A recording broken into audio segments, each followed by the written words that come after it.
Hello, Mia. Good morning. Hey, good morning. Can you hear me okay? I can. I can see you well. Oh, good. It's good to see you. Great to see you. Yeah. Um, I, and I hear little unusual with the congratulations. HCI acronym after your name. Yeah, I know. Yeah, and But yeah, then NFPA 99 and whatever else is behind me. yay. Well, it's great that you're involved. Yes, yeah. We can work together today. I won't be presenting today, but I'll be online to support the HCI team. So, yeah. Okay, that's one of Okay. the more complex things today. So glad you're there. Okay. Great. Yeah, I'll see good to you see soon. you. All right, You thanks. too. Bye.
Good morning, Chairperson Takaguchi. This is Kevin with the Building Standards Commission. Good morning, Kevin. I just wanted to give you a heads up. It looks like we have 8 of our 9 voting members present, so we do have a quorum. And I also think we have 2 of our 3, or possibly all 3 ex officios. All 3? Okay. So we can actually get started whenever you're ready. Okay, thank you, Kevin, and good morning to everyone, and welcome to this Plumbing, Electrical, Mechanical, Energy Code Advisory Committee of the California Building Standards Commission, and thank you all for coming today. I am Ron Takiguchi, Chair of the Plumbing, Electrical, Mechanical, Energy, or PEME for short, Code Advisory Committee. I'm now calling this meeting to order. It is 9:01 a.m. on Monday, March 25th, 2024. And Mr. Kevin Day of the California Building Standards Commission, could you please call the roll? Yes, thank you, Mr. Chair. Ron Takaguchi, Present. Brad Wongluck, Here. Michael Stone, Here. Harry Mose, here. Jenning Ming Chun Chen. We're still waiting on Jenny. Jake Tomlin, Present. Gail Bate, Here. Shane Murphy,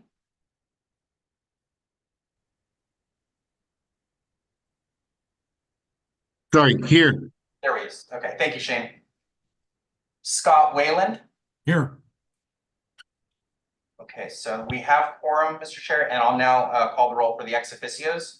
Rachel Patterson, Here. Nathan Ho. I think I saw Nathan on. Nathan, are you there? We'll give him a minute to chime in. And Eric Wolf. Here. And one more time, Nathan Ho, are you there, Nathan? I can see Nathan's there, but it Yeah. looks like he doesn't have any audio. Okay, Nathan might be having audio problems, so we'll mark him as present. Okay, we have quorum. Thank you, Mr. Chair. Okay, thank you very much, Kevin. And for today, in this meeting, could you please read the meeting information and instructions? Yes, thank you. All right, welcome and thank you all for coming. Oh, sorry. Thank you all for coming. My name is Kevin Day. I am the Acting Executive Director of the California Building Standards Commission, and I will be assisting Chairperson Takaguchi throughout the meeting. I would also like to introduce the other CBSC staff in attendance. We have Barbara Trusley, who will be helping us with the public comments received during the meeting. She's also driving the Zoom and the YouTube, so she's got a lot going on over there. Other CBSC staff that are on Zoom include our supervising architect, Irina Brosman, and also associate construction analyst Beth Maynard and Tom Martin.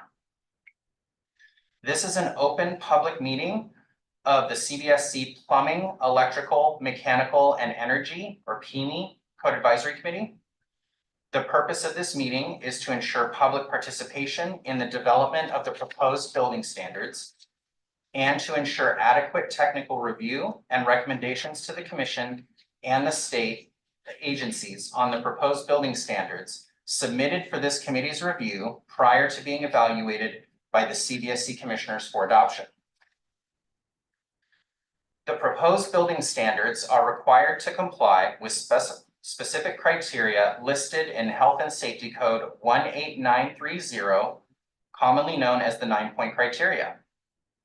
The committee members can find the 9-point criteria listed in the Code Advisory Committee, or CAC, meeting procedures and references provided as part of the materials for the meeting. The members of the public can find the 9-point criteria posted on the PEME CAC meeting webpage linked on the meeting agenda. Committee recommendations are restricted to approve, approve as amended, disapprove, or return for further study.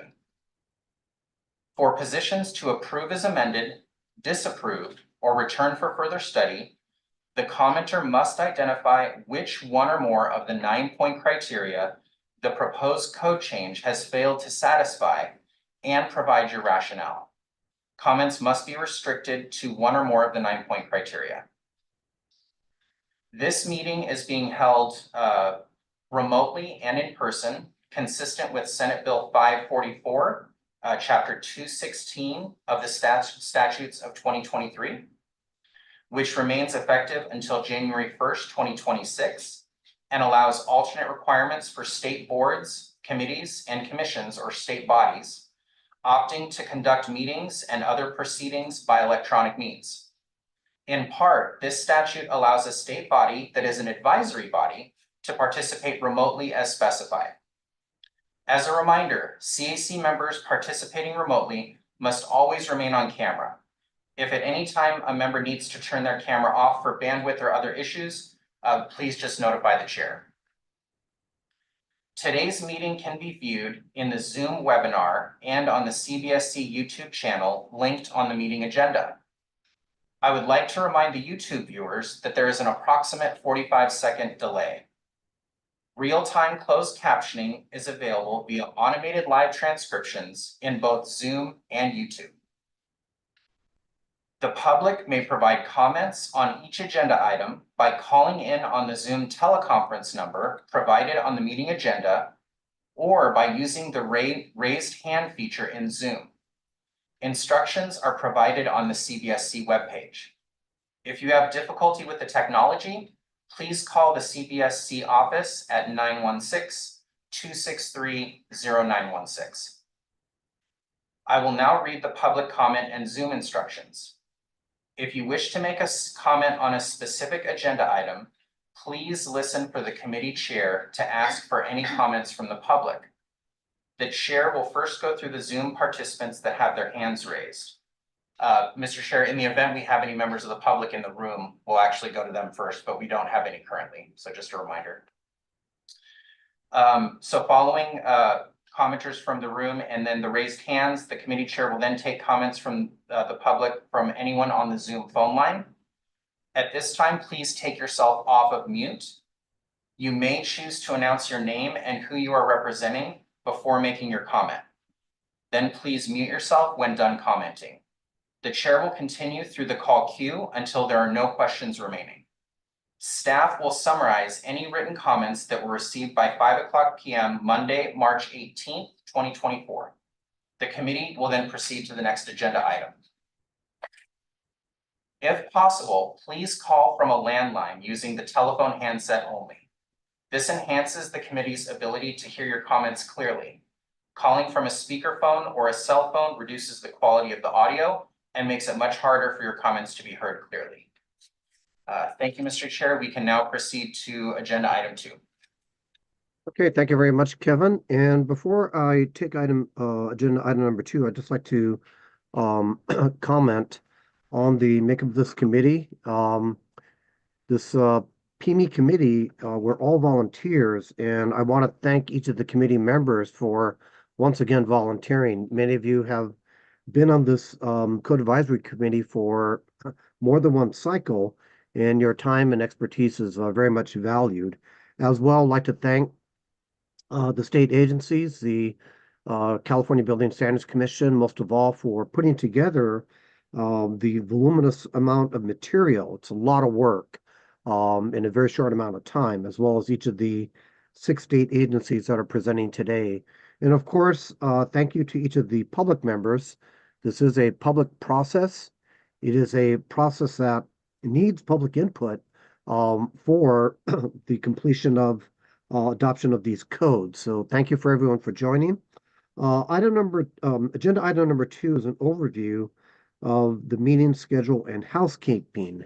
And I have several items to read as part of the meeting protocol and decorum. Let me read them, please.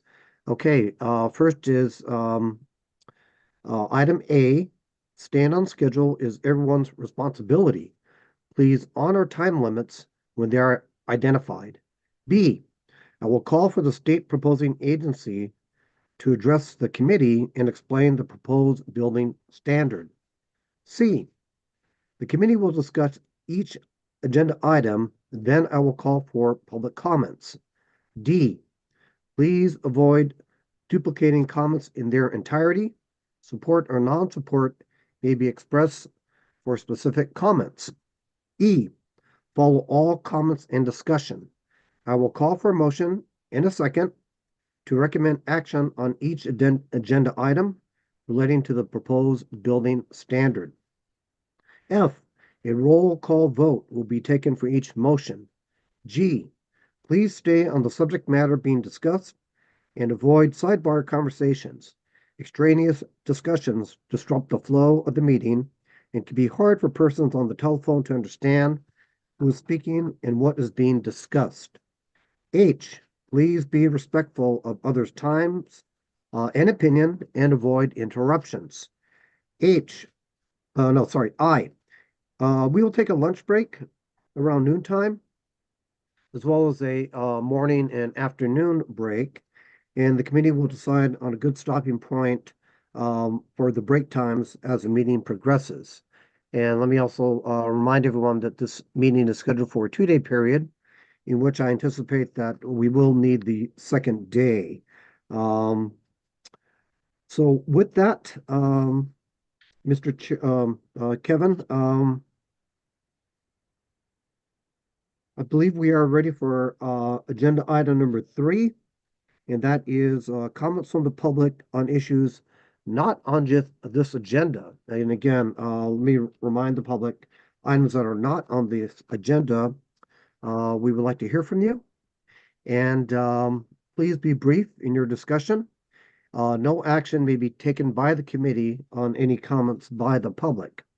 And at this time, I would like to remind the public who wish to speak on item number 3, please put yourself in the queue now by using the raise hand feature in Zoom, or listen for the chair to ask for comments from the phone and unmute yourself at that time. If you would like to identify yourself, please clearly state your name and who you represent. And Barbara from the California Building Standards Commission staff, are there any members of the public wishing to comment? Yes. First hand is gonna be Peter.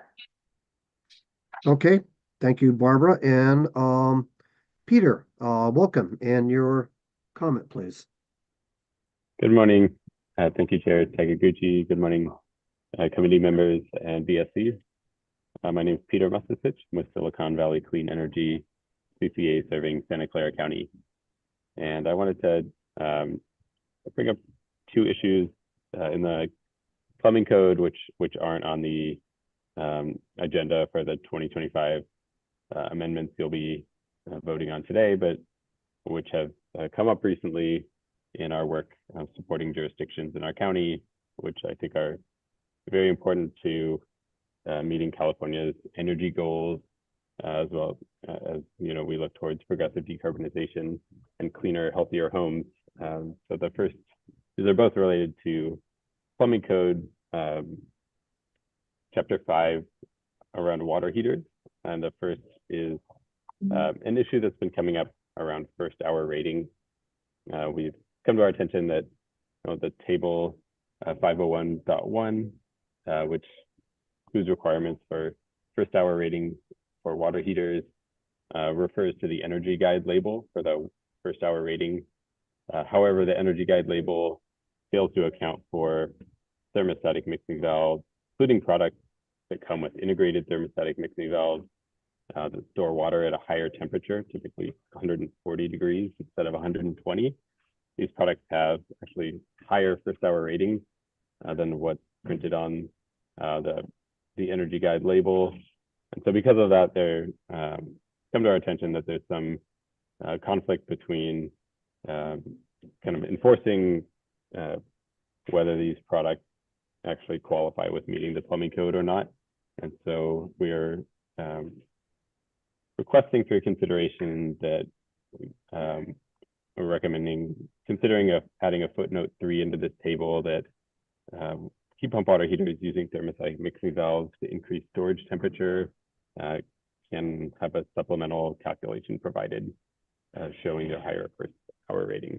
And the second issue that's coming up is around installation in residential garages, section 507.13, which really specifically is talking about safety around combustible fuel gas appliances to make sure that they're not in the path of a vehicle, and so that there's not any kind of safety issues there. But we've been hearing from residents across the county that sometimes the interpretation, since it's unclear, is being applied by building officials or even contractors to tell residents that they need to install bollards to protect them from installing electric heat pump equipment.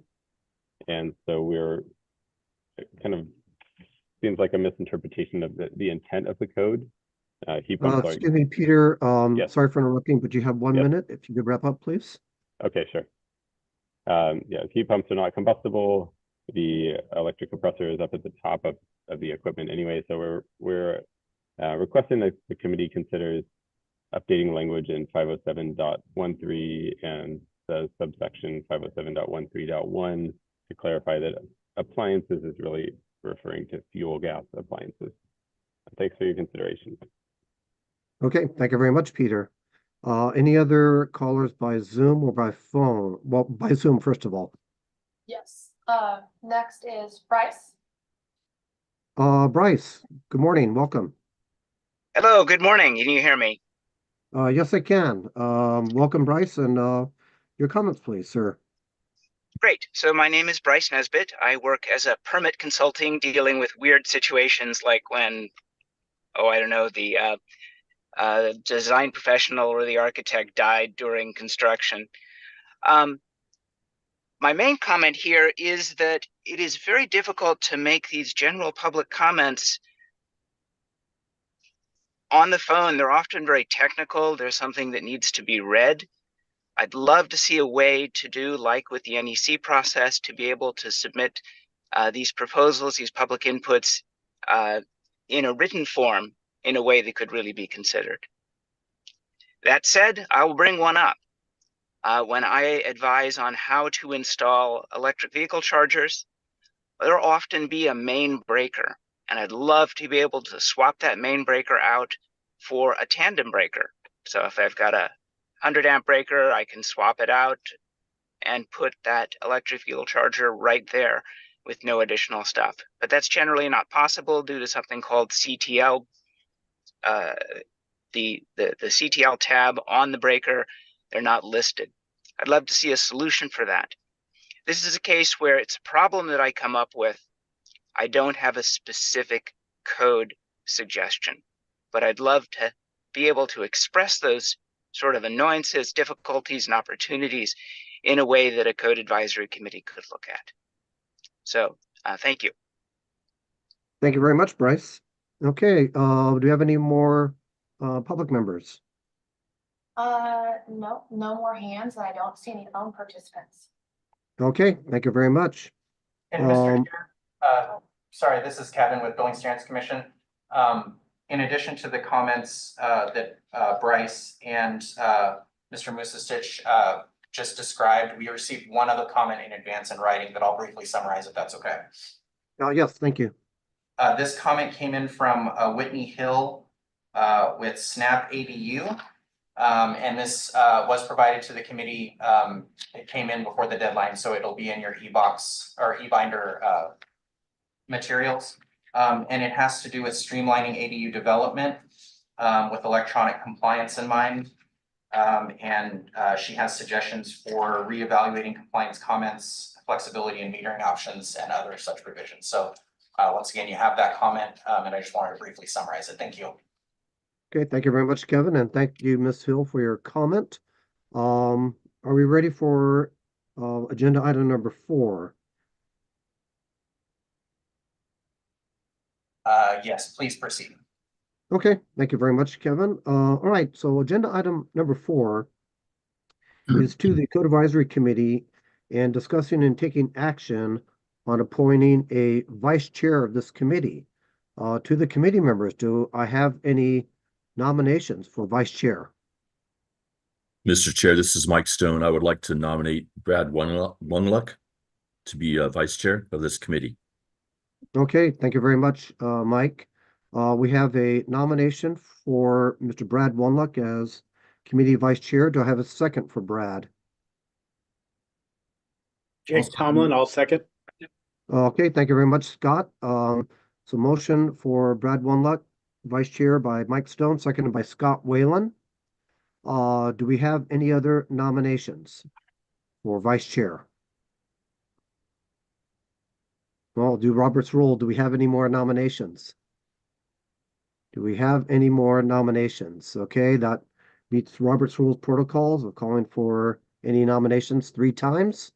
Hearing none, we have a motion and a second for Mr. Brad Wunluck as PME vice chair. I think we are ready for a committee vote. Or I guess any discussion. Okay, hearing none, seeing none. I think we are ready for a vote. Maybe have a roll call vote, please. Absolutely, Mr. Chair. Ron Takaguchi, Aye. Brad Wonglock, Aye, and thank you, Mike. Michael Stone, Aye. Harry Mose. Aye. Jenny Ming Chun Chang, Jake Tomlin, Aye. Gail Bate, Aye. Shane Murphy, Aye. and Scott Wayland. Yes. I don't know if you got Jenny's, but her audio wasn't working, but she did say aye. Oh, thank you, Jenny. We'll mark you as aye on that. Thank you. Vote is unanimous. Motion carries. Okay, thank you very much, and congratulations, Brad. And let me say that the vice chair term is for this code cycle 2024 through 2026. So you're on the hook, Brad. I'm glad of it. Okay, so that now takes us to the state agency agenda items. And before I proceed with starting with the state agency items, I'd like to make a comment. And as the meeting agenda provides and requires by state law, we will be discussing and taking action on the proposed items to the 2025 California Plumbing, Electrical, and Mechanical Codes as proposed by 6 state agencies. We will proceed with each item on the agenda in the order presented. However, for items within each state agency and the matrix, as chair, I may take items in groups that have similar actions. For example, items that suggest adoption without amendments or carrying forward of existing state agency amendments from the prior code, or have minor substantive change, I may call for these items to be discussed and grouped together for committee action for efficiency and to take care of the voluminous material that we have in a timely manner. And let me say, however, let it be known that presentation by the state agencies, comments from the committee, and most importantly, public input is vital and extremely important to the process. And if any item placed for group action is desired to be separated for discussion, we will proceed in that manner. And regarding the process, if I could reiterate what Kevin Day stated in that the Code Advisory Committee could take only 1 of 4 actions, and that is approved as submitted, disapproved, approved as amended, or further study back to the state agency. The Code Advisory Committee process does not allow our committee to initiate, propose, write, or rewrite items on the agenda. The public process leading up to the Code Advisory Committee, such as the state agency workshops, is a time for input before the initial express terms are proposed. That we have us before us today in the code action matrices or the CAMs, which we will discuss for each state agency.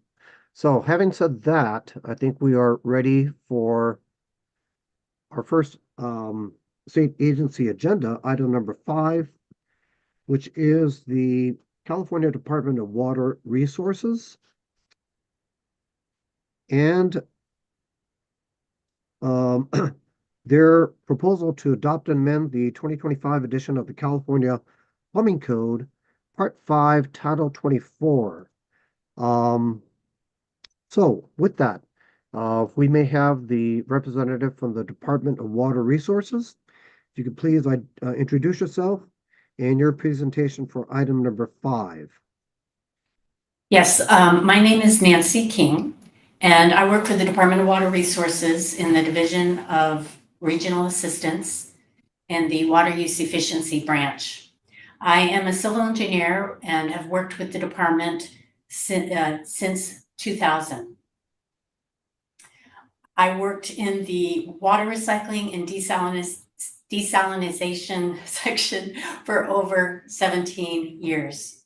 I am currently in the water shortage contingency planning section and have been working there for 6 years.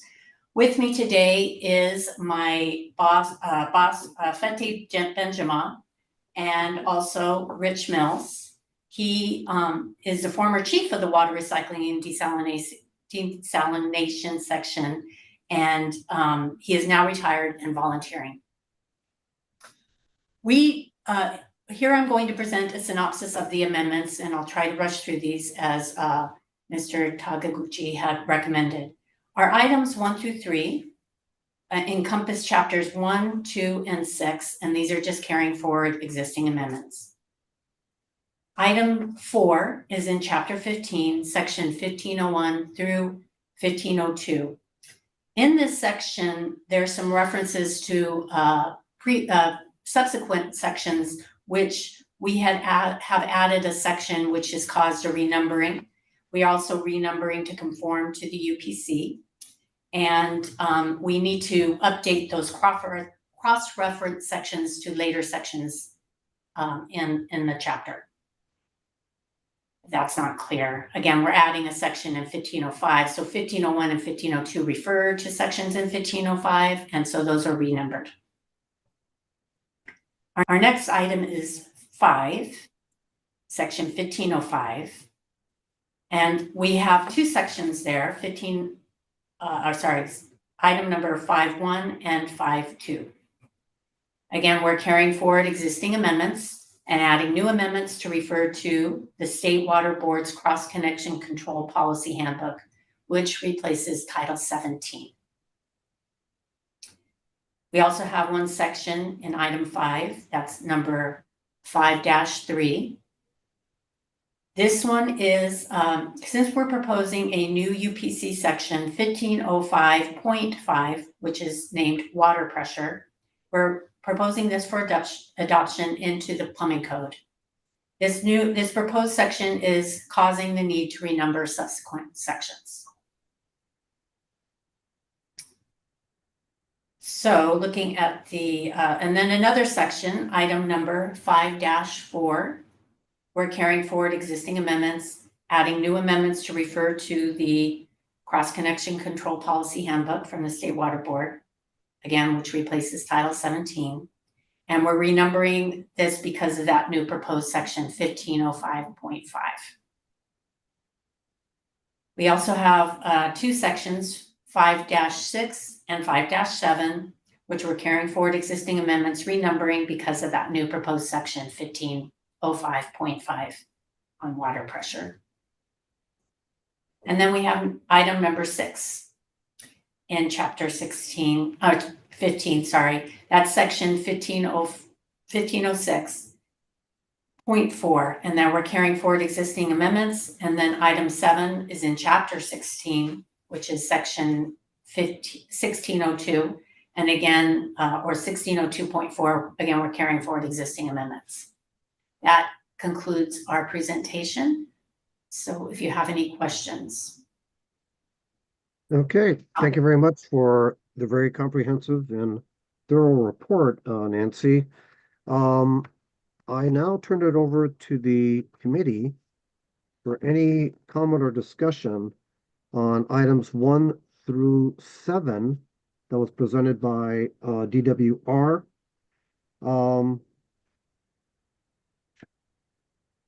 Okay, as mentioned. So show committee hands if there are any comments, please. Okay, seeing none, hearing none. I'd like to turn it over to any commenters from the public. Any commenters from the public on this item, Barbara? For DWR agenda item 5? I don't see any hands raised. And there's no one on the phone, but there might be an issue with phone or checking on that right now, so, Okay. but yeah. I'm sorry, I didn't hear that. I think we have no hands raised and no phone commenters. We have one member of the public that's trying to call in but having difficulty. So in the event that it's for this agenda item, DWR, we might come back to them. But at the time, no comments. Okay, hopefully that person trying to call on the phone is successful. I believe at this time we are ready for a committee vote. I do have one quick comment. Minor, actually. It's on items number 6 and 7. I just noticed that in the current 2022 California Plumbing Code, I did not see the DWR banner for chapters 15 and 16. And that just might have been the version that I looked at online, which I'm not sure if that's a publication error, but that's something that could be looked at certainly for the 2025 California Plumbing Code. Okay, other than that, I believe we are ready for a committee vote. May we have the roll call, please? Oh, no, I'm so sorry. We need a motion. I guess I'm too quick here. So I'd like to entertain a motion to accept as submitted agency items 1 through 7. Again, entertaining a motion for any committee member who would like to make that motion. I'd like to make that motion, Chair, for approval of items 1 through 7.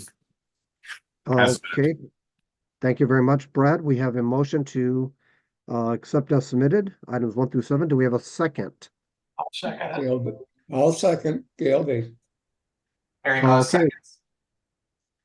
Okay, motion by Brad Wonluck, second by Gail Bate. Any final committee discussion? Okay, hearing none, seeing none, I think we are now ready for a committee vote. Okay. Another roll, please. Ron Takaguchi, Aye. Brad Wonglock, Aye. Michael Stone, Aye. Harry Mose. Aye. Jenny Ming Chun Chang, Aye. Jake Tomlin, Aye. Gail Bate, Aye. Shane Murphy, Aye. and Scott Wayland. Aye.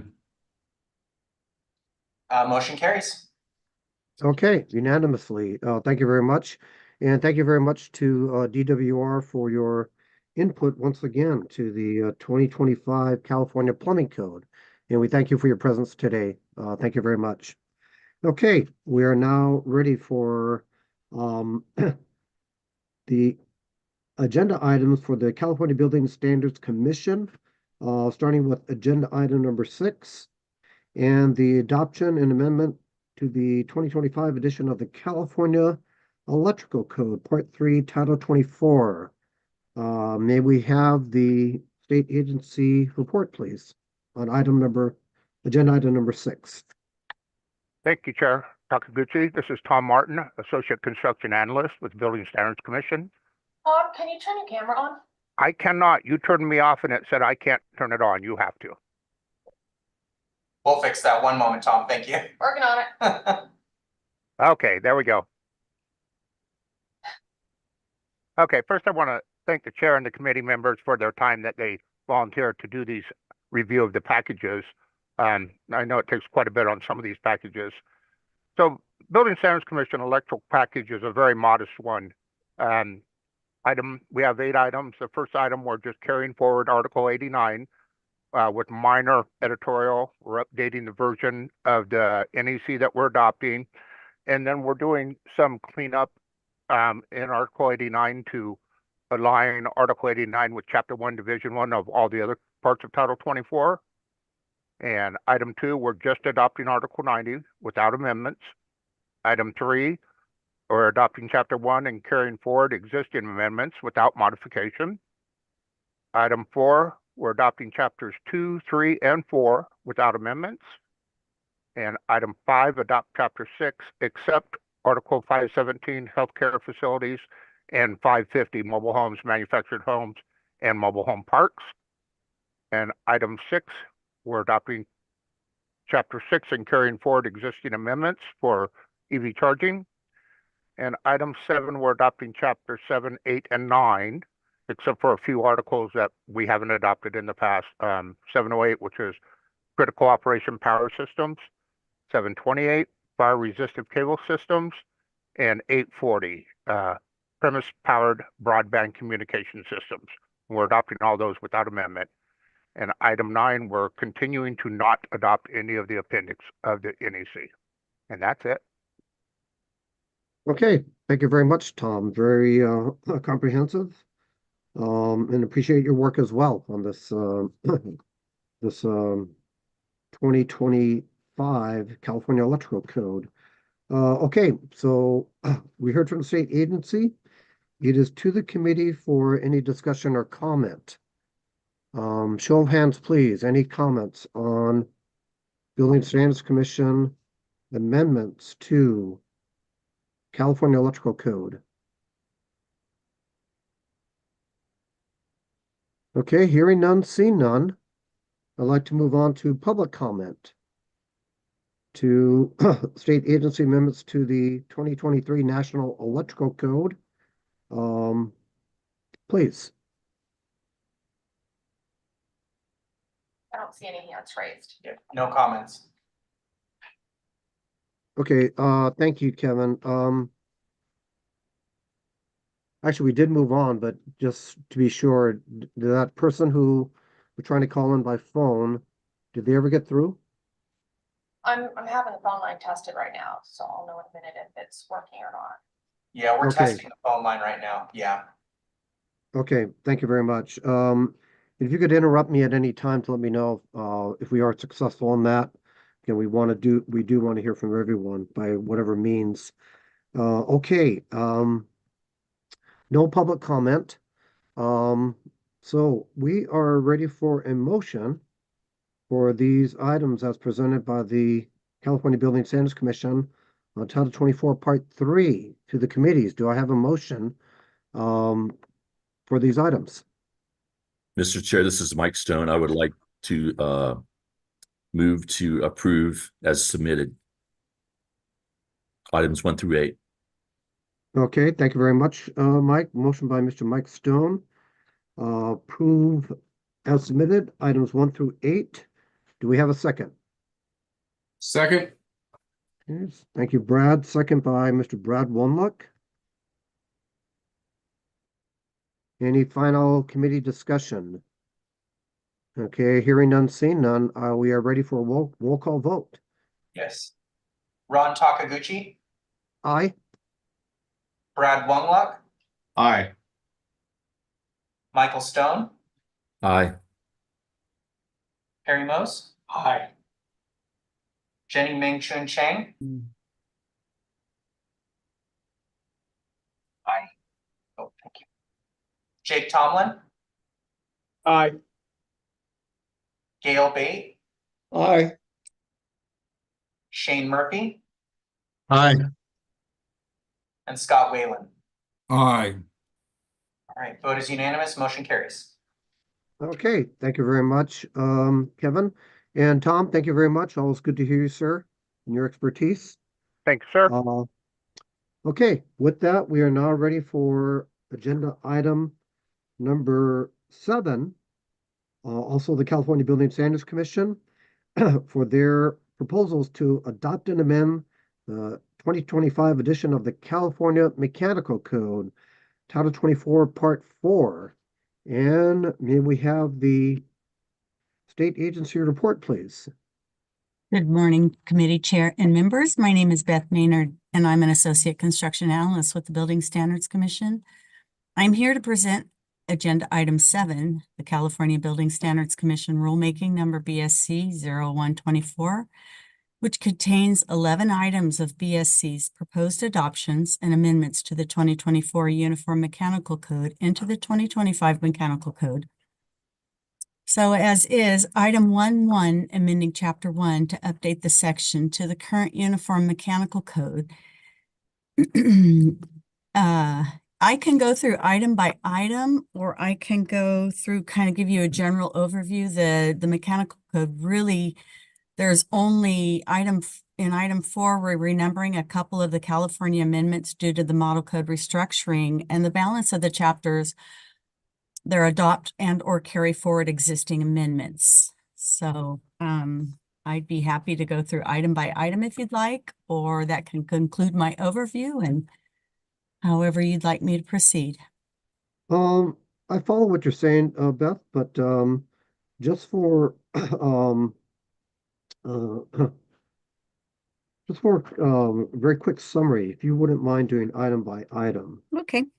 Okay, so in item 1, code section 1.1.1 title, BSC is carrying forward this existing amendment and updating to repeal the 2021 UMC and adopt the 2024 UMC.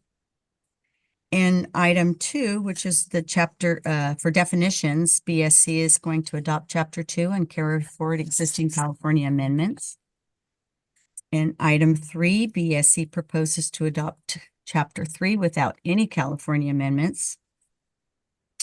And pardon me, item 4, this is where we're updating to the code restructuring of the numbers. So we're just aligning with the new model code renumbering system. And that was for 401 for filters and 401.3.1 for labeling.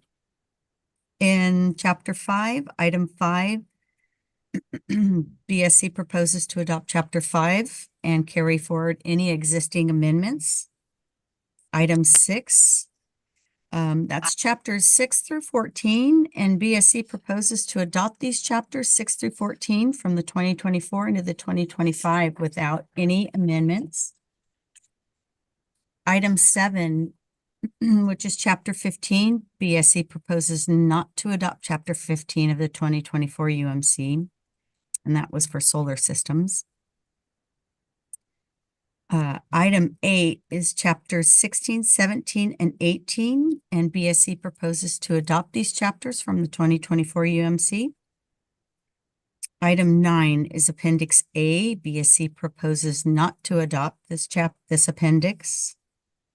Item 10 are appendices B and C, and BSC does propose to adopt these. Item 11, this is appendices D, E, F, G, H, and I, which BSC proposes not to adopt. And that concludes my overview. Okay, thank you very much, Beth. You're welcome. Very well put together. And now for committee discussion. Show of hands, please. Any comment or discussion on the 2025 California Mechanical Code proposals? Okay, hearing none, seeing none. We are ready for public comment. Are there any members by Zoom? Yes, hand raised by Robert. Okay, welcome, Mr. Glass. Could you state your name, your association, and the items that you are proposing to comment on, please? Yes, good morning. Robert Glass with Daikin Comfort Technologies. I've got a question or comment around item 8.1, where BCS is proposing to adopt the chapter 16, 17, and 18 of the 2024 UMC. I believe there were amendments that were done to Chapter 18 to some of the reference standards, and just wanted to ensure that maybe that annotation should be noted, or is the intent that any amendments that were made in the intervening cycle are being carried forward.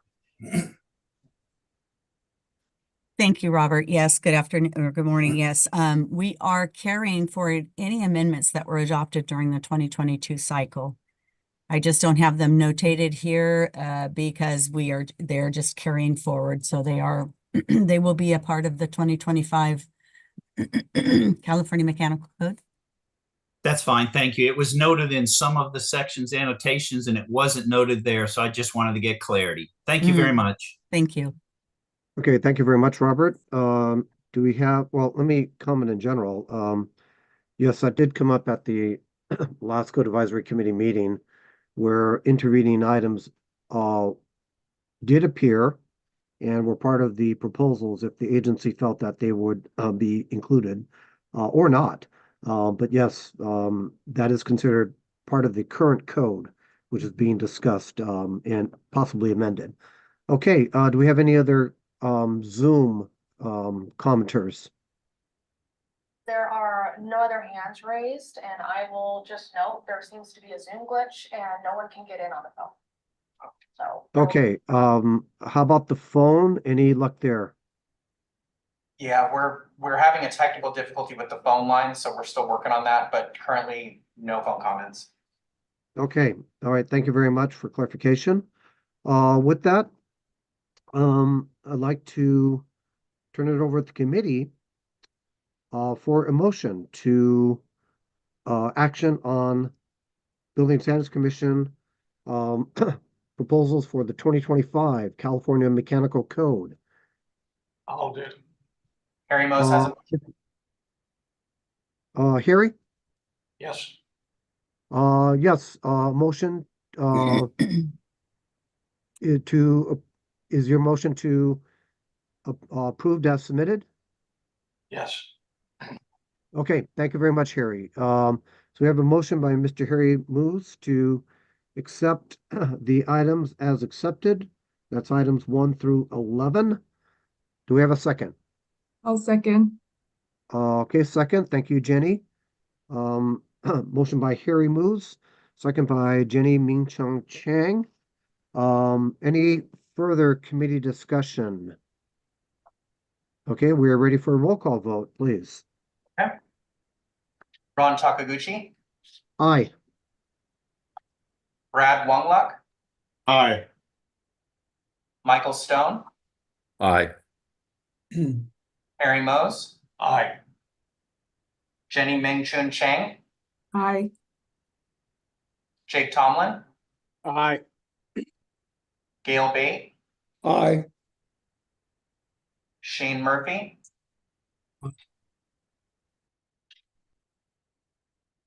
was that aye, Shane?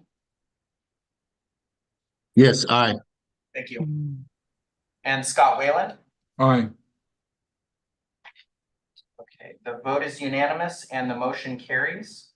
And Mr. Okay. Chair, just a quick update on the phone line. We're working on that Zoom teleconference line glitching, and looks like it's one of our state agency representatives from DSA, so we'll continue to work on that and provide updates. Okay, would it help to take a break so you could look into that, or should we just continue? It's a Zoom glitch, so there's nothing I can do about it. I've got everything set up so the phone is enabled, but it says that the host hasn't joined. Oh, We're here, Okay. but okay. yeah. Yeah, so Okay, hopefully thank you very Eric's much, able Bob. to join on the Zoom webinar instead of the phone line. Okay. Right, okay, we do apologize to members of the public, but we hope to have that up soon. Okay, Beth, thank you very much for your very good work and your very thorough report. Very much appreciated. Okay, moving on to agenda item number 8, California Building Standards Commission. Their report for their proposal on adoption and amendment to the 2025 edition of the California Plumbing Code, Title 24, Part 5. May we have the agency report, please? Good morning again. Committee Chair and members, my name is Beth Maynard and I'm an Associate Construction Analyst with the Building Standards Commission. I'm here to present Agenda Item 8, the California Building Standards Commission Rulemaking Number BSC 0224, which contains 17 items of BSC's proposed adoption and amendments of the 2024 Uniform Plumbing Code into the 2025 Plumbing Code. The majority of BSC's amendments are editorial and non-substantive. BSC, HCD, and DSA have various items and amendments in chapters 4, 6, 15, and 16, including co-adopted language in some parts. These three agencies have coordinated appropriate editorial amendments to these sections. I'll now go into each of the items. Item 1, BSC proposes to carry forward existing amendments in Chapter 1, Division 1, California Administration from the 2019 into the 2022 Plumbing Code with an editorial amendment to repeal the 2021 UPC and adopt the 2024 UPC. And item 2, BSC proposes to carry forward any existing amendments in Chapter 2 definitions, with the exception of non-adopting the newly added model code definitions for diverter valves, so one for on-site treated non-potable water and the rainwater diverter valve. Our stakeholders have expressed concerns that other diverter valves may perform the same function without being, for instance, we've previously not adopted the gray water diverter valve. And so including with that, the on-site treated diverter valve or rainwater diverter valve that complies with the IAPMO PS 59 standard. And item 3, this is chapter 3, BSC proposes to adopt this chapter without any amendments. Item 4, BSC proposes to adopt chapter 4, plumbing fixtures and fixture fittings, and carry forward existing amendments and some of the modifications below. So item 4.1, section 400.3, water conserving fixtures and fittings. We're just adding to BSC the CG to the banner. In item 4.2, section 408.3, water consumption, we're modifying the gallons permitted for body sprays to align with the appliance efficiency regulations adopted by CEC in Title 20, California Energy Commission in Title 20. In item 4.3, sections 408.31 and 408.32, this is the single shower head and multiple shower heads serving one shower. We're modifying this, just the section numbers to align with the model code renumbering structure.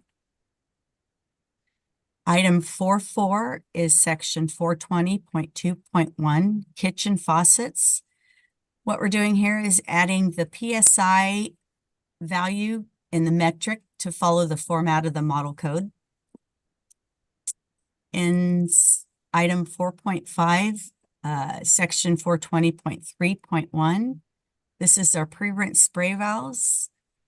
In coordination with DSA, HCD, and approval from the California Energy Commission, we were repealing our amendment and adopting model code, which model code has adopted the federal language, which allows BSC to repeal our amendment. And so section item 4.4-6, section 422.1.1, fixture calculations. Item 4.7, section 422.2, separate facilities. Item 4-8, section 422.6, which is water closet compartments. And item 4-9, section 422.7, urinal partitions.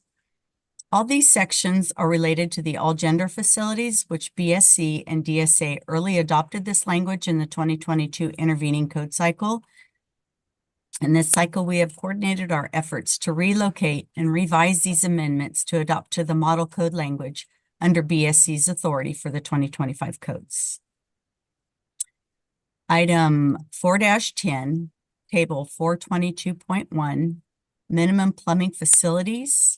There was a footnote that was inadvertently omitted during the codification of the 2022 plumbing code. So BSC is adding this back into the text, which is located under the title, updating, and we're also updating the footnote from number 6 to an 8 to accommodate the new model code footnotes added.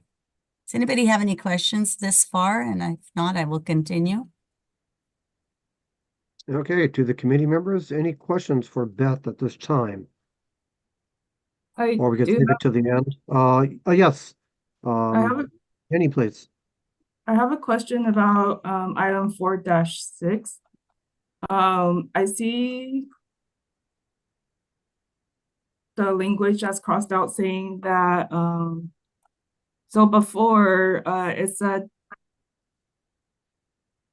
where multi-user all gender facilities are provided in lieu of or in addition to separate men's and women's facilities. And you know that was kind of the crucial part of this section, but then after it was crossed out, it's kind of been revised to I think what I was just wondering was what was it crossed out so people didn't have the option to provide multi-user in lieu of separate men's and women's facilities? This actually what this is doing here is we are repealing from this section and relocating this language. Some of it further down below. Mm-hmm. Some of it has gone into possibly the 422.6 and 422.7. We've just, so we're not repealing anything that we've adopted. We're just relocating the language. Because I think it's a little confusing where that part that was relocated, Okay. two sentences after that, it still states, you know, where all gender fixtures are provided in addition to separate men's and women's facilities. Mm-hmm. I can see that's where local jurisdictions are going to kind of misinterpret that and then tell us, well, you know, here it says you still have to provide both, you know, if you're going to do all gender, you still have to do it in addition to separate facilities. Okay. We can take a look at that.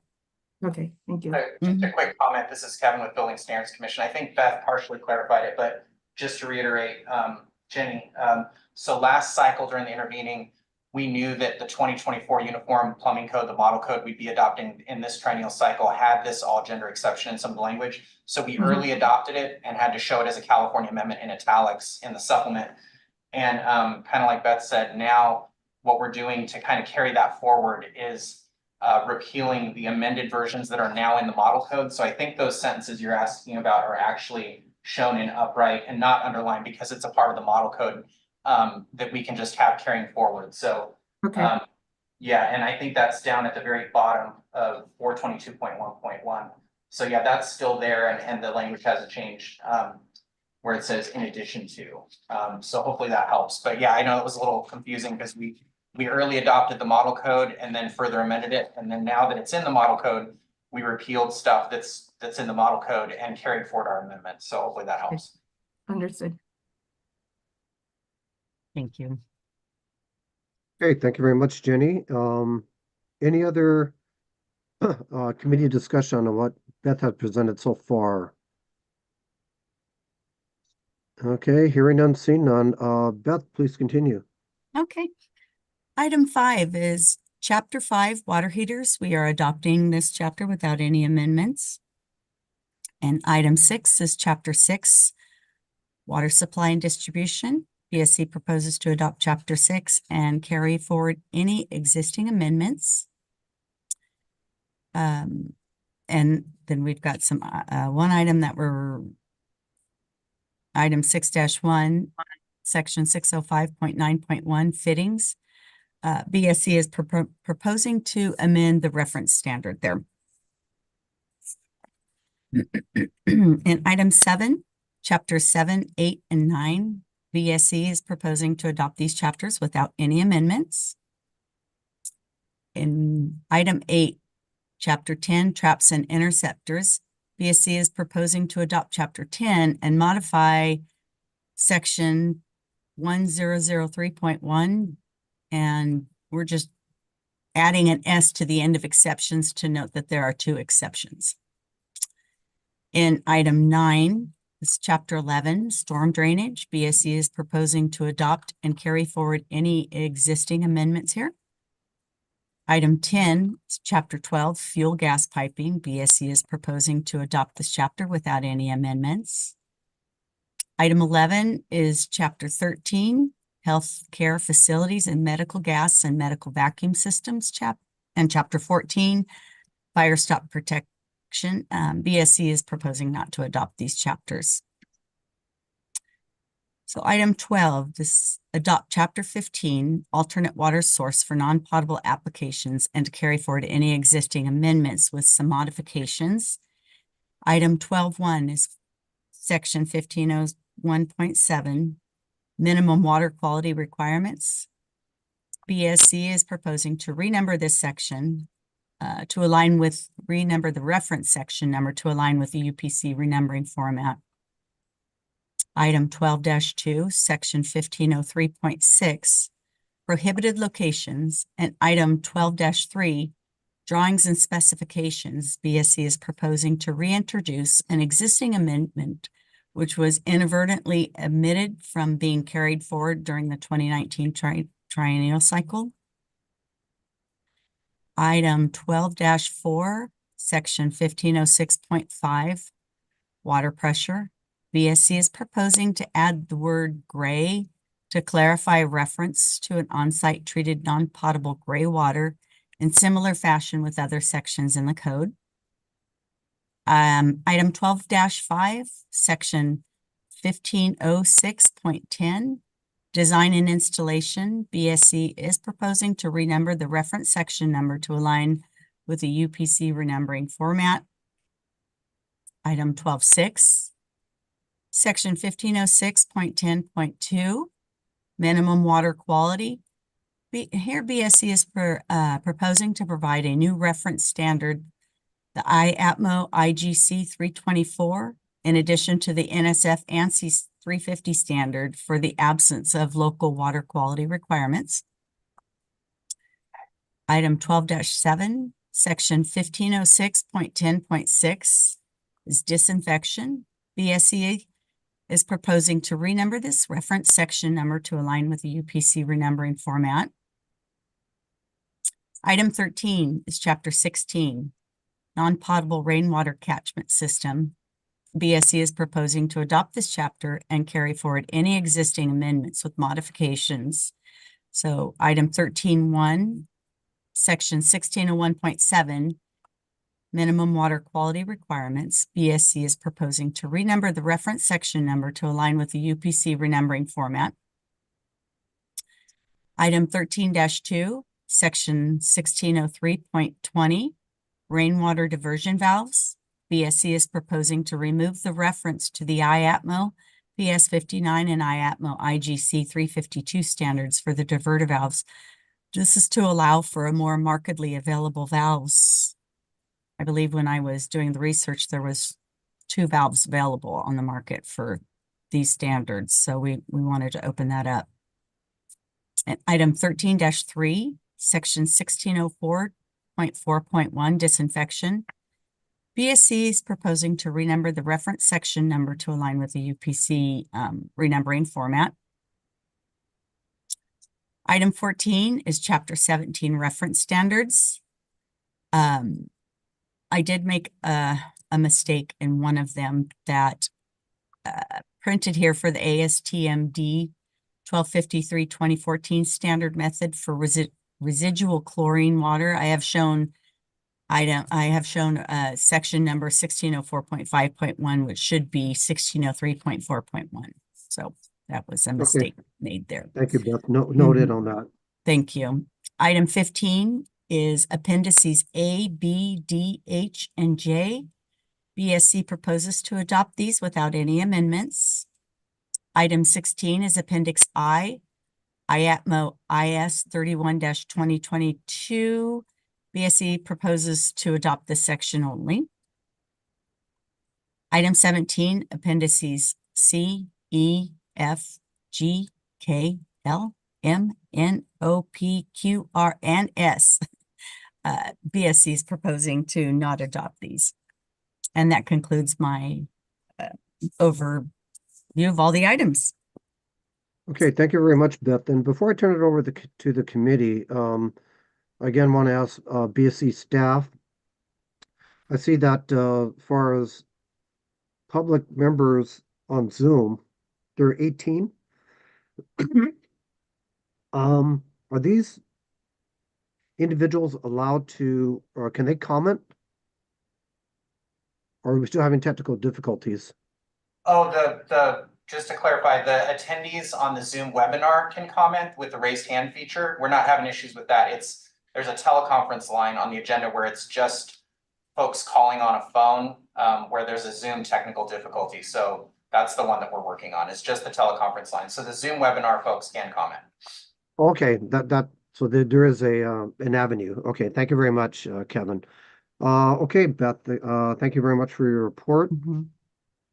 I now turn it over to committee for any item presented by the agency for discussion on the proposals are for amendments to the 2025 California Plumbing Code.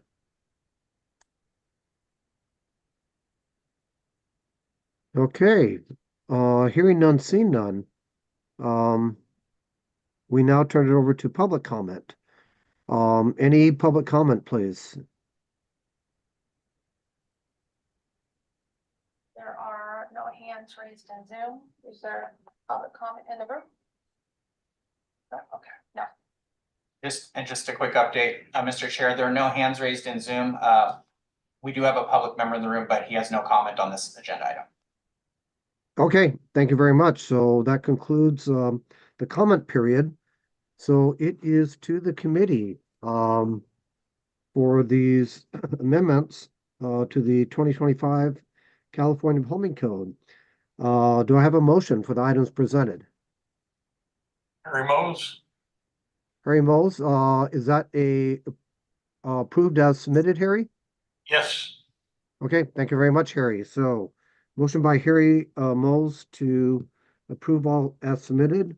Items number 1 through 17 by the agency. Do I have a second, please?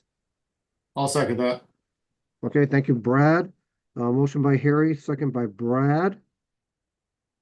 Any further committee discussion before we take a vote? Okay, hearing none, seeing none. May we have a roll call vote, please? Approved as submitted, items 1 through 17. Yes. Ron Takaguchi, Aye. Brad Wongluck, Aye. Michael Stone, Aye. Harry Mose, Aye. Jenny Ming Chun Chang, Aye. Jake Tomlin, Aye. Gail Bate, Aye. Shane Murphy, Aye. Scott Wayland. Aye. All right, the vote is unanimous and the motion carries. Okay, thank you very much, Kevin. And Beth, thank you very much.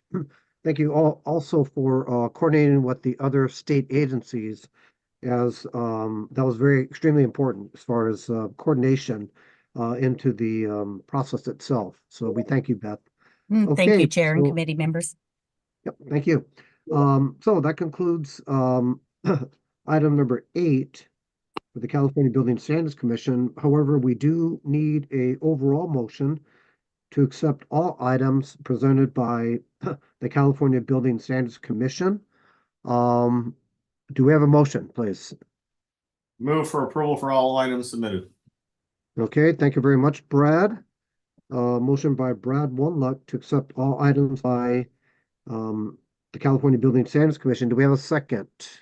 Jake Tomlin, second. Okay, I thought I saw Shane's hand first, but thank you, Jake. All right, so motion by Brad, second by Shane. Any final committee discussion on the Building Standards Commission? Okay, hearing none, seeing none. We have a roll call vote, please. Yes. Ron Takaguchi, Aye. Brad Wungluck, Aye. Michael Stone, Aye. Harry Mose, Aye. Jenny Ming Chun Cheng, Aye. Jake Tomlin, Aye. Gail Bate, Aye. Shane Murphy, Aye. and Scott Wayland. Aye. Vote is unanimous and the motion carries. And Okay. before we start, I just wanted to check in. I'm not sure if we're gonna do a time check for a break, but one of the folks that was trying to get in on the phone line was DSA. So if when we do proceed to DSA, the Division of the State Architect, I want to make sure they're okay to present from the webinar. Evan, we're um, okay to we're okay. This is Ida Claire. We're okay to present. I'm going to be presenting on behalf of Eric. Thank you. Okay, thank you, Ida. Okay, with that, Kevin, I'd like to thank you and your staff for the very thorough work, not only for the analysis for the state agency amendments, but coordination for the process overall. So great work, Building Standards Commission. Well, I'll leave it up to Ida. Would you like to take a break, or we want to start a presentation? We are ready to present at the pleasure of the commission. So Okay. fine either way. Okay, let's do that. I want to say at a convenient point around 10:30-ish, we'll take a break, but let us move on now to agenda item number 9. The Division of State Architect Structural Safety Branch and their proposal for adoption and amendment to the 2025 edition of the California Electrical Code, Title 24, Part 3. So welcome, Ida. Great to see you. Good morning, Chairman Takaguchi and committee members. I am Ida Claire, State Architect at the Division of the State Architect. DSA is prepared to present to you today our proposals for the 2025 California Mechanical Code, Electrical Code, and Plumbing Code for K-12 public schools and community colleges for the 2024 triennial code cycle. DSA requests approval of the amended building standards for public K-12 schools and community colleges. Paul Johnson, Senior Electrical Engineer with DSA, is prepared to present the proposed amendments and details for each part. However, we will proceed at the direction of the committee chair. Paul, thank you. Good morning. Paul Johnson, Senior Electrical Engineer with DSA. So if it pleases the committee, I'll run through each item by item, and detail what we have. Yes, please. Thank you, Paul. So item 1, DSA proposes to the continuation of the adoption of Article 89 into the 2022, from the 2022 NEC into the 2025 California Electrical Code. Item number 2, DSA proposes to adopt Article 90 without amendment. Item number 3, DSA proposes to adopt Chapter 1 without amendment. Item 4, DSA proposes to adopt Chapter 2 without amendment. Item 5, DSA proposes to adopt Chapter 3 without amendment. Item 6, DSA proposes to adopt Chapter 4 without amendment. Item 7, DSA proposes to adopt Chapter 5 without amendment. Item 8, DSA proposes to adopt Chapter 6 without amendment. Item 7, DSA proposes to adopt Chapter 7 without amendment. Item 9, without amendment. Item 10, DSA proposes to adopt Chapter 8 without amendment. Item 9, DSA proposed, or item 11, DSA proposes to adopt Chapter 9 without amendment. And then item 12, DSA proposes to not adopt annexes A, B, C, D, E, F, G, H, I, J, and K without amendment, and DSA has not proposed those to adopt those annexes in the past. Right. Okay. Thank you very much, Paul. Very straightforward. Do we have any committee discussion? Okay, hearing none, seeing none. Let's move on to public comment, please. There are no hands raised in Zoom. Okay, thank you, Barbara. With that, it is now before our committee for a motion for these items. Mr. Chair, I move to approve as submitted. Mike Stone. Okay, thank you, Mike. Motion by Mike Stone to accept items 1 through 12 as submitted. Do I have a second? Gail, they will give the Oh. second. Okay, thank you very much, Gail. Okay, I have a motion by Mike Stone, a second by Gail Bate. Any further committee discussion? Okay, hearing none, seeing none, we are ready for a vote. Please, Kevin. Yes. Ron Takaguchi, Aye. Brad Wungluck, Aye. Michael Stone, Aye. Harry Mose. Aye. Jenny Meng Chun Chang, Aye. Jake Tomlin, Aye. Gail Bate, Aye. Shane Murphy, Aye. and Scott Wayland. Aye. All right, vote is unanimous and motion carries. Okay, thank you very much, Kevin. And Paul, thank you very much for the analysis and the very thorough report. Okay, moving on to agenda item number 10. DSA's proposal for adoption and amendment to the 2025 edition of the California Mechanical Code, Part 4, Title 24. Back to you, Ida. Thank you. Paul? Yep. Okay. So DSA's proposal for part 4 of the 2025 California Code. I'll go item by item again. So item 1, DSA proposes to bring forward existing California amendments in Chapter 1. Item 1.1, DSA proposes to update the general title statement to reflect the adoption of the 2024 Uniform Mechanical Code, the most recent edition of the model code. Item 2, DSA proposes to adopt Chapter 22 and bring forward existing California amendments. Item 3, DSA proposes to adopt Chapter 3 with existing California amendments carried forward into the new code. Item 4, DSA proposes to adopt Chapter 4 with existing California amendments.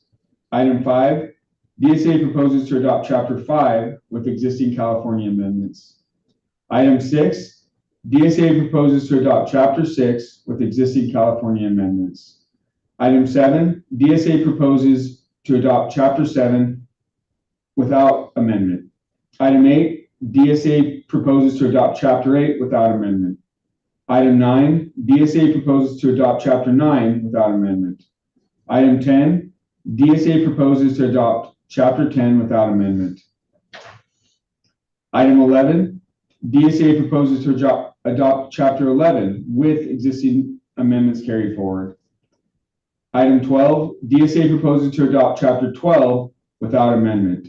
Item 13, DSA proposes to adopt Chapter 13 without amendment. Item 14, DSA proposes to adopt Chapter 14 without amendment. Item 15, DSA proposes to adopt Chapter 15 without amendment. Item 16, DSA proposes to adopt Chapter 16 without amendment. Item 17, DSA proposes to adopt Chapter 17 without amendment. Item 18, the reference standards, DSA proposes to adopt Chapter 18 with existing California amendments carried forward. Item 19, DSA proposes to not adopt appendices A, B, C, D, E, F, G, H, I, and J in the code. Okay, thank you very much, Paul. Again, very straightforward. Thank you. Okay, now to committee discussion on DSA's proposal for the 2025 California Mechanical Code. Committee discussion, please. Or hands. Okay, seeing none, hearing none. On to public comment, please. There are no hands raised. Okay, thank you, Barbara. All right, it is back to the committee for a committee motion. Do I have a motion for these state proposing items, please? I'll move, so moved to adopt as proposed. Okay, or adopt as submitted? Yes, thank you. Officially? Okay, thank you. Motion by Scott Whalen. Do we have a second, please? Okay, second by Shane Murphy. Thank you, Shane. Further committee discussion. Okay, hearing none, seeing none, I think we are ready for a roll call vote. Yes, thank you. Ron Takaguchi, Aye. Brad Wungluck, Aye. Michael Stone, Aye. Harry Mose. Aye. Jenny Ming Chen Chang, Aye. Jake Tomlin, Aye.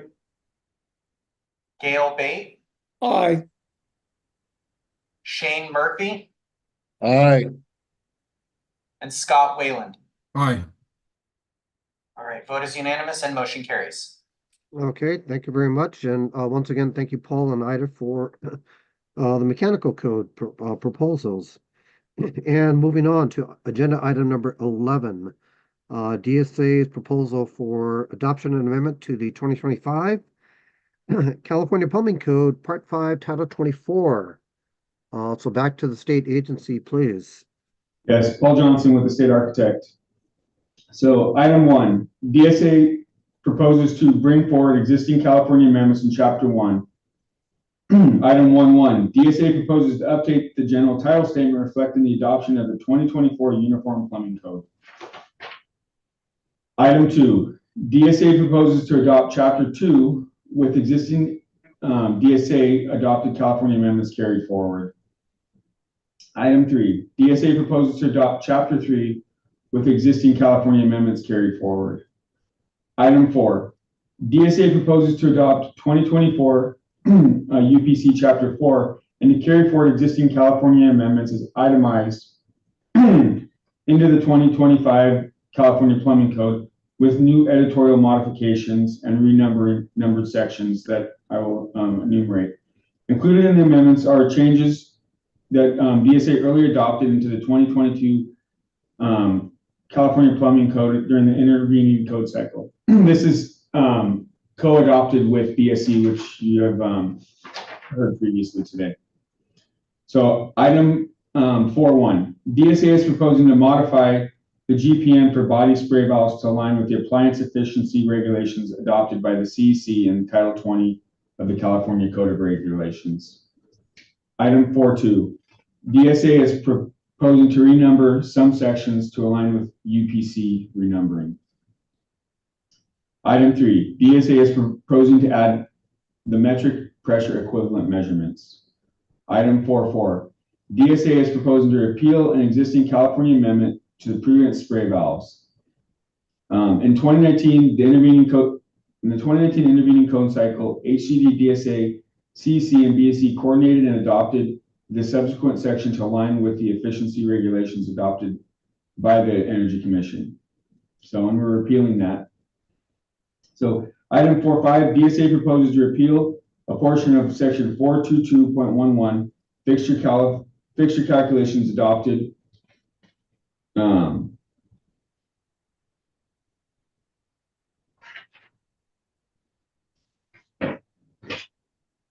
during the 2022 intervening cycle related to all gender multi-user facilities and relocate other adopted verbiage relating to the allowance of substitution of water closets for a urinal to the end of the section. So again, much like Beth and Kevin talked about, this was an early adoption by DSA of the model code, and now we're cleaning that language up because it has been adopted by the model code.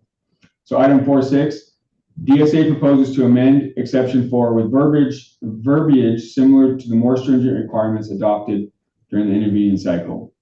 Item 4.7, DSA proposes to adopt this section, but to amend to add a third exception prohibiting the use of less restrictive national standard for privacy compartments and require the more restrictive verbiage for privacy compartments adopted during the 2022 intervening cycle. Item 4.8, DSA proposes to adopt this section, but to amend to add a third section prohibiting the use of the less restrictive national standards for privacy compartments. Item 4.9, in coordination with HCD BSE OSHPA DSA proposes to restore a missing footnote that was inadvertently omitted during the 2022 codification process. Paul, if you could excuse me, please, for interrupting. I'd like to pause and ask the committee members if there's any discussion or comment on the items thus far. Okay, hearing none, seeing none. Thank you. And please continue, Paul. Okay. Item 5, DSA proposes to adopt Chapter 5 with existing California amendments carried forward. Item 6, DSA proposes to adopt Chapter 6 with existing California amendments carried forward. Item 7, DSA proposes to adopt Chapter 7 with existing California amendments carried forward. Item 8, DSA proposes to adopt Chapter 8 without amendment. Item 9, DSA proposes to adopt Chapter 9 with existing California amendments carried forward. Item 10, DSA proposes to adopt Chapter 10 without amendment. Item 11, DSA proposes to adopt Chapter 11 with existing California amendments carried forward. Item 12, DSA proposes to adopt Chapter 12 with existing California amendments carried forward. Item 13, DSA proposes to not adopt Chapter 13, Chapter 14, and Chapter 15. Item 14, DSA proposes to adopt Chapter 17 with existing California amendments carried forward. Item 15, DSA proposes to adopt Appendix A without amendment. Item 16, DSA proposes to adopt Appendix B without amendment. Item 17, DSA proposes to not adopt Appendix C. Item 18, DSA proposes to adopt Appendix D without amendment. Item 19, DSA proposes to not adopt appendices E, F, and G. Item 20, DSA proposes to adopt Appendix H without amendment. Item 21, DSA proposes to continue adoption of Appendix Chapter I with IATMO IS 3122 only without amendments. And we do not propose to adopt the 2024 UPC section of IATMO IS 26 2019 E2 or IATMO IS 33 2019 E1 and the TCNA. Item 22, Appendix J, DSA proposes not to adopt Appendixes J, K, L, and M. Item 23, Appendix N, DSA proposes to adopt Appendix N without amendment. Item 24, DSA proposes to not adopt Appendices O, P, Q, R, and S.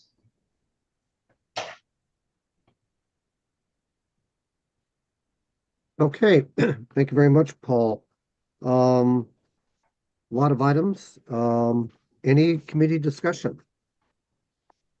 Chair, just I had one quick question for Paul. Paul, with item 13, you referenced DSA not adopting chapters 13, 14, and 15. Just for clarification, you're also including 16 in that, correct?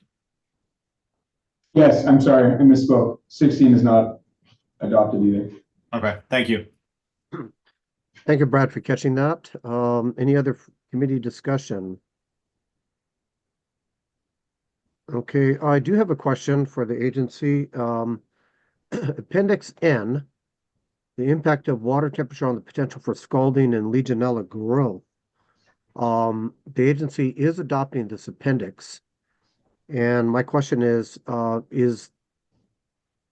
the application in any construction, design or construction be as the appendix provides?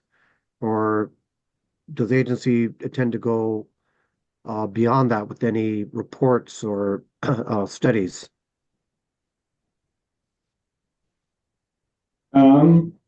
So I'm not sure I understand the question. Well, again, the appendix being scalding and Legionella, Yeah. and how would DSA apply this to any projects that, well, I guess any project appendix N would apply. So the question is, what is the procedure on application of this appendix?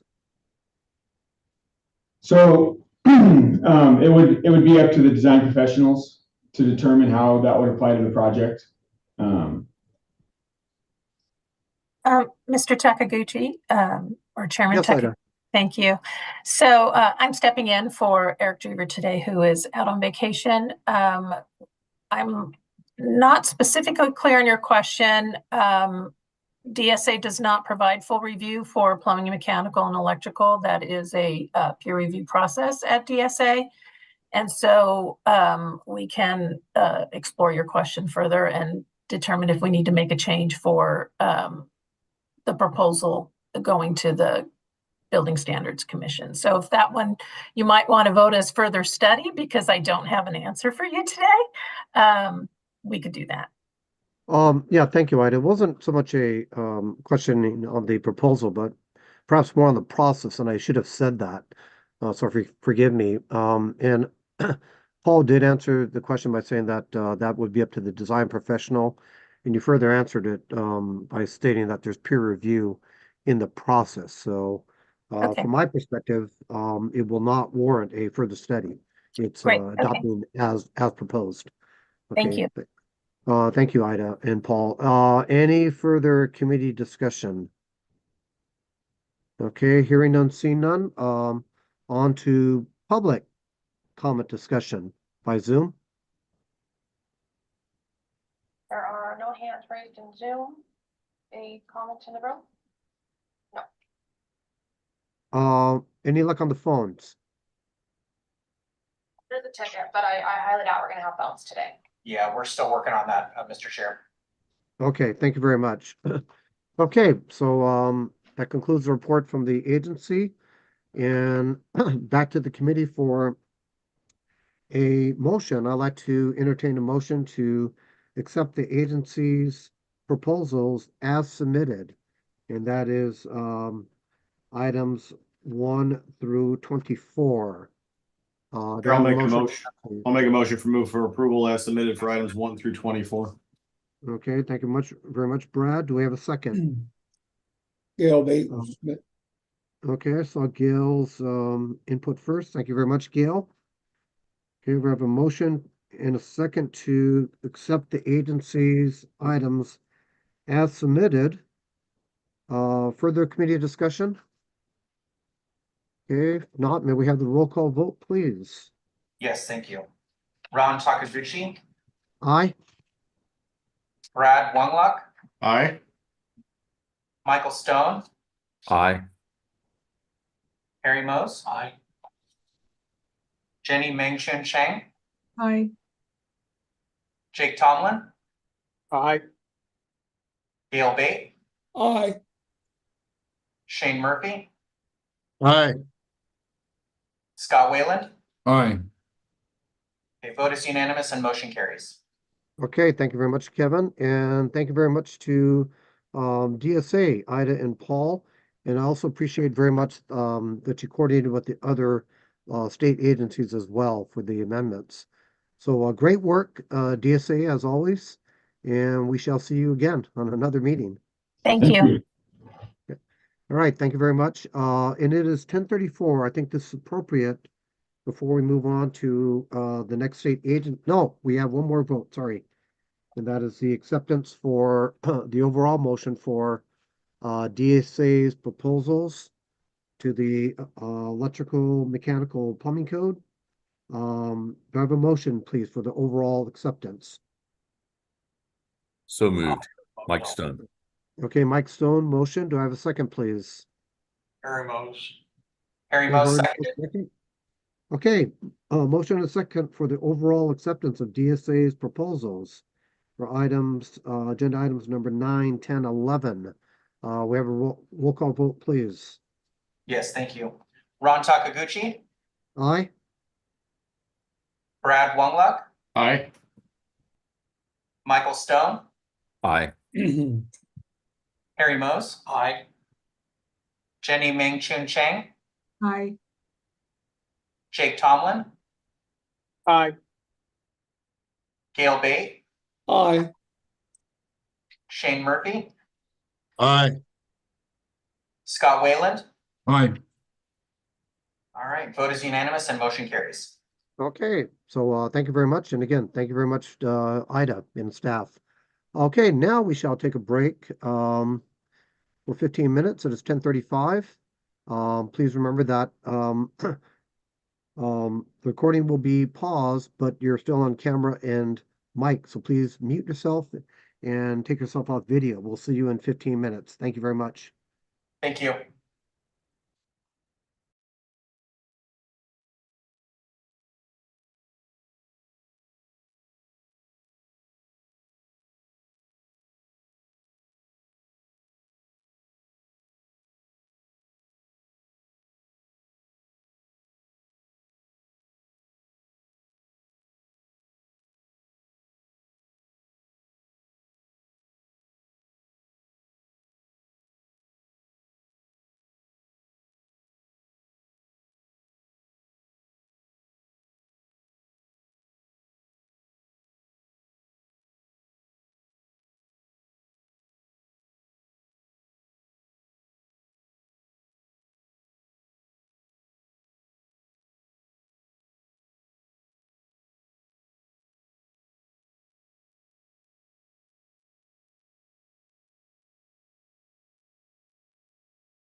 Hi, Mr. Chair, this is Kevin with Building Standards Commission. I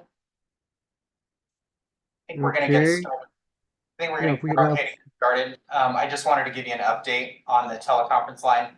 We're still working with Zoom to correct that, but we haven't received any other calls from members of the public that are having trouble. But if and when that happens, we're advising them to see if they can jump onto the Zoom webinar using the link on the agenda, or to send their comments into our email inbox. So we've got staff monitoring that, and apologize for the technical issue.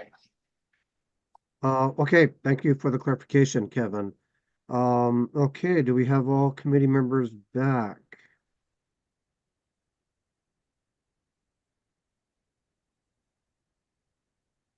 Okay, I believe so.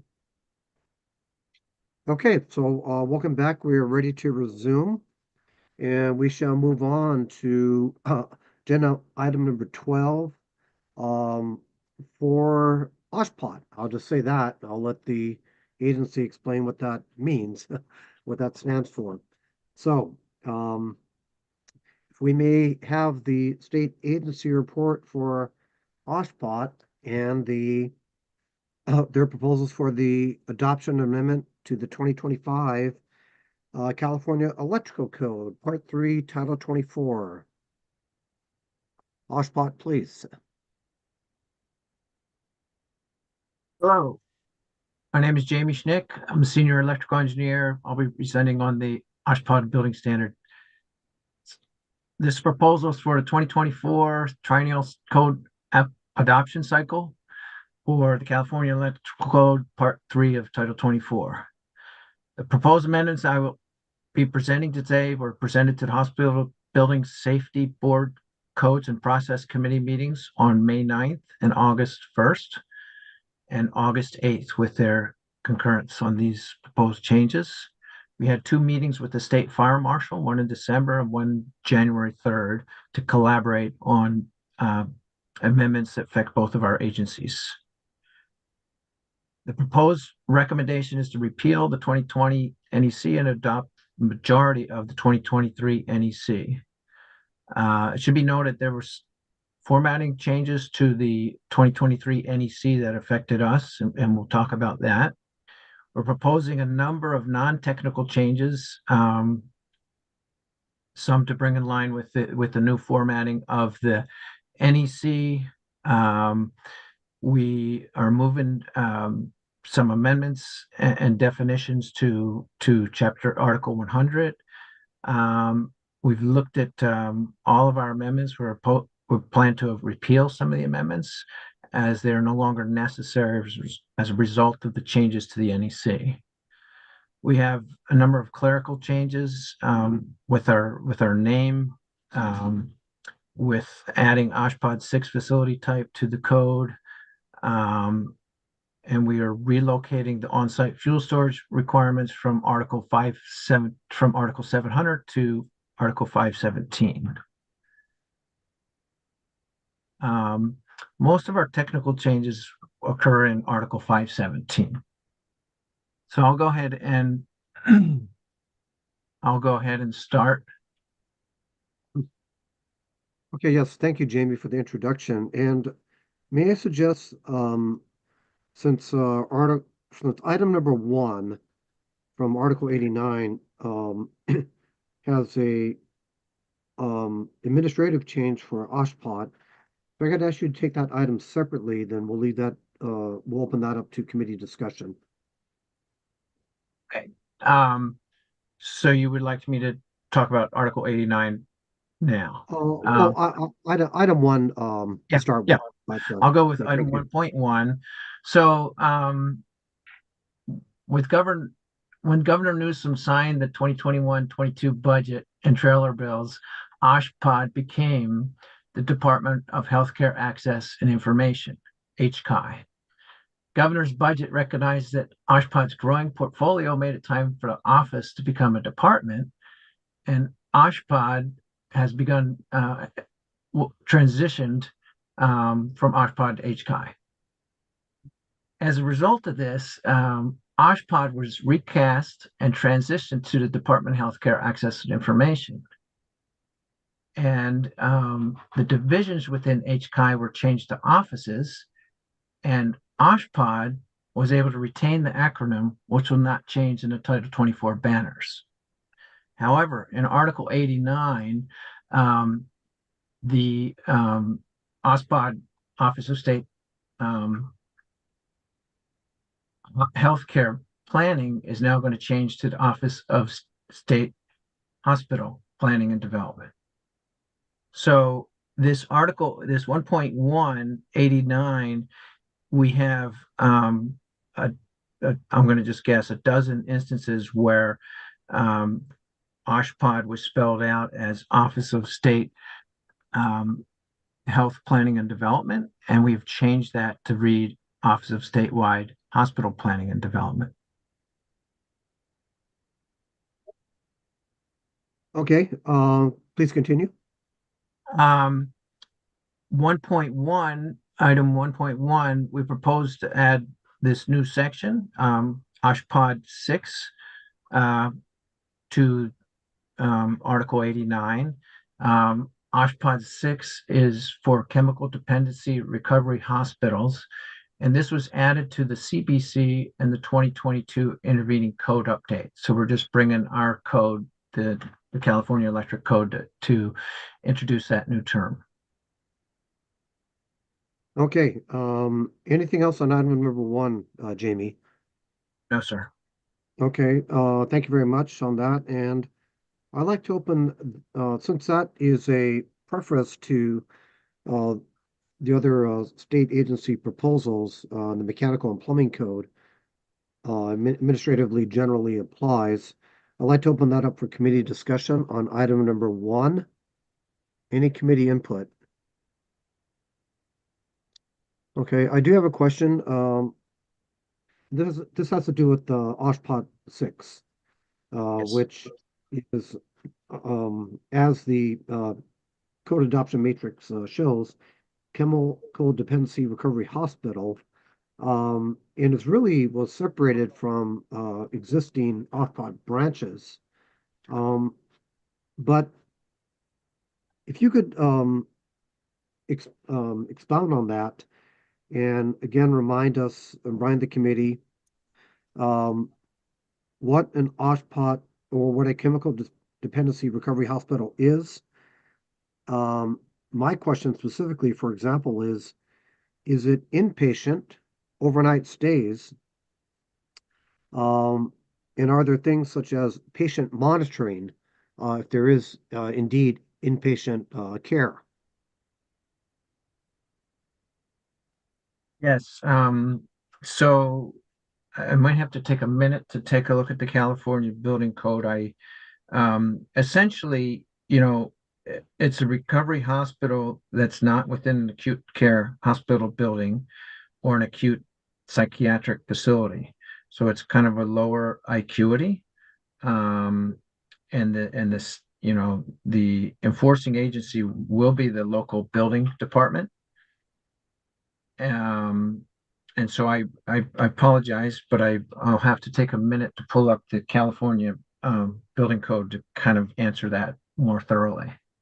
Okay, and that's okay, Jamie, but I guess was okay, an alert to myself as a local building official is that it is coming to the local building department, very much like OSHPD 3 is that responsibility. Right. I think maybe representing local building officials, Brad Wunluck is a building official also. We look forward to OSHPD's assistance on this, very similar to OSHPD 3, where there was items posted on the website, such as a flow chart. We would like to know if, for example, the the chemical dependency hospital will have a choice to go to OSHPD or to the locals for compliance. And I see Mia's hand is up. Mia, welcome. Great to see you. And I'll turn it over to you for my question, please. Hi, yeah, I want to see if I can help with this question a little bit. So OSHPD 6 was created due to legislation a couple of years ago. And generally, these facilities are already in existence. And if you think of them as the board clinic, which are not under OSHPD's jurisdiction, they are already under the local jurisdiction. The reason we introduced this acronym into the code is because there's a licensing issue with CDPH, and CDPH wanted to clarify in the law, and I don't have it called up right now, I apologize, is that these facilities can go into what's called an OSHPD 1R. So those are hospitals that have been removed from acute care. So when you read the health and safety code regarding chemical dependency recovery hospitals, one of the challenges is they use the word hospital. It's actually really a service, and that service can be in a hospital, an OSHPD 1. That service can be in an OSHPD 2, skilled nursing facility, and in the other OSHPD acronyms. I won't go through them all. But they can also be in a non-OSHPD building. They are overnight stay, but they are medically cleared, and they're not under medical care in the sense of non-ambulatory or locked facility like a psych facility. So I hope that helps clarify a little bit. And to add on to your point about assistance on a web page, we do intend to provide a CAN or a PIN, a code application and a cert PIN to clarify this, and have possibly an advisory guide on our website. Let me know if you have any additional questions. No, thank you very much, Mia. That is very helpful, and it's good to know that that assistance will be available. And I welcome OSHPD to work with the local building officials in putting that material together. And again, it's not until January 1st, 2026, where this requirement is effective. So there is time, and it's really time for everyone to get used to this new branch of OSHPD. So yeah, thank you very much, Mia. And Jamie, thank you very much for presenting of item number 1.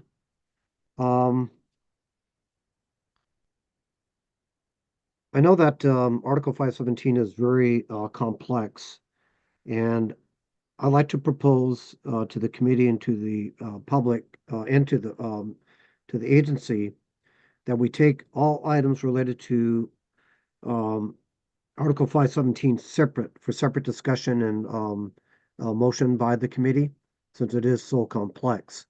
But perhaps, Jamie, all other articles, except for the ones related to Article 517 or Chapter 5,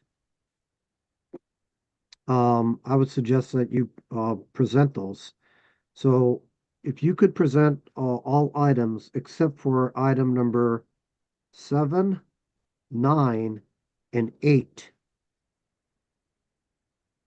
And I will ask the committee, is that amenable to the committee to take all discussion except for Chapter 5 and Article 517?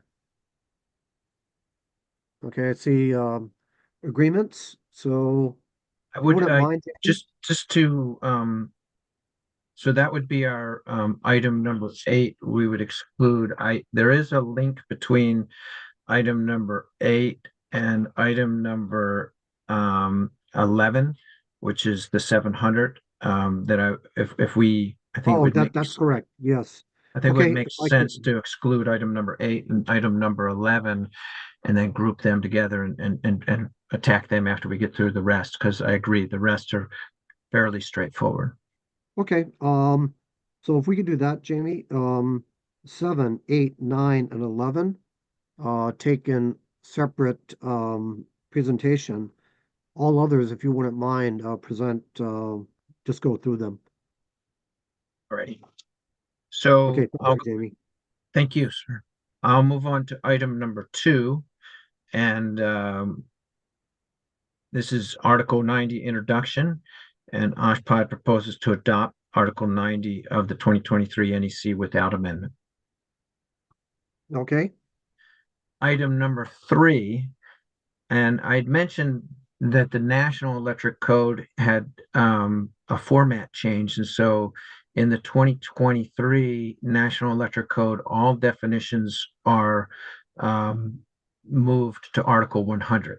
So this chapter 3, item number 3, chapter 1, we propose to adopt chapter 1, articles 100 and 110, carry forward existing amendments for OSPOD 1, 2, 3, 4, 5, and add new amendments listed below.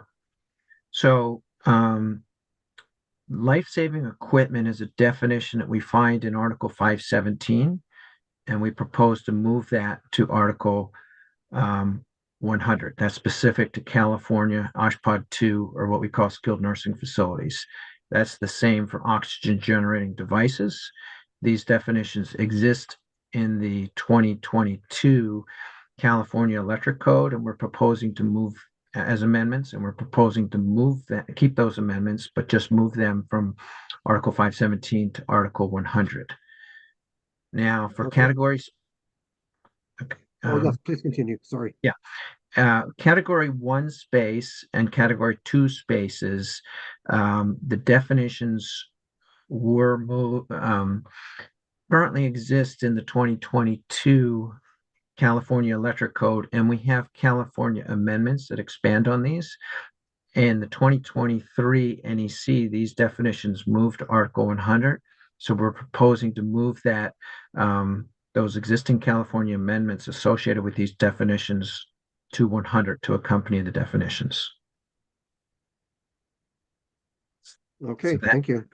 That's chapter 1. Chapter 2, wiring and protection. OSPOD proposes to adopt chapter 2. Our articles without 200, 210, 215, 225, 230, 235, 240, 242, 245, and 250 without amendments. We have proposed to adopt Article 220 without amendments and repeal the existing amendments in Article 220 as listed below. All of these, just as background, all of these OSPOD amendments were previously they were added in the intervening code to allow the adoption of language that now can be found in Article 2023. So all of these amendments that we propose to repeal have to do with a demand factor unique to healthcare, to receptacles in patient care spaces. So we will revert back to the National Electric Code without any amendments.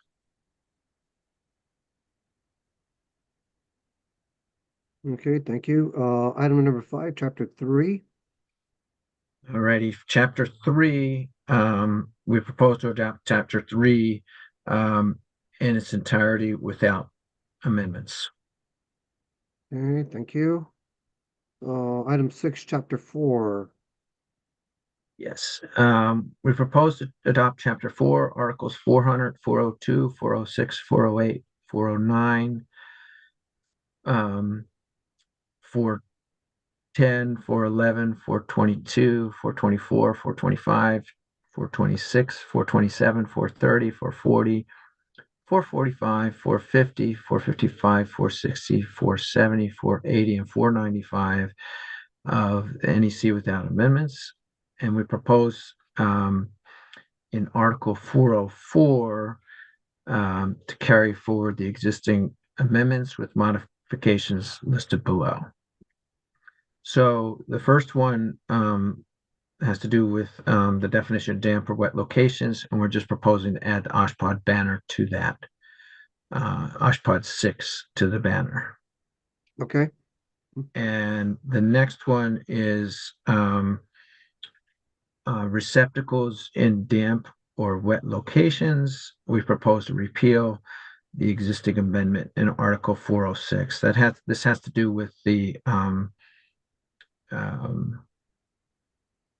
this has to do with the distance of the receptacles in patient. Let me just read this real quick to make sure I get this right. I apologize.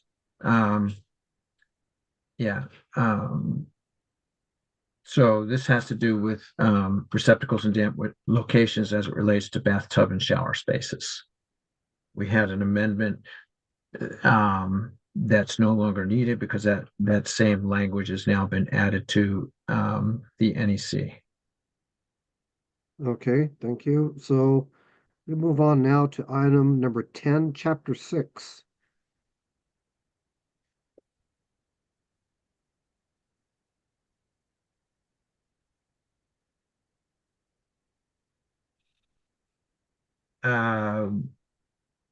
We propose to adopt chapter 6 in its entirety of the 2023 NEC version.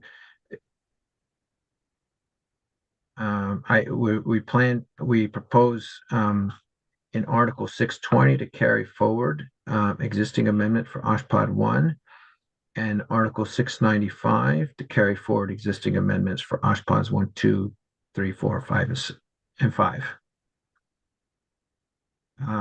We'll see that Articles 626, 669, 670, and 675 are proposing to not carry those. We haven't adopted those in the past. We don't plan to adopt those. Okay, thank you. And if you could take us through what chapters 8, 9, and the annexes. Yes. Ready?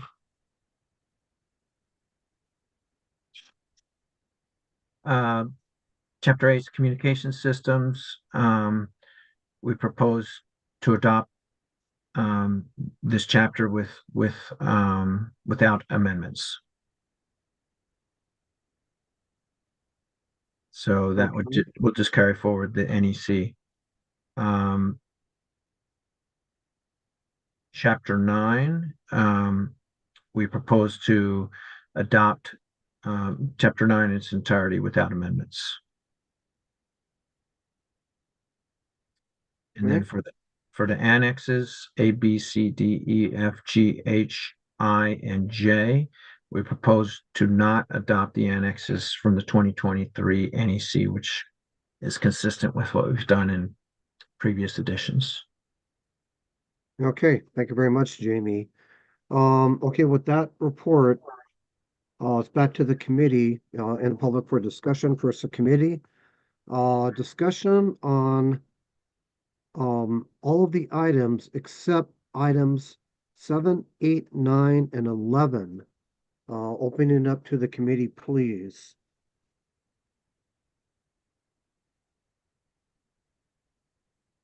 Okay, any hands? Not, I have a couple questions, Jamie. Item number 3, chapter 1, again, the definitions. Again, it was a very simple relocation to be consistent with the National Electrical Code format. All definitions now move to Article 100. Very well said. But for the definitions of life-saving equipment, oxygen generating devices, the application is only for OSHPD 2. My question is, why would it not also apply to OSHPD 1 in the acute care hospitals? Yeah, we in 2022, the governor signed a bill. At that time, it's called AB 2511, which required an alternate power source on site for skilled nursing facilities to provide backup power for cooling. HVAC system required to maintain safe temperatures and life-saving equipment and oxygen generating devices. So these two terms were introduced in that bill. And in order for us to put it into code, we need to add the definitions. And so they're specific to this new bill's requirement to have an on-site alternate power source for this equipment. So these were new definitions that were added in the intervening code cycle to address that bill. Okay, thank you, Jamie. And I know that I believe your discussions with the Chapter 7 will probably include some of that explanation. Okay, thank you for answering that question. Further questions, comments, discussion by the committee? Okay, hearing none, seeing none. I will now open it up for public comment. Barbara, please. There are no hands raised. Okay, thank you very much. So it is now back to the committee for action. And I would like to entertain a motion to accept items as submitted. 1, 2, 3, 4, 5, 6, 10, 11, 12, 13, 14. Again, those items. Chair, did you want to include 11 in that, or were you going to exclude 11 for? 11 would be excluded, because that would be emergency systems related to discussion on Chapter 5. And with that, I'd move Okay. for approval as submitted on those items. Okay, thank you very much, Brad. Do we have a second? Second, Mike Stone. Okay, thank you very much, Mike. Motion by Brad Wonlock, second by Mike Stone. Approved as submitted, all items as mentioned. And maybe I could say it the other way, all items except 7, 8, 9, and 11. Final committee discussion on those items. Okay, hearing none, seeing none. Kevin, is it clear on the items that we're voting on? Okay, thank Yes. you. Roll call vote, please. Yes, and just to restate one more time, the motion is to approve items 1, 2, 3, 4, 5, 6, 10, 12, 13, and 14. I'll go to That is roll. correct. That is correct. Okay. Ron Takaguchi, Aye. Brad Wunglock, Aye. Michael Stone, Aye. Harry Mose. Aye. Jenny Ming-Chun Chang, Aye. Jake Tomlin, Aye. Gail Bate, Aye. Shane Murphy, Aye. Scott Wayland. Aye. The vote is unanimous and the motion carries. Okay, thank you very much, Kevin. And thank you, Jamie and Mia, for those items. And Jamie, if you could now take us through items 7, 8, 9, and 11, please. Alrighty. So item 7, this is chapter 500, special occupancies. We propose to adopt articles 500, 501, 502, 503, 504, 505, 506, and 515. These are hazardous storage articles. We propose to adopt these from the 2023 NEC without amendment. Okay. Committee discussion on item number 7, chapter 5.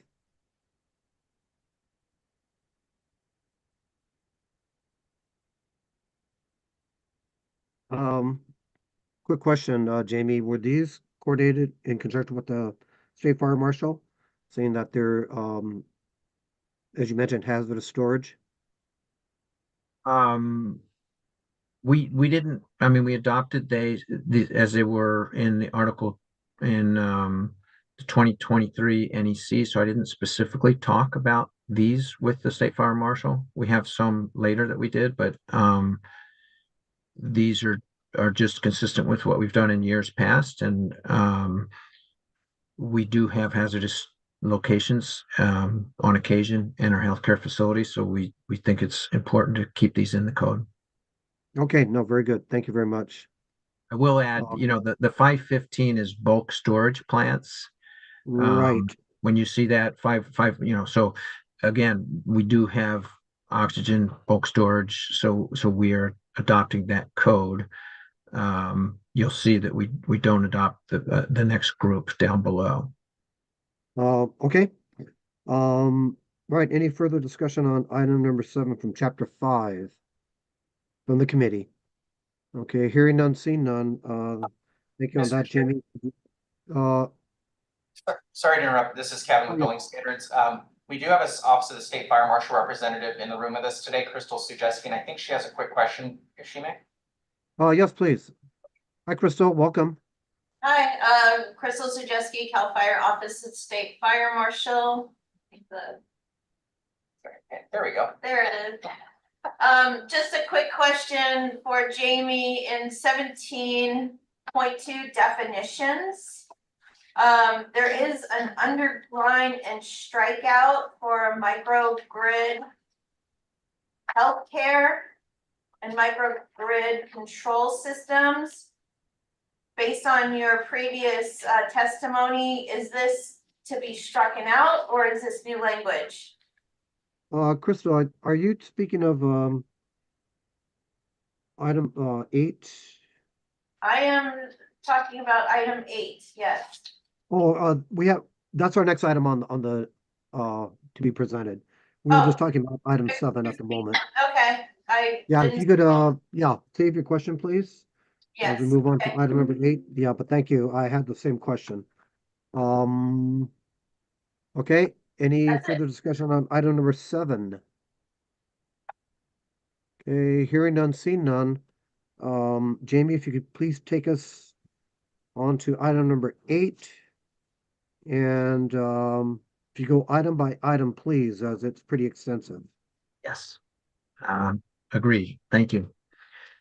And I really appreciate the way we broke these out because this is kind of the meat of it. So item 8-1 is we're proposing to fix some grammatical errors. Essentially, this is where the article, the paragraph, section C says electrical equipment schedules. Part 1, 2, 3, 1, 2, 4, and 5. Electrical equipment schedules in the construction documents shall clearly indicate which equipment will be powered by the essential electrical system and provide appropriate documentation for special seismic certifications.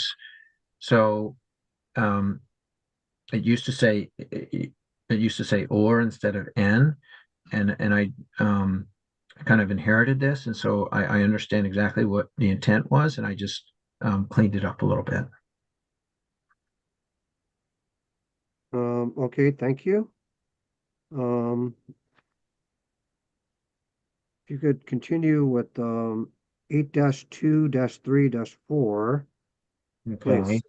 So on 517.2 definitions, life-saving equipment, this is to coincide with what we talked about in Article 1. So this has been relocated to Article 1, no change. So it's like I said, the definitions do not exist in 517 in the 2023. So this life-saving equipment goes away. The microgrid healthcare, so that definition exists in the 2023 NEC, and so we don't need that anymore. So it's still in the code. We're just taking it out of our OSHPD amendment. As you might recall, when we were in intervening code, we were pulling this language that had to do with microgrids into the intervening code, but just to get it acceptable, 18 months early, get it in the code 18 months early. Now I realize my first time through this, now I need to extract all of it because it's not necessary as an amendment because it exists in the model code. So that's the same for healthcare microgrid. And the next one, the microgrid control system. Oxygen generating devices, we talked about that that has been relocated to Article 100. And here you'll see the OSHPD amendments to the Category 1 and Category 2 patient care spaces that are just being relocated along with the definitions to Article 100. Okay, thank you. Jamie, why don't you also take 8-5 and then we'll have a discussion. Okay. So 8-5 is Article 517.4, and this article existed and essentially it required, a seismic certification for electric services. And so we're now revising that. This is related to essential power that we're going to see in 517.30 and 517.41, and we're just putting in print. One source or set of sources shall be sized to supply power to support the entire healthcare electrical load and shall permit it to be located on-site or off-site. The sources shall be one of the following: either a public utility, on-site resources, or a combination of both. There's a number of facilities and owners that have come to us and said, I can't get my utility to upgrade their service. And so I have a new tower that I'm building, and would it be acceptable to use on-site resources to make up the deficit? And so we felt that it was important to add this into the code that says, yes, you will be, this next sentence, all sources other than utility-owned equipment that are required to meet the entire healthcare electrical load shall have special seismic certification and located to minimize interruptions caused by natural forces common to the area or natural disasters. So this 517.4 is new language that we're introducing to the code to address conditions that we're seeing for our healthcare facilities in the state of California. Okay, thank you, Jamie. If I could pause and Kevin, I have a question for you on format or meeting procedure. And as my proposal, since this item 8 is very extensive, is to break it up for discussion with the committee and the public, but wait until taking action with the motion. Is that acceptable? Absolutely. Yes. Okay. All right, then we shall proceed in that manner. So with that, I'd like to open up for discussion first to the committee on items 8-1 through 8-5. Committee members. Okay, I do have a question on 8-5.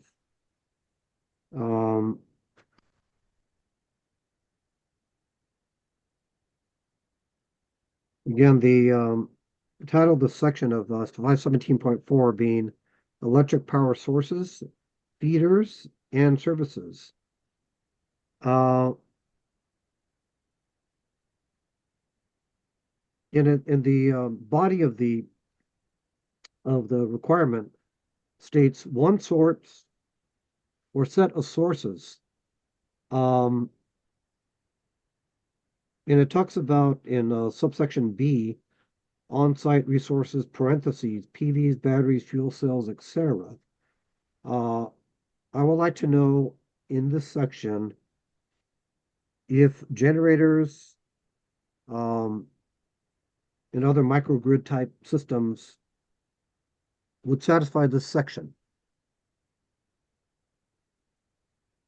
Yes. As far as the power source, that is, Jamie, Yes, sorry. yes. As far as power sources, yes. As far as this code is concerned, these on-site resources, PVs, batteries, fuel cells, microgrids, and even generators would be acceptable, would be Okay. code compliant.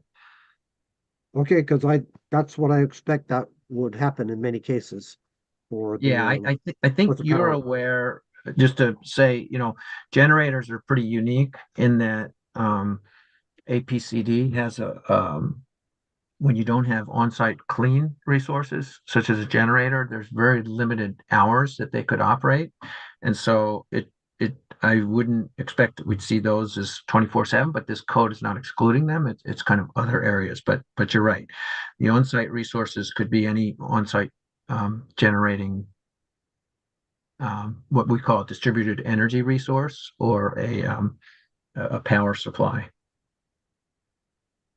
Okay, thank you very much on that. And my other question has to do with the new section on the special seismic certification, which brings its own element with coordination with Chapter 16 of the California Building Code.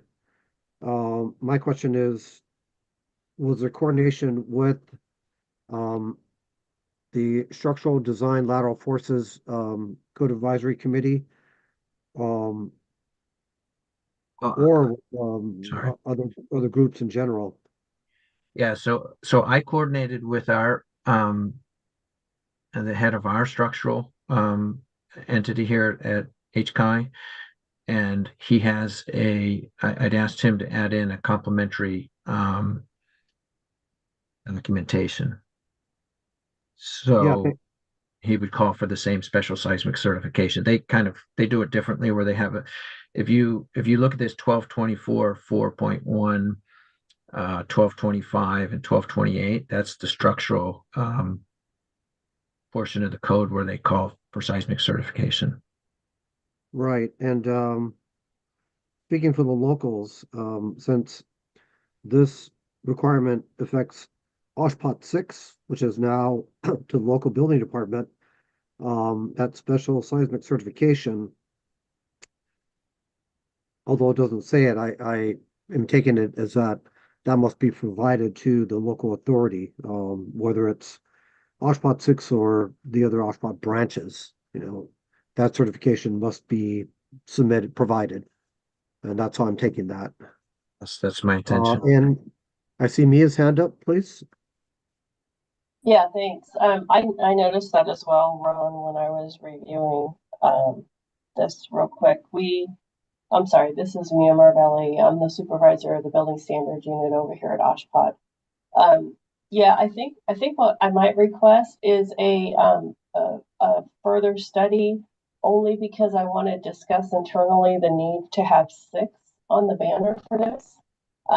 We had kind of gone through this code package and done a scrub of those, and I'm wondering whether or not this is the 6 is necessary for this code section, since these are not going to require backup power for this type of ambulatory care. So is that your recommendation at this time, Mia, that this item 8-4, no, 8-4, 8-5, I believe it's 517.4, but it was item 8.5. 8.5, yes, that be taken for further study? Yes. Okay, we shall do that then. All right, thank you. Anything else, Mia?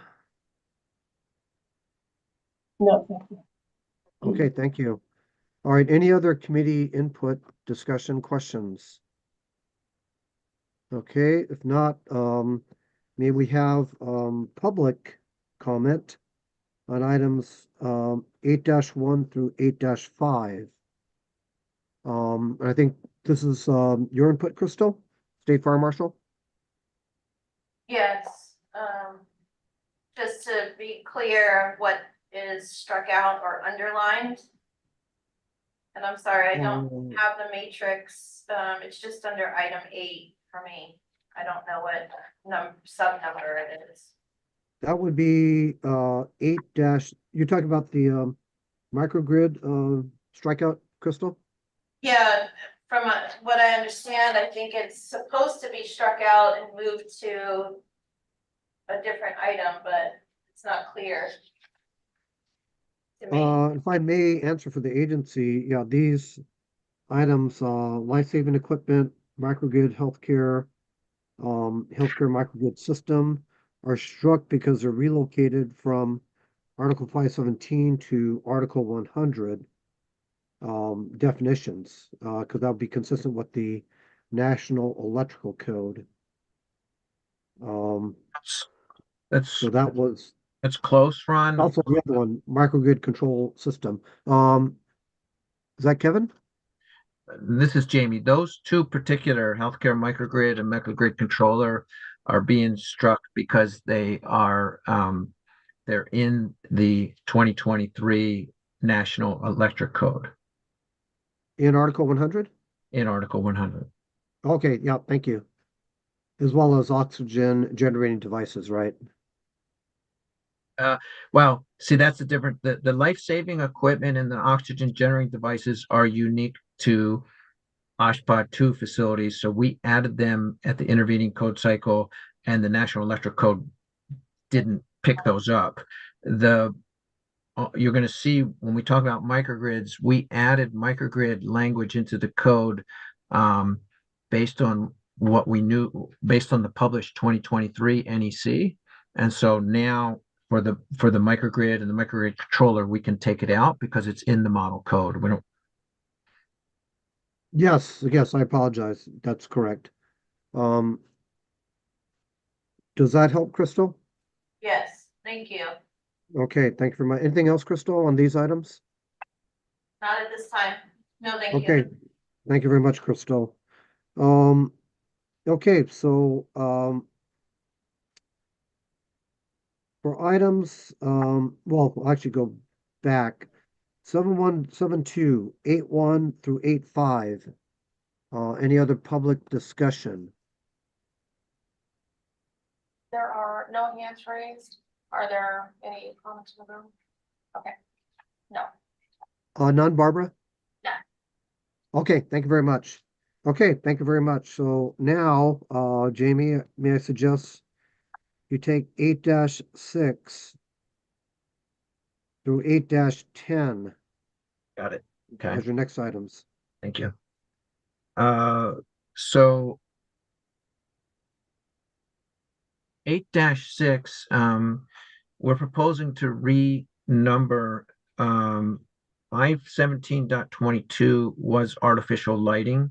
It's a California amendment, that entire section, and we're proposing to renumber that to 0.8. One of the reasons we're doing that is because the National Electric Code has used 517.22 for the first time, and that's where they use that for the demand factor for receptacles in patient care spaces. And so we needed to renumber it. When we renumber it to 0.8, it puts it into part 1, which is more appropriate. We're also proposing to renumber 517.24 and to move that out of part 2, which is called wiring and protection, and move that into part 1, which is general, because we feel that's a more appropriate place for the mobile medical facilities. 8 point. That's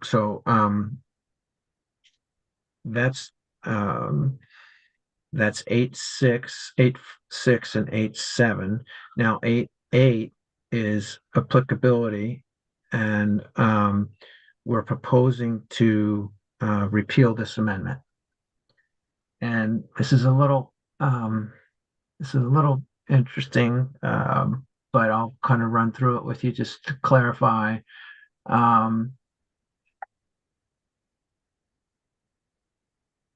Article 517.10b states that nursing homes and limited care facilities that are wired in accordance with Chapter 1 through 4, where spaces are used exclusively as patient sleeping rooms, are not required to comply with Part 2. So the amendment says that we don't adopt that, and by getting rid of, which is like a double negative. So getting rid of the amendment, we follow model code that says nursing homes and limited care that are wired in accordance with 1 through 4 are not required to comply with Part 2. And so we're reverting back to the National Electric Code on that. When we go to 517, we go to 8-9, this is related because this is 517.18, and 517.18 is talking about the requirements for receptacles in patient care areas. And we see that exception number 3 says hospital grade receptacles shall not be required in patient sleeping areas in nursing homes. So basically, when we did not adopt, when we took out our OSHPD amendment, which allowed the national language in the National Electric Code to remain, that nursing homes didn't have to comply, this is not necessary anymore. So essentially, hospital grade receptacles are not required in patient sleeping areas, and that's because but we don't need this exception anymore. When we get rid of that exception, all of a sudden, what's related is we need to change exception number 4 to number 3 because number 3 went away. We changed exception number 5 to number 4. Here we have a slight amendment where the new exception number 5, which is now number 4, says OSHPD 1 outpatient observation bed and gurney location shall be provided with a minimum of 4 receptacles. We've added in OSHPD 1 and OSHPD 4. The reason is because you can use an OSHPD 1. We've changed that from 1 to 1 and 1R because you can use 1Rs as outpatient observation beds. And then we just did some cleanup and relocated this informational note to after all the exceptions because that's where it originally would appropriately be. Okay. We might come back to that one. Then the 810 is just simple getting rid of 517.22 and 517.24, which we've already talked about because we just renumbered those. Right. Okay. Thank you very much, Jamie. So let me open up the discussion to the committee, first of all, on items 8.6 through 8.10. Committee discussion questions on those items. Okay, hearing none, seeing none. Actually, I do have an item. The exception you just talked about, Jamie, in 517.18, receptacle requirements and exception number 4, outpatient observation bed and gurney locations. Could that apply to OSHPD 3? I was involved with a oncology outpatient OSHPD 3 occupancy where they did have surgery and recovery, therefore observation bed for during recovery. So would you see that exception applying to OSHPD 3? That's a good point.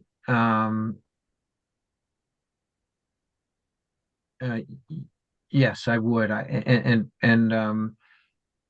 would. And what we've been doing, you'll see this later, is we say, I think that's a good suggestion, and I would follow that. But what we say is OSHPD 3, and then parentheses, we say surgery centers only. And that's what I very mean? much appreciated by the locals because OSHPD 3 could be very varied, and to make that distinction is very helpful. So yeah, I'll leave it'll that be up to the agency to consider. Got it. So further study on this. Well, or is or that perhaps approved as amended. okay? I like that. If that's friendly to the agency to do something, or if the desire is to study it and see what the application is, we'll follow your lead. Yeah, I think that's a good suggestion, and I would support that. We would add in OSHPD 1. It would be 1, 1R, and 3 And then in brackets, we'd say surgical clinics only.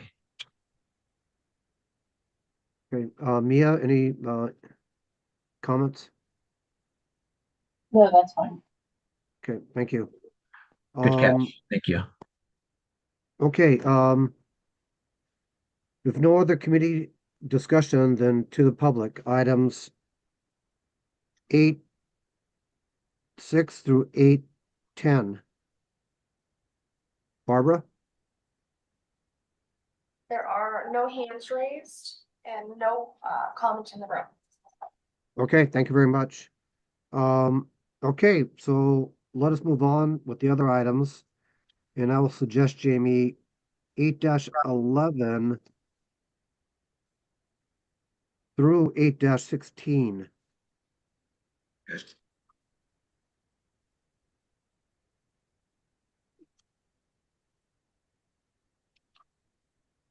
Ready. 8-11, 51729, type 1 essential electrical systems. This is that what we just talked about. We're making a minor amendment. In 8.1, we list OSHPOD 1, 2, 3, 4, and 5, and we're proposing to add in surgical clinics in brackets after the OSHPOD 3, just to make that clear to everybody. Yes, thank you. So 529 is essentially talking about type 1 essential electrical systems, and when we move to 51730, 812, it talks about the sources of power for these OSHPOD 1 facilities, or a type 1 essential electrical system facilities. And so you'll see that model code, I've included what A is in model code, and I've underneath of it, I put in 8.1 as all new text, which then would take precedence over A. And it's very similar, but what we'll see here is that these we've kind of helped clean up the wording to say that the essential electrical system shall be served by 2 or more independent sources or set of sources. In addition to the electrical power sources called out in 517.4, each healthcare facility shall have one on-site source or set of sources sized to supply the entire essential electrical system. Both sources, entire site, and essential electrical system may share resources. However, neither source or set of sources shall depend on resources from the other to meet the calculated load values or loads they're designated to feed. I've added in clearly indicate that essential electrical system components, because I'm thinking these systems are going to get a little bit more complicated, and we want it to be clearly identified on the plans. And then we also propose to add in that the 2 independent sources or set of sources shall be located to reduce the likelihood of simultaneous interruptions of both the essential and the non-essential components. So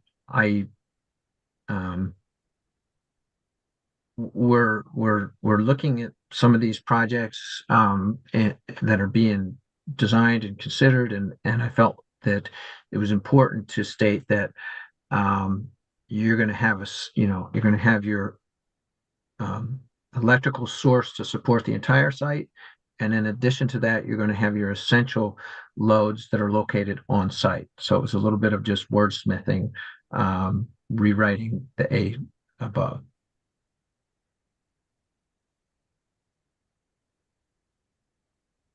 I'll go ahead and look at 813, if that's okay.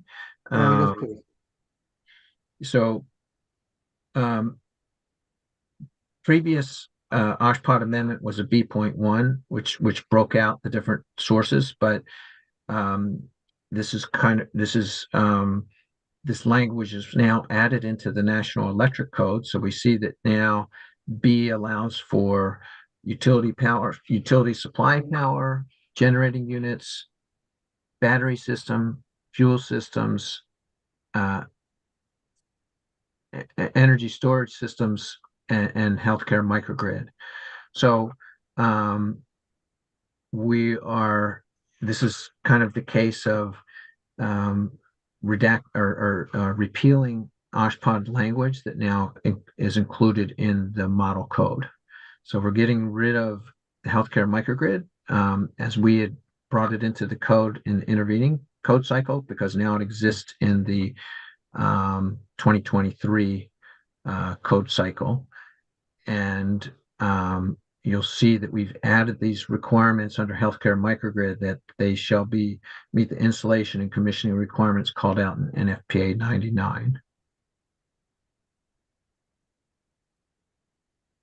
If we go on to 14, actually, I did talk about that. That's where we get rid of the healthcare microgrid, because that shows up in the national code, and we've made that amendment. 15 is temporary source of power for maintenance or repair of alternate source of power.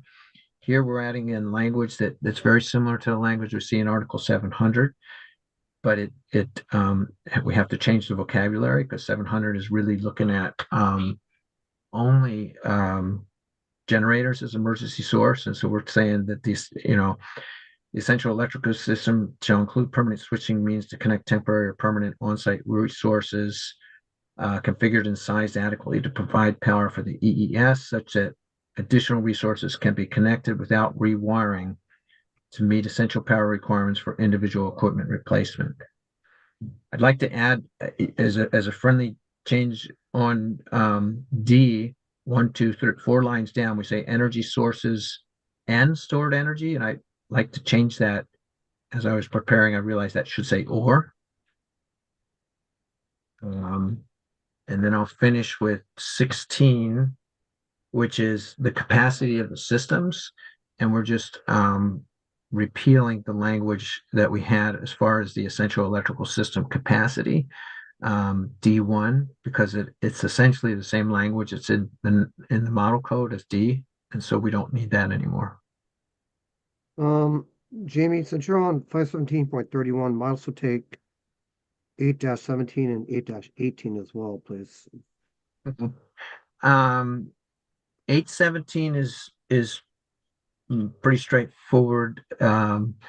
We had added in language to address that cover plates or the receptacles themselves could be marked, and that language now is included in the model code, so we don't need this amendment anymore. So we're just repealing that. 517.18 is where we add in the on-site energy storage system and fuel supply. And so you'll see that this 517.18 is something we coordinated with the state fire marshal, but we felt it prudent there was renumbering that was happening in Article 700, and we also wanted to move this fuel storage requirements for hospitals out of 700 into 517 as it's more appropriate and we can clearly identify. So the underlying language, the H is new language, and we're saying the on-site electrical sources or set of sources of sufficient resources on-site shall be available at all times to provide continuous essential power as follows. This 1 and 2 is language is pulled out of 700. It is modified, but then put back here. It basically calls out, for correctional facilities, 24 hours, for acute hospitals, NPC 5, 72 hours.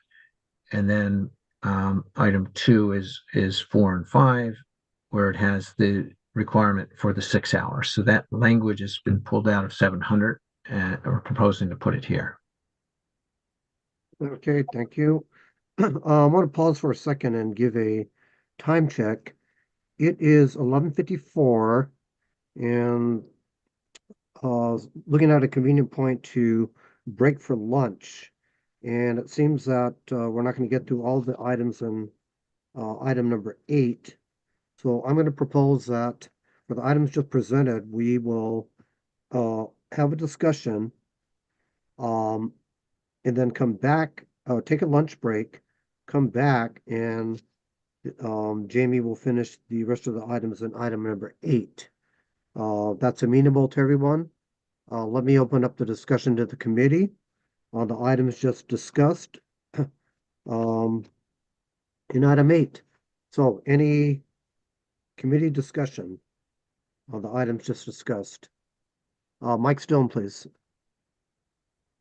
Thank you, Mr. Chair. I'm inclined to, when we get there, to make a motion to approve item 8, all the different items.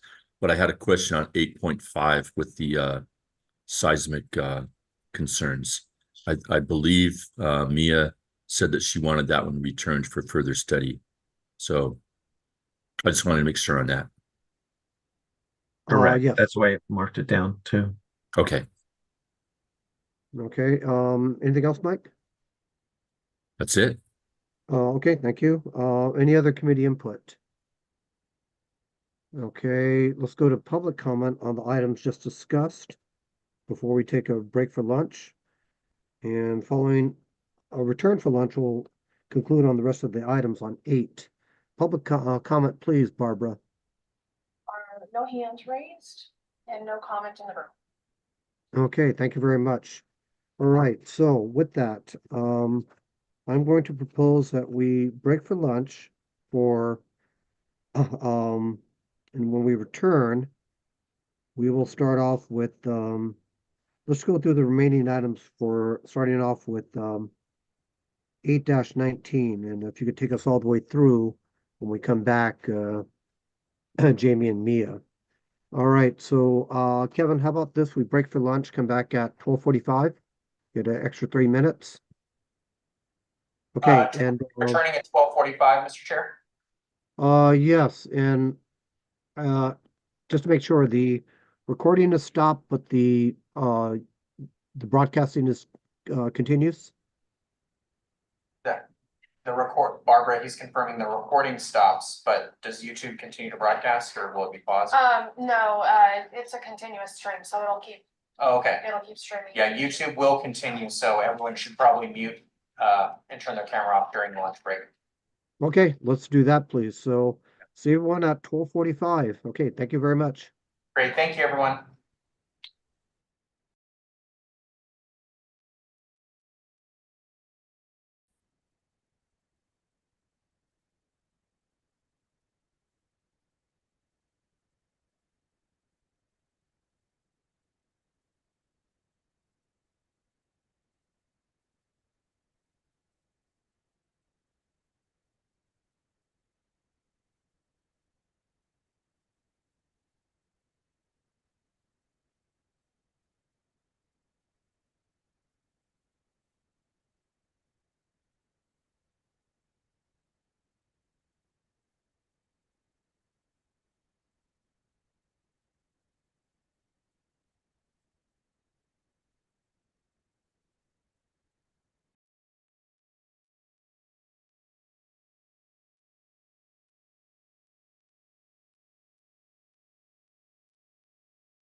stop sharing. I'm just gonna start recording again, just in case. Hi, Chairperson Takaguchi. This is Kevin with Building Standards Commission. I think we're still waiting on one or maybe two committee members. Just wanted to give you a heads up. Okay, thank you so much.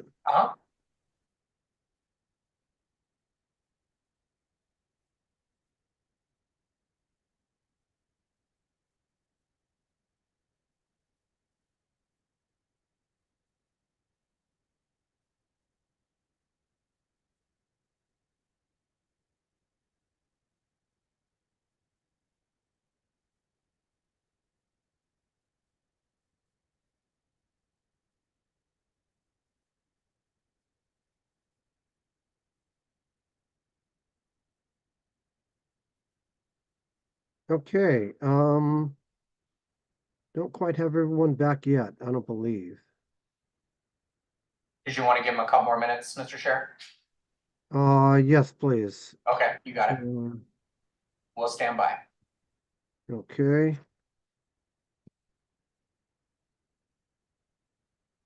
And as we're standing by, again, a reminder that we were discussing OSHPOT's proposals for the electrical code.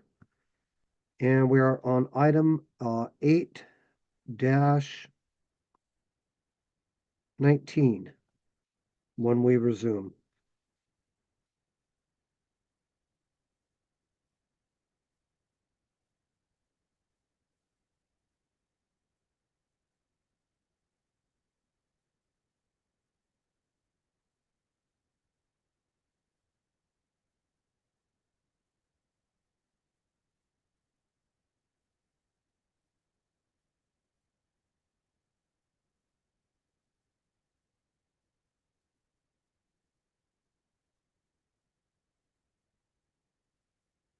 We had Brad, but we lost him, so.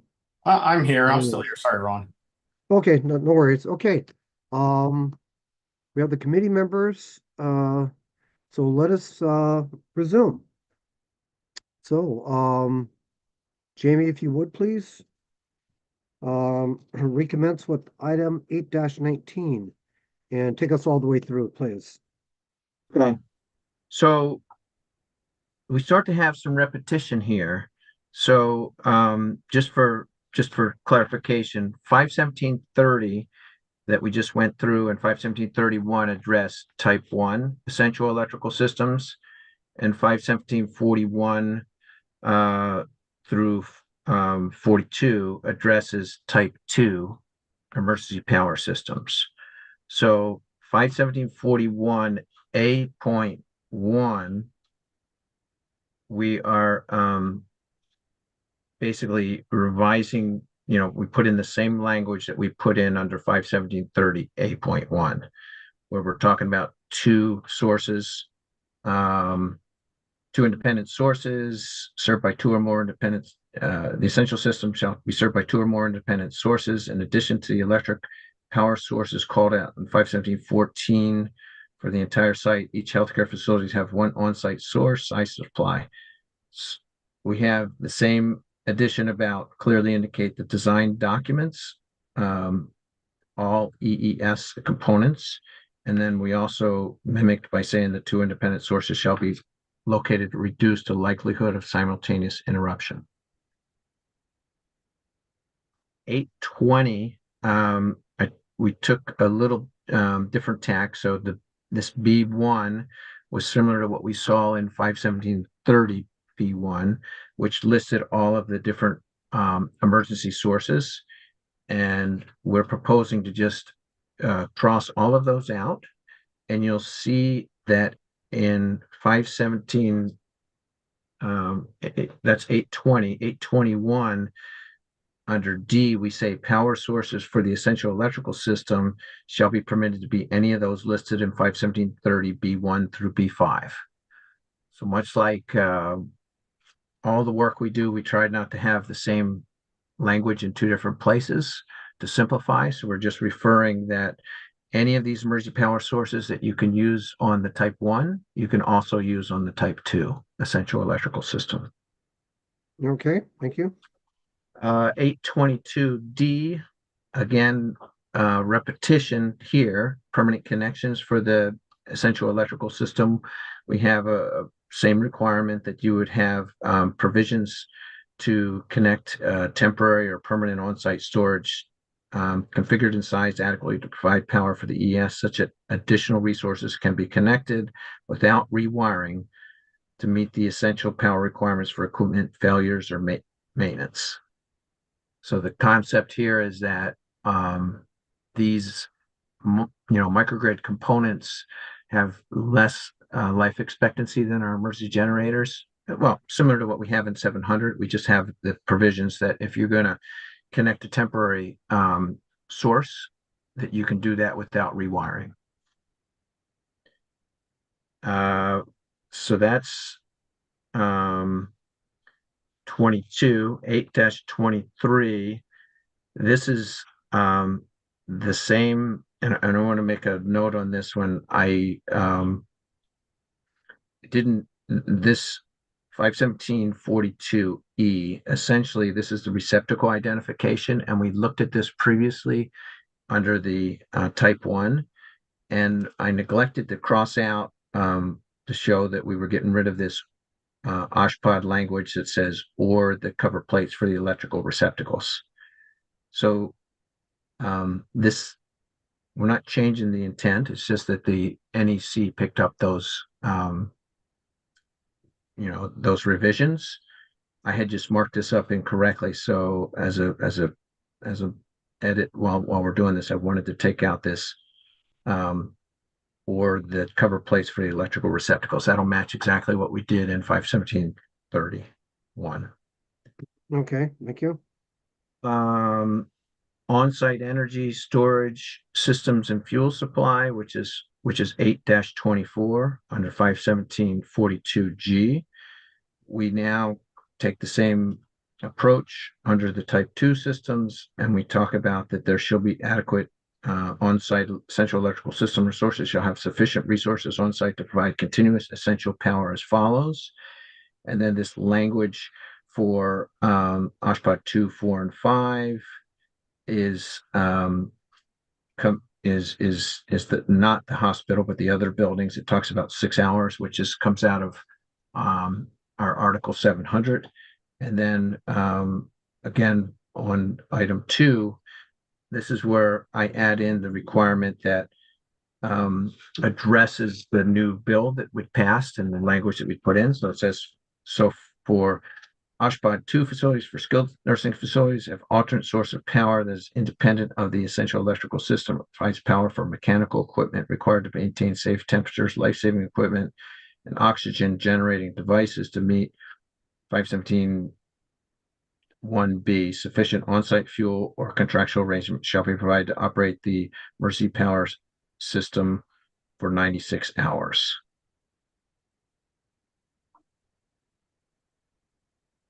Okay, thank you. 825,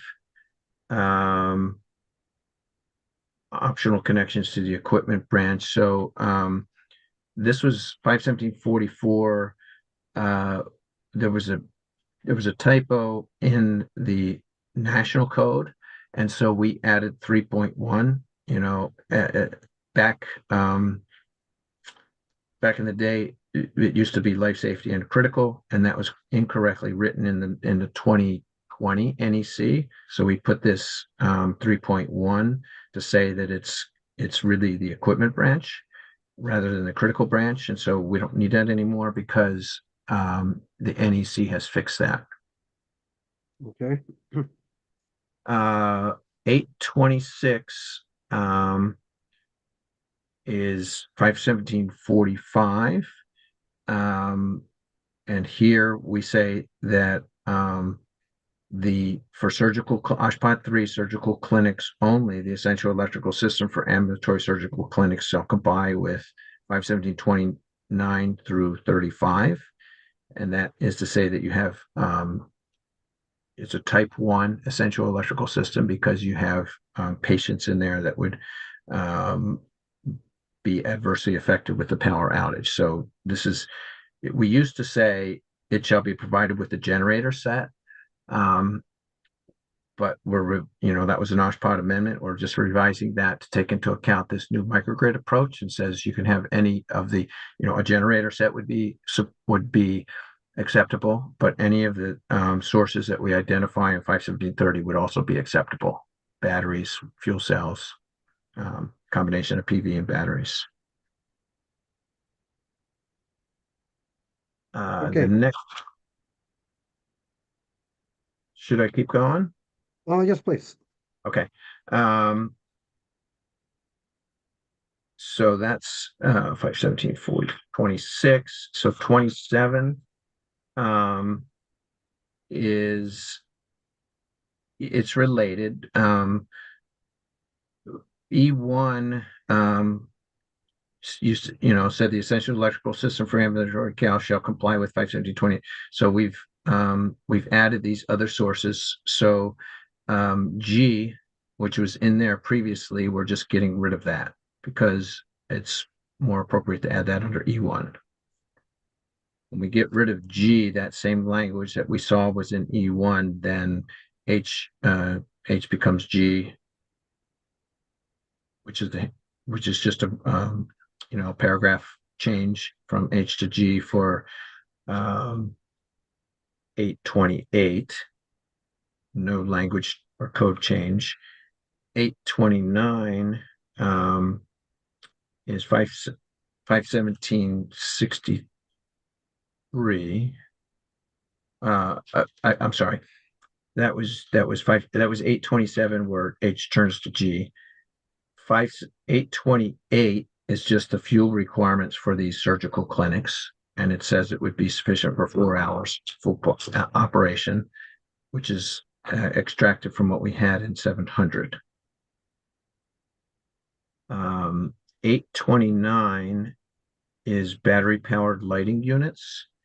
And so we're proposing to add language that's directly from NFPA 99 as a direct result of us enforcing this code, where it says OSHPD 1, 3 surgical clinics only, and 4 for the battery powered lighting units will have 90 minutes of backup power, which is identical to what's required in any building for emergency lighting. 830, this is language that now shows up in the 2023 NEC.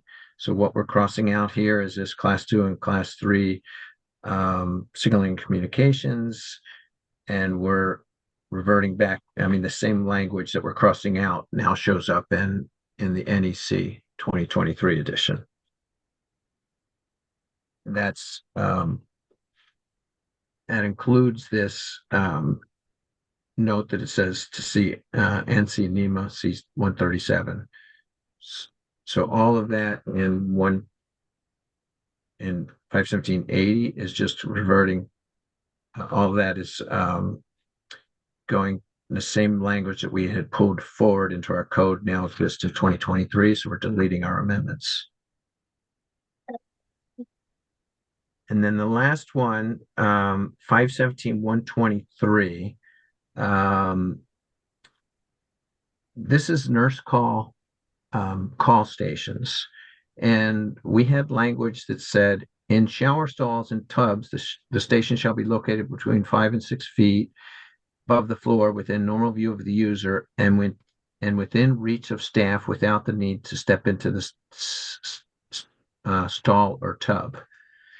So the reason we're proposing to delete this, there's been there's a lot of nurse call remodels, and they're dealing with these nurse call stations that are essentially in view from outside the shower, but on the opposite wall. And we couldn't find any reason. If I look at NFPA 99, this language isn't there. This language originated in the FGI guidelines. But our electrical coordinator with our architecturalists really came from our architectural lead that basically was saying this is creating unnecessary cost and challenges to people doing design. So we're proposing to just remove that last part of the sentence so that this, the nurse call are in the in the tub, and essentially this is in the shower area. They're in the shower area, and as long as they're at the right height and within normal view of the user, then we're proposing that would be acceptable. Okay, thank you very much, Jamie, for that very thorough report on Article 517. I know, which is the meat of OSHPOT proposals to the electrical code, as always. All right, so to the committee, first discussion before public comment. Committee members, please. Comment on item number 8 related to Article 517. Okay, hearing none, seeing none. Let's move on to public comment on this item number 8. There are no hands. Barbara? There's no hands raised and no comment in the room. Okay, thank you very much, Barbara. So it's back to the committee for a motion, and I believe since the agency identified item 8-9 as 8-5 as an item that they'd like to take back for further study, we will take that one separately on our own, because we'll have to identify the criteria from the 9-point criteria. Mr. Chair, 8-9 was also talked about as an amendment. Can we take that with the entire package, or does it have to be separated out separate because of that language that Jamie had mentioned? Was that the and or, Brad? It was the surgical center language 1, 2, and 3, or 1, 1R, and 3, I believe. 9 was where you had proposed that we add in OSHPOD 3. Yeah. For the exception. Oh, right. I'm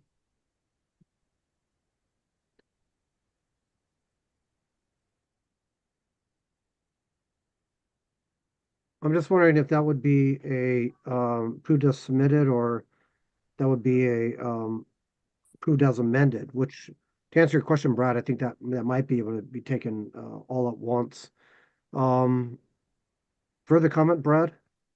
No, I was just wanting to make sure that because the OSHPOD 3 isn't included in that section, that if we could approve it as part of this entire group, or needed to separate it out similar to item 8-5, which was further study because of the amendment language that we talked about. I would like to ask the agency,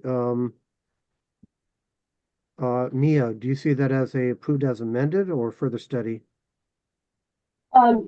Actually, to make it easy on the committee, you could do them all as further study, because we'll still look at them and comment on our code advisory committee when we return for 45-day comment. If you guys want to take the motion on items 8-5, 8-9, and Jamie, I realized you said for 8-23 you wanted to fix something that was in that. So there was 8-15 where the end change. I'd like to change and or, and then 8-23 where I neglected to cross out 5 words that were part of an OSHPOD amendment. So 8-5, 8-9, 8-15, 8-23 could all be further studied. Thank you, Mia. Okay, we could consider that. Okay, thank you, Mia. Mike? Yes, I was going to make a motion. Yes, please. My motion is to accept all the items 8, with the exception of 8.8-5, 8-15, and 8-23. How about 8-9 with that? Well, 8.5, we wanted to return for further study. So did I mention that one? And I believe, Mia, you were friendly to having the committee consider 8-9 back for further study as well? Yes. Yeah, if you could would you be okay, Mike, if you amended your motion to Sure. include 8-9? I just want to make sure I got the all the item numbers correct. Okay, so if you could repeat it, Mike, the 4 items for the study, 8. or not for the study, sorry, not part of your motion. Right. I guess we'll take a separate motion on the other ones, right? Yes. Yes, so I would exclude 8.5, 8.9, 8.15, and 8.23 from the motion to approve as submitted. Okay, thank you very much, Mike. Okay, motion by Mike Stone, seconded by Brad Wonluck. Further committee discussion.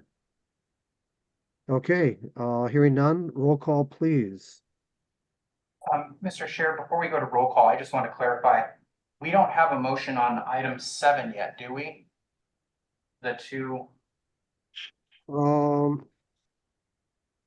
think Yeah, I believe that is correct, yes. That's correct. Yeah, we did these Okay, together. could you amend your motion, Mike, to include item 7? Yes, I will include that to amend that to include item 7. And I'll still second it, Chair. Okay, thank you to the motion of the maker of the motion and the seconder. And that is before the committee. Mia, any further input? Your hand is still up. Okay, thank you. Thank you, Mia. Okay, roll call, please, Kevin. Yes, thank you. Ron Takaguchi, Aye. Brad Wongluck, Aye. Michael Stone, Aye. Harry Mose. Aye. Jenny Meng Chun Chang, Aye. Jake Tomlin, Aye. Gail Bate, Aye. Shane Murphy, Aye. Scott Wayland. Aye. Vote is unanimous and the motion passes. Okay, thank you very much. So, do I now have a motion for items 8-5, 8-9, 8-15, 8-23 for Yes, Chair. further study? Yes, Chair, I'd move for further study on 8, 5, 9, 15, and 23, utilizing 9-point criteria number 6. Okay, And for the thank you very reasons that much, we've Brad. talked about, throughout over the past couple hours. Okay, thank you very much, Brad. Do we have a second? Second, Mike Stone. Okay. Motion by Brad Wonluck, second by Mike Stone. Further committee discussion? If not, roll call vote, please. Mr. Chair, I just wanted to make one comment. I know 8.5 had to do with seismic concerns, and NEMA has actually been working on seismic standards for electrical equipment for about 6 or 7 years now, and we've actually talked with OSHPD quite a bit regarding this. So if OSHPD needs any help with further review on that, we'd be happy to help out. Thank you. Yeah, thank you very much, Mike. Okay, roll call vote, please. Yes, thank you. Ron Takaguchi, Aye. Brad Wongluck, Aye. Michael Stone, Aye. Harry Mose. Aye. Jenny Meng Chun Chang, Aye. Jake Tomlin, Aye. Gail Bate, Aye. Shane Murphy, Aye. Scott Wayland. Aye. Okay, vote is unanimous and motion carries. Okay, thank you very much, Kevin. All right, finishing up the remaining items, which is item number 9 and item number 11.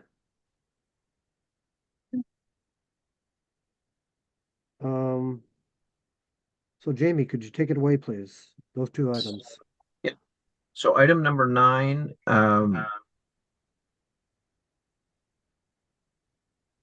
Article 518, starting to hear a feedback. Article 518, 520, 540, 545, and 590. We propose to adopt these articles from the 2023 NEC without amendment. And Articles 522, 525, 530, 547, 550, 551, 552, 552, 555. We propose to not adopt these. Okay, thank you. And how about item number 11, chapter 7? Alrighty. 7.1, under 700.12 general requirements, those exceptions C, D2, and G were what we called out the on-site fuel storage requirements for the generators in Article 700, and now we've reworded those slightly and moved those into 517. So we're proposing to delete those.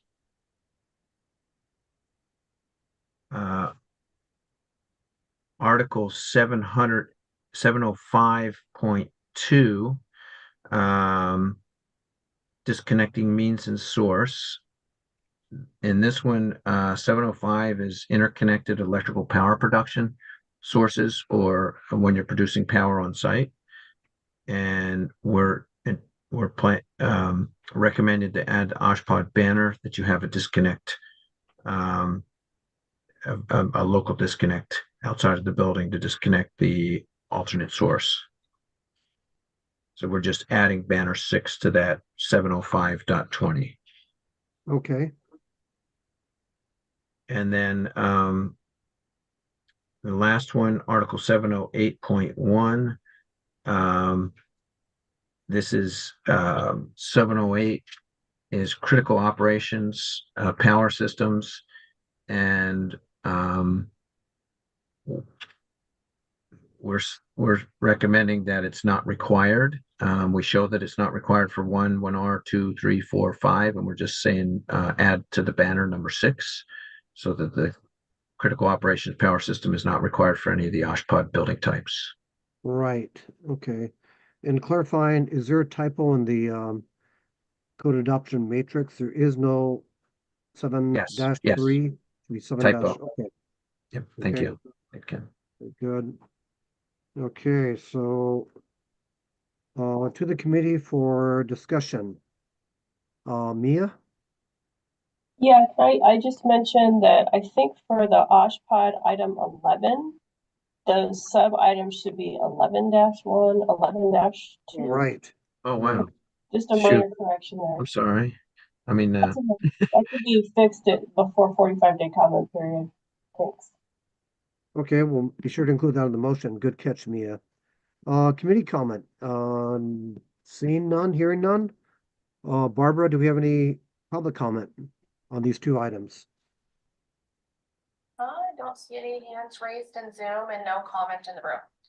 Okay, thank you very much, Barbara. So, do I have a motion, please, for items number 9 and 11?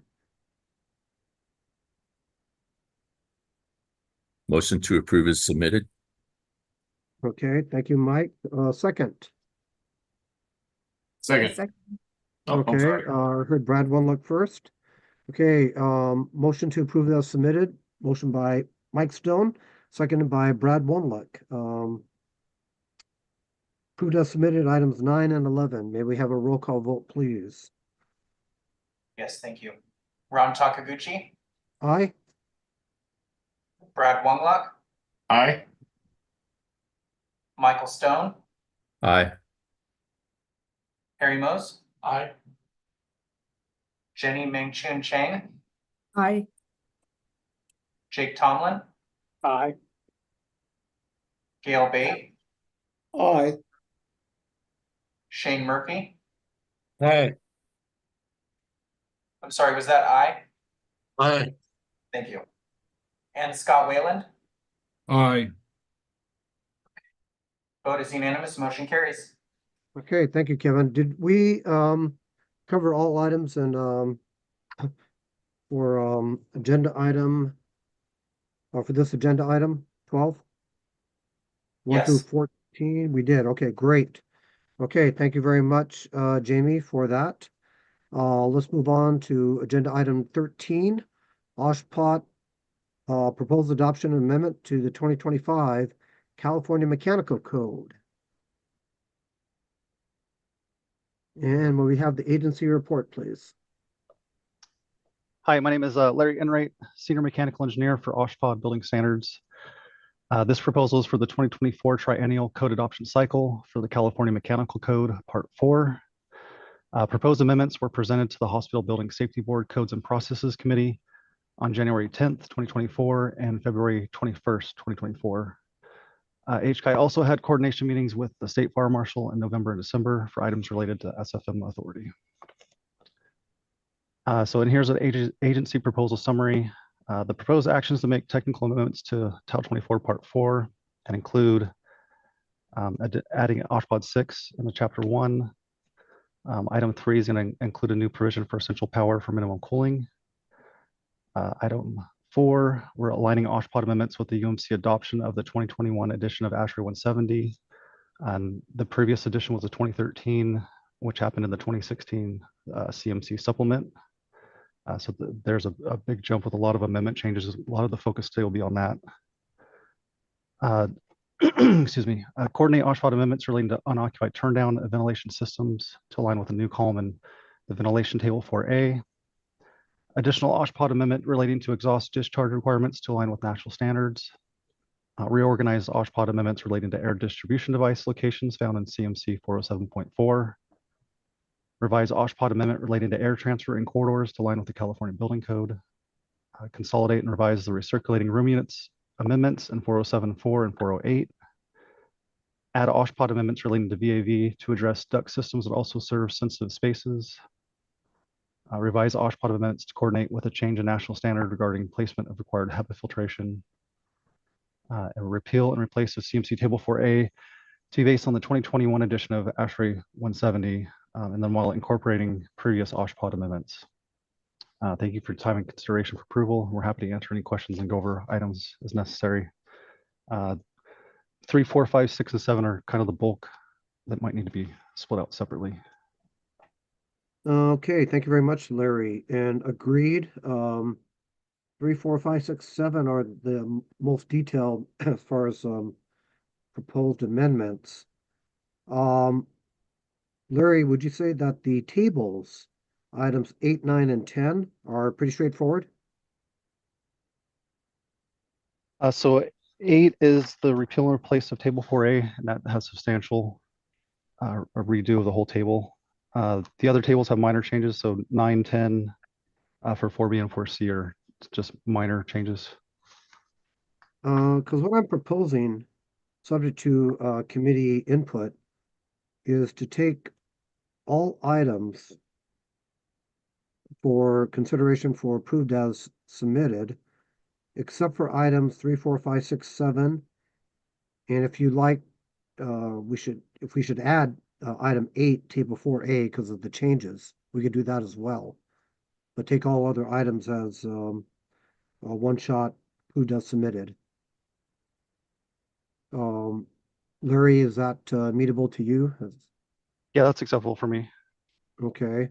All right. So I'd like to propose to the committee that the items just presented by the state agency for the 2025 California Mechanical Code, items 1, 2, 9 through 22, be considered for approved as submitted. I'm entertaining a motion for that. No, scratch that. Committee discussion on those items before a motion.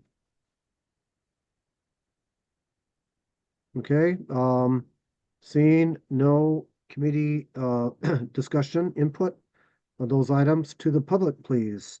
Again, items 1, 2, 9 through 22. Barbara, do we have any comments, please? No hands in Zoom and no comment in the room. Okay, thank you very much, Barbara. Now to the committee. I'd like to entertain a motion to accept as submitted items 1, 2, 9 through 22 as submitted by the agency. Again, entertaining a motion. Do I have a motion on that?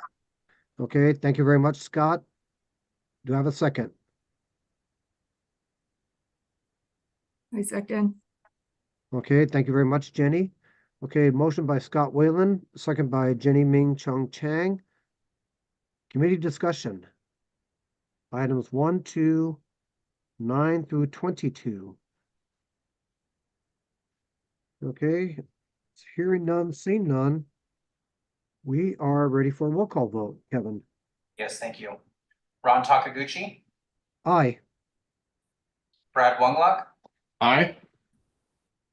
Michael Stone, Aye. Harry Mose. Aye. Jenny Ming Chun Chang, Aye. Jake Tomlin, Aye. Gail Bate, Aye. Shane Murphy, Aye. Scott Wayland. Aye. Okay, vote is unanimous and motion carries. Okay, thank you very much. Okay, Larry, back to you. Starting with item number 3. And may I suggest that you take items 3 and 4 all the way through, and then we'll pause to see if there's any committee comment. Okay, back to you, Larry. Thank you. Okay. So starting with 3-31. Uh-huh. Okay. So with 3-1, section 318.1, applicability, we had in our language, we're striking out the language referring to the specific matrix adoption tables. That's left over from a probably previous 2001 code. So now we have the banners, and the banners are used for identifying application. Moving on to 3-2, for essential mechanical provisions, we're going to remove the 1-R designation for these 1R buildings. If there's another health type of use in it, it's going to be either a 2 or a 5 or a 3, and the essential power requirements will be based on those designations. There's a hand up. Is there a question? I'm going to pause for a second.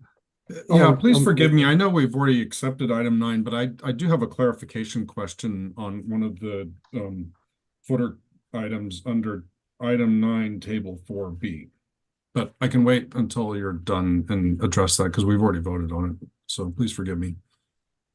How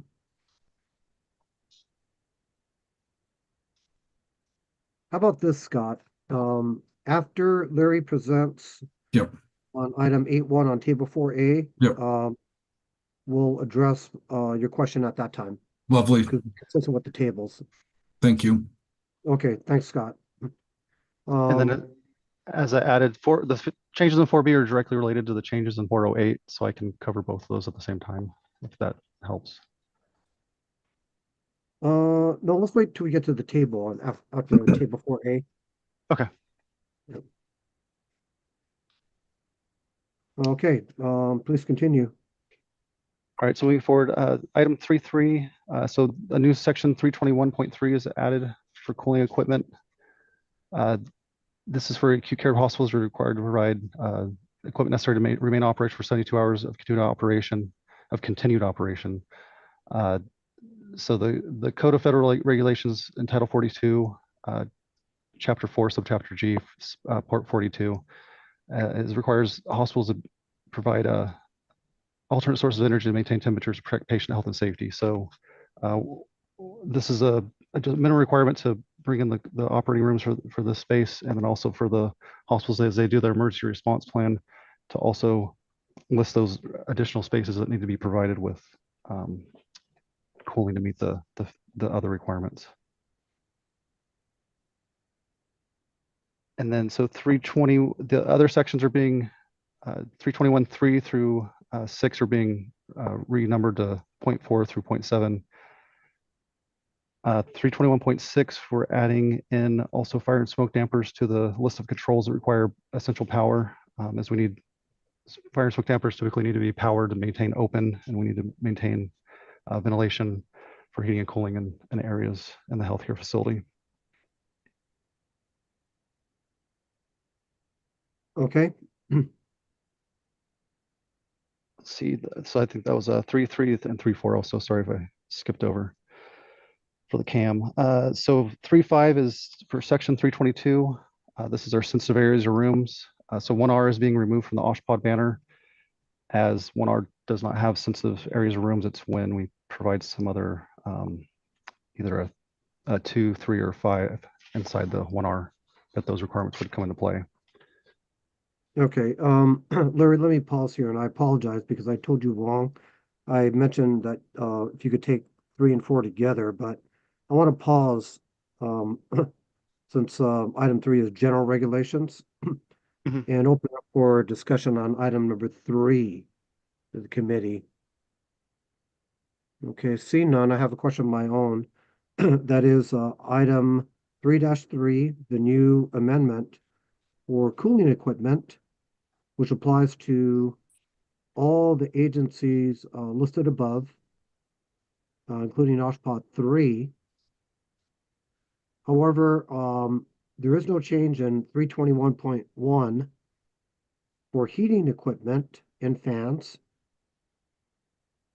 where it doesn't apply to OSHPD 3, and surgical clinics was added to that. So just a question that with the new amendment, you have a requirement to maintain cooling, but in the existing no change language, there is not a requirement for heating for the OSHPD 3 occupancies. So 321 applies to 3 surgical clinics only. And I guess 321 is above and beyond what the electrical code requires. So heating we've left as it was. So the sensitive spaces are the ones that have to meet full temp, and then other spaces are 60. Does that answer your question?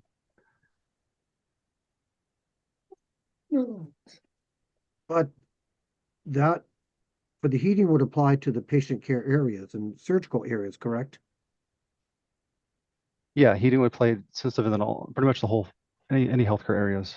But it does not apply to OSHPD 3 surgical areas. Again, there's no change proposed in 321.1, but I was just wondering, since you have the requirement for cooling as a new amendment. Yeah, so 321.2, if you have an operating room would be a sensitive space. So that would pick up that. Does not apply to surgical clinics. So any non-sensitive spaces. Okay, I see. So but it would default back to the NEC requirement, based on the outside temperature design or the outside and design following temperature what's in table requirement. 4A as well. Yeah. Okay, got it. Okay, So there's about thank 3 you. different types of rooms and different requirements kind of kick in with each of those. Okay, all right, that answers the question. Thank you. Okay. All right. So before us is the next chapters or next items 4 related to ventilation, air, and all associations with that. Please continue, Larry. Okay, so the list for 322, first the list of sensitive spaces, there's a couple changes in there. Instead of a couple of them had 2 or duplicate names in one row, so those were separated, just have one function type per line item. So there's a couple more. These are essentially the next section talks about humidity. These are all the rooms that have our humidity requirements to found in table 4A. So they've been updated to add a couple like class 2 imaging and procedure to match the 4A requirement for minimum humidity. And then also class 3 imaging, class 2 imaging that was added with a change with 2021 ASHRAE and also the CBC addition for the imaging being added in the last the 2022 codes there. And then that's it for chapter 3. I can hold off for item 4. Let's move on to item 4. Mr. Chair, Oh, yes, Kevin. Crystal Sujeski with the State Fire Marshal has a question before we move on to item 4. Is that okay? Oh, yes, I apologize. Yeah, yes, please, Crystal. Okay, Crystal Sujeski, CAL FIRE Office State Fire Marshal. I have a question about the initial statement of reasons for 322. In the last sentence, it says the list will need to be printed as shown in the 2025 proof. And I heard you in your testimony, you were saying ASHRAE 2025. So I'm unclear as to which proof you're referring to. Oh, so all the rooms are here. This as far as this, the way this is printed, we've changed it. So I provided the full printing to show that it needs to be printed this way. The list had, I believe, 11 items before, and now we have up to 17. So it's been reorganized. So I did not show the reorganization. The couple more changed in position. So it needs to be printed exactly as shown, as what I was trying to imply. Printed in which document? That's The IAT right here. So the IAT is the correct one. And then a follow-up question, is there a definition of class 3 imaging? Yes, that's in the California Building Code.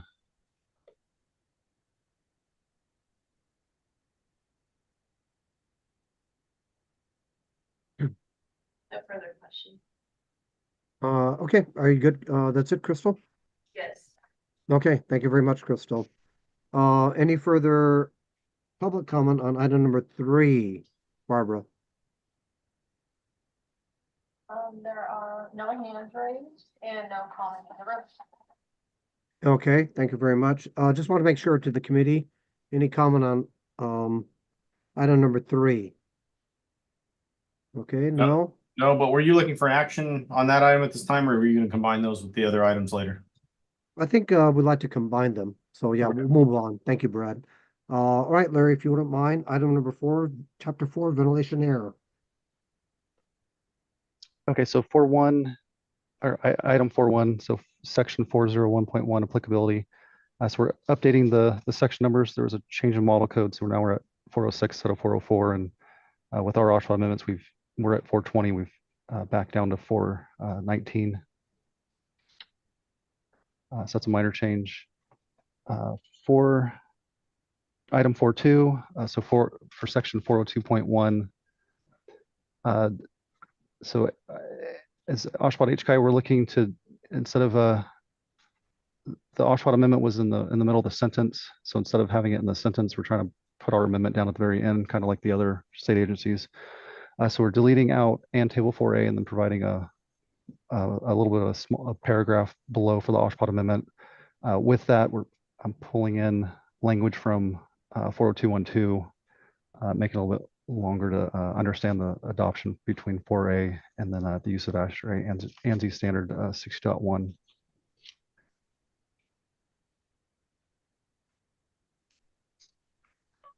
See, and then so for item 4-3 in section 402.1.2, this is specifically for the ventilation healthcare facility. So we're providing our OSHPAD amendment inside the standard.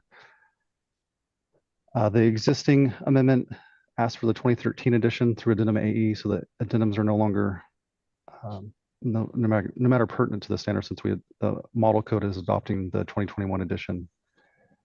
And you can see the stricken out language is now moved up into the amendment into 402.1, talking about the ventilation rates and dealing with standard 60.1. The last sentence of this section, talking about the requirements of this code conflict with ASHRAE 170, the most restrictive requirement shall prevail. So we have the state amendments still with specific issues, but there might be another requirement in the standard that might also come into play. So previously this was treated as we would not adopt certain sections of 170 if we had a similar requirement, but trying to really clarify that this our CMC amendments work with 170. And so the amendments below that will also kind of show where these certain sections need to apply with our amendments, and then reference the amendment in the CMC with the ASHRAE 170 language. So moving on, so item 1 previously, the section 6121 of ASHRAE 170 was not adopted. Now we're just providing a pointer to 319, as that's a similar requirement.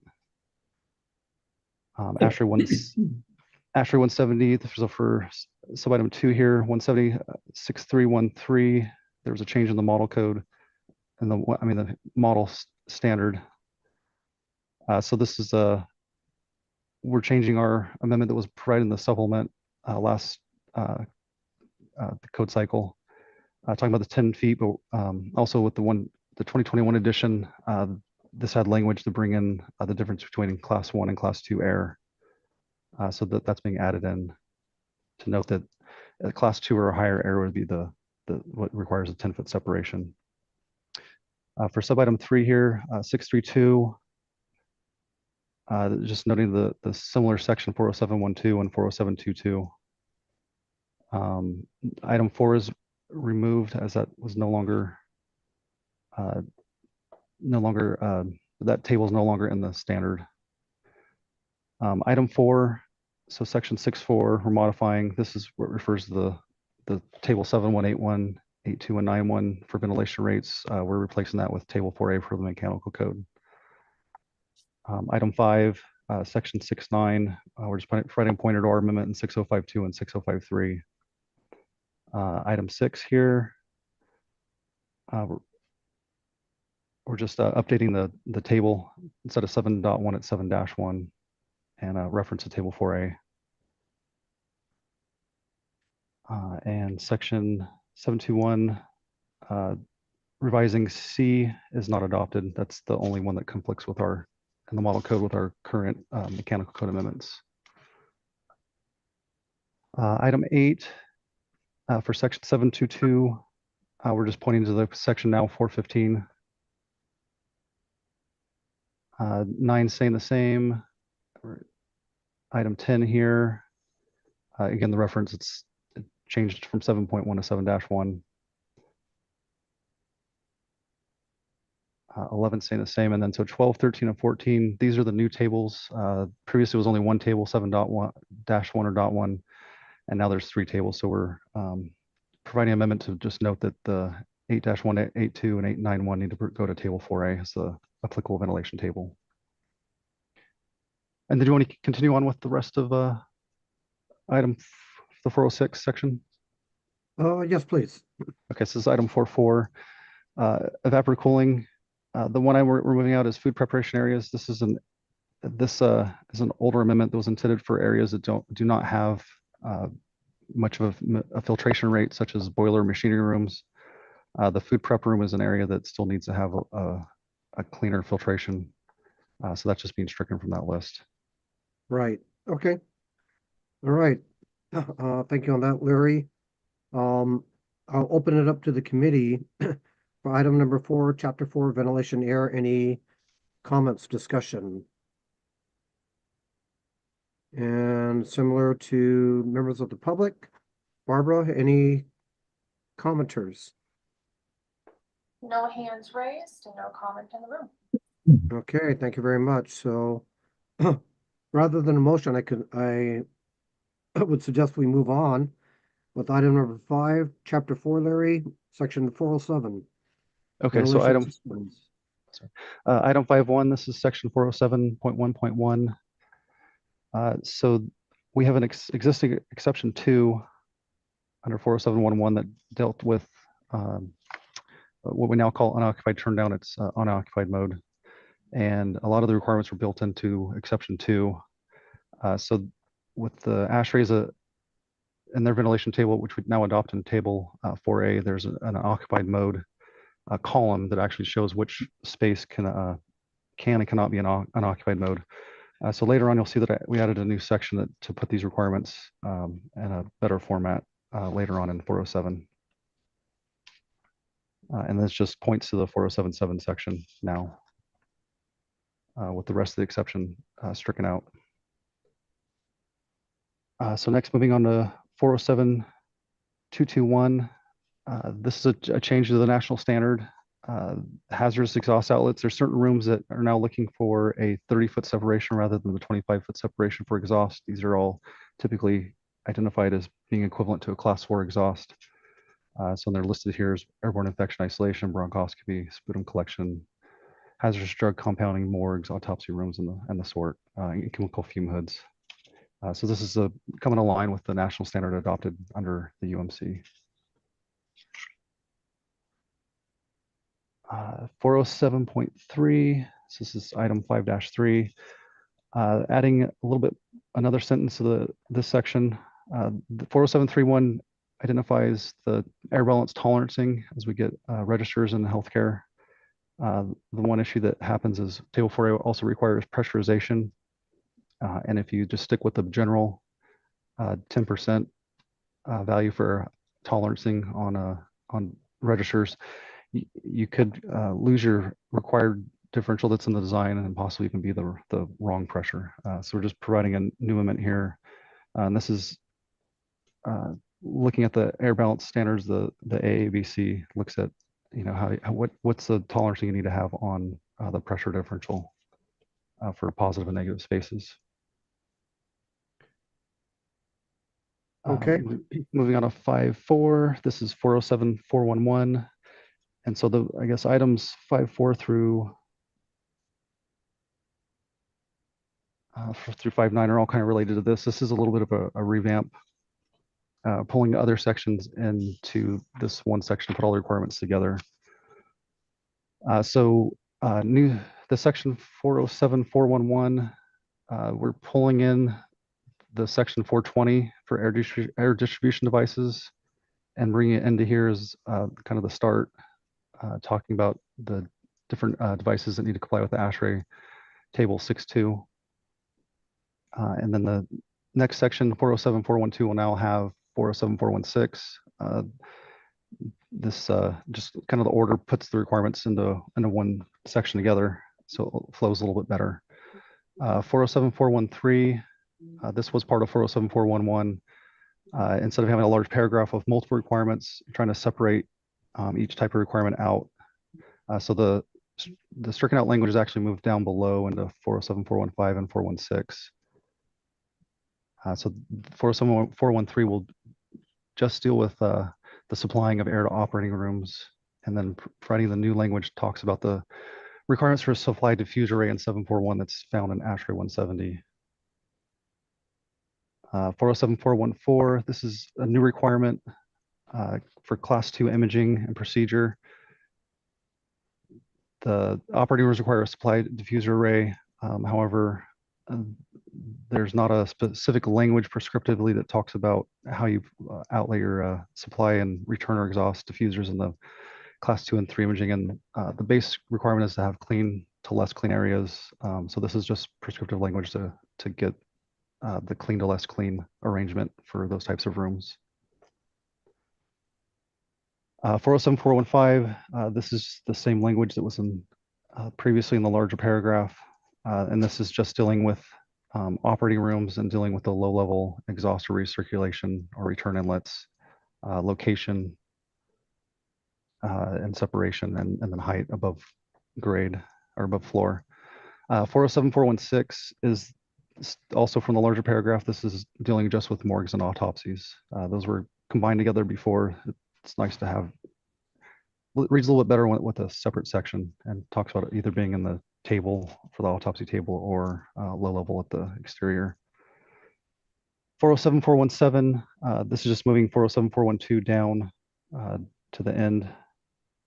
And again, all these are air distribution device requirements. Is there any questions so far?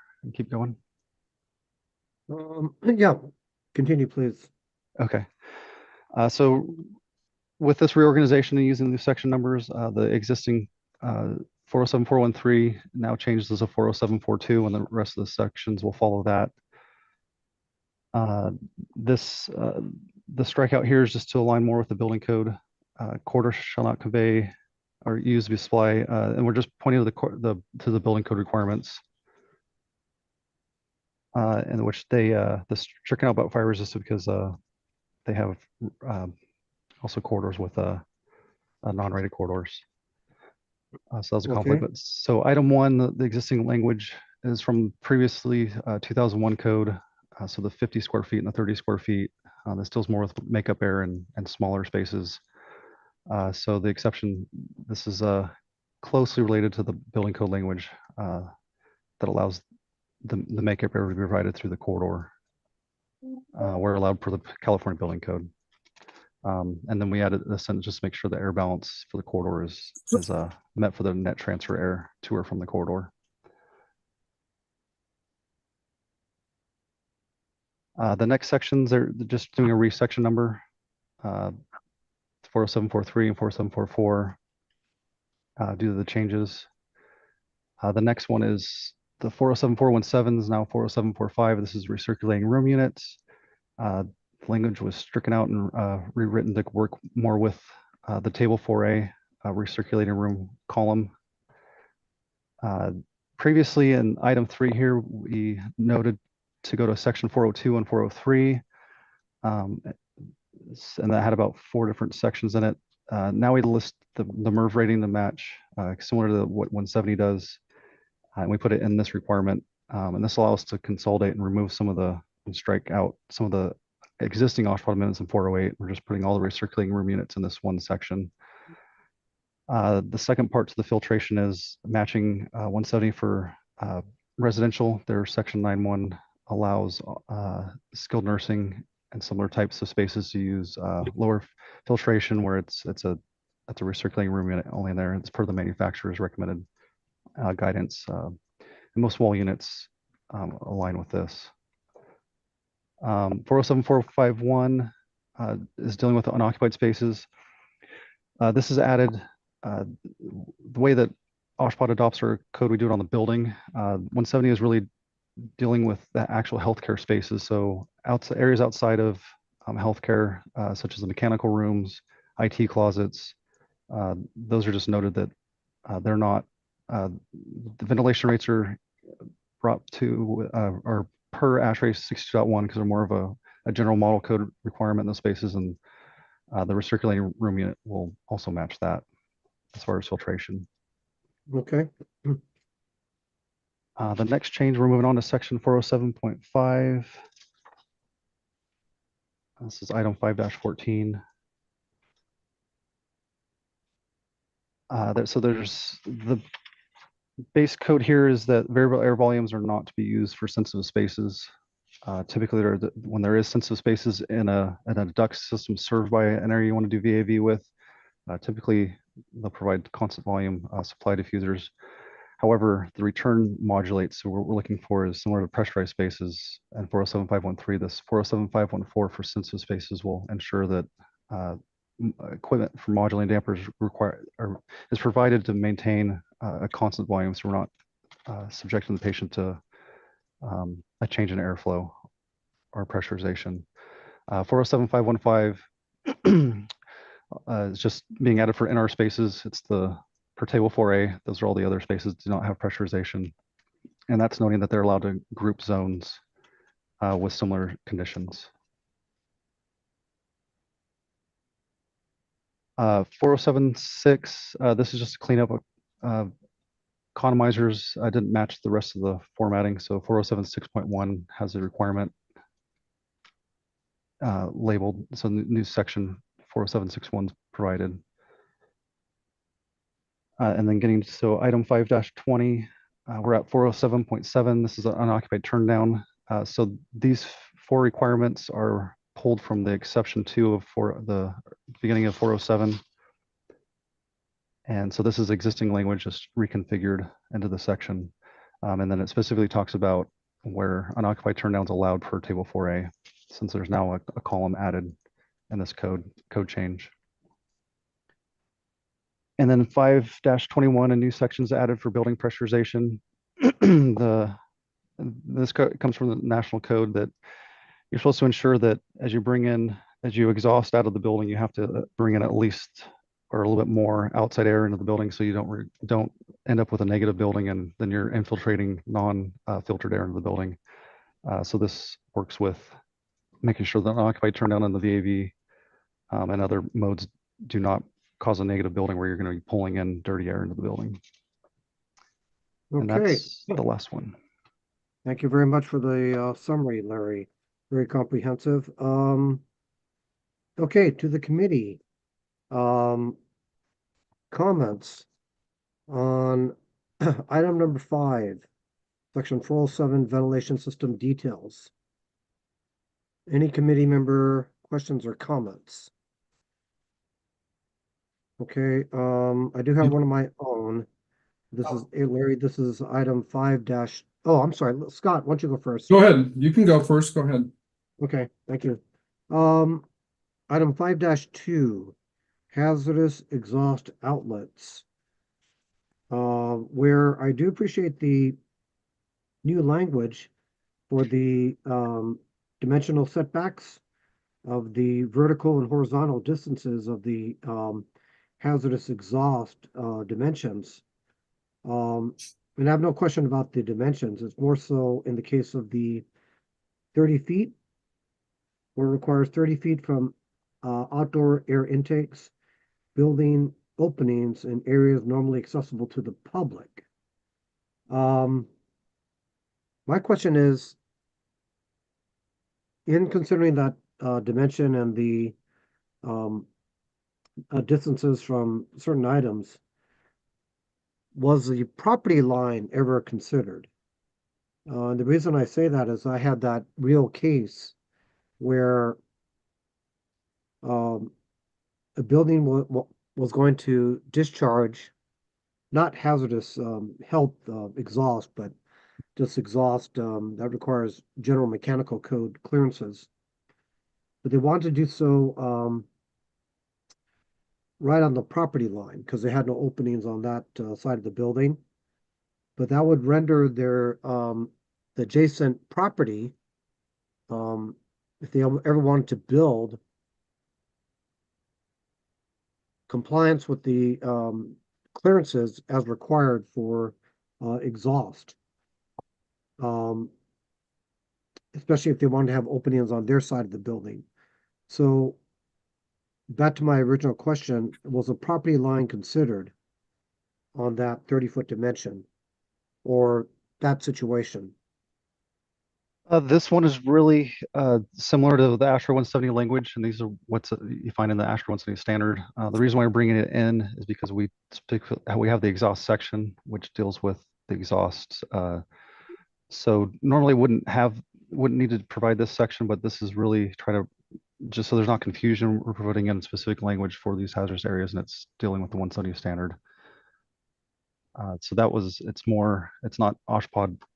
We didn't bring up or write this on from our own. It's really based on the standard language. I'm sorry, Larry, what ASHRAE standard is that? Ventilation healthcare facilities. Oh, what number is it though? 170. Which the provisions of this section 407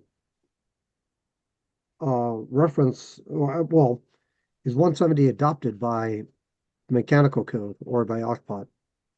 Yeah, so the UMC adopts the 2021 edition of ASHRAE 170. And then so we adopt that also with this new. Okay, so you're placing it, you're taking a standard and making it a code, which is fine.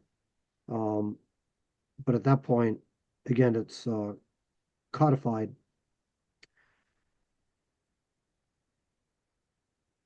And I would just say that, well, does this apply to all OSHPD branches? 3 and 6 as well? So 407, the banners for 407. Let's see, it's on my IET.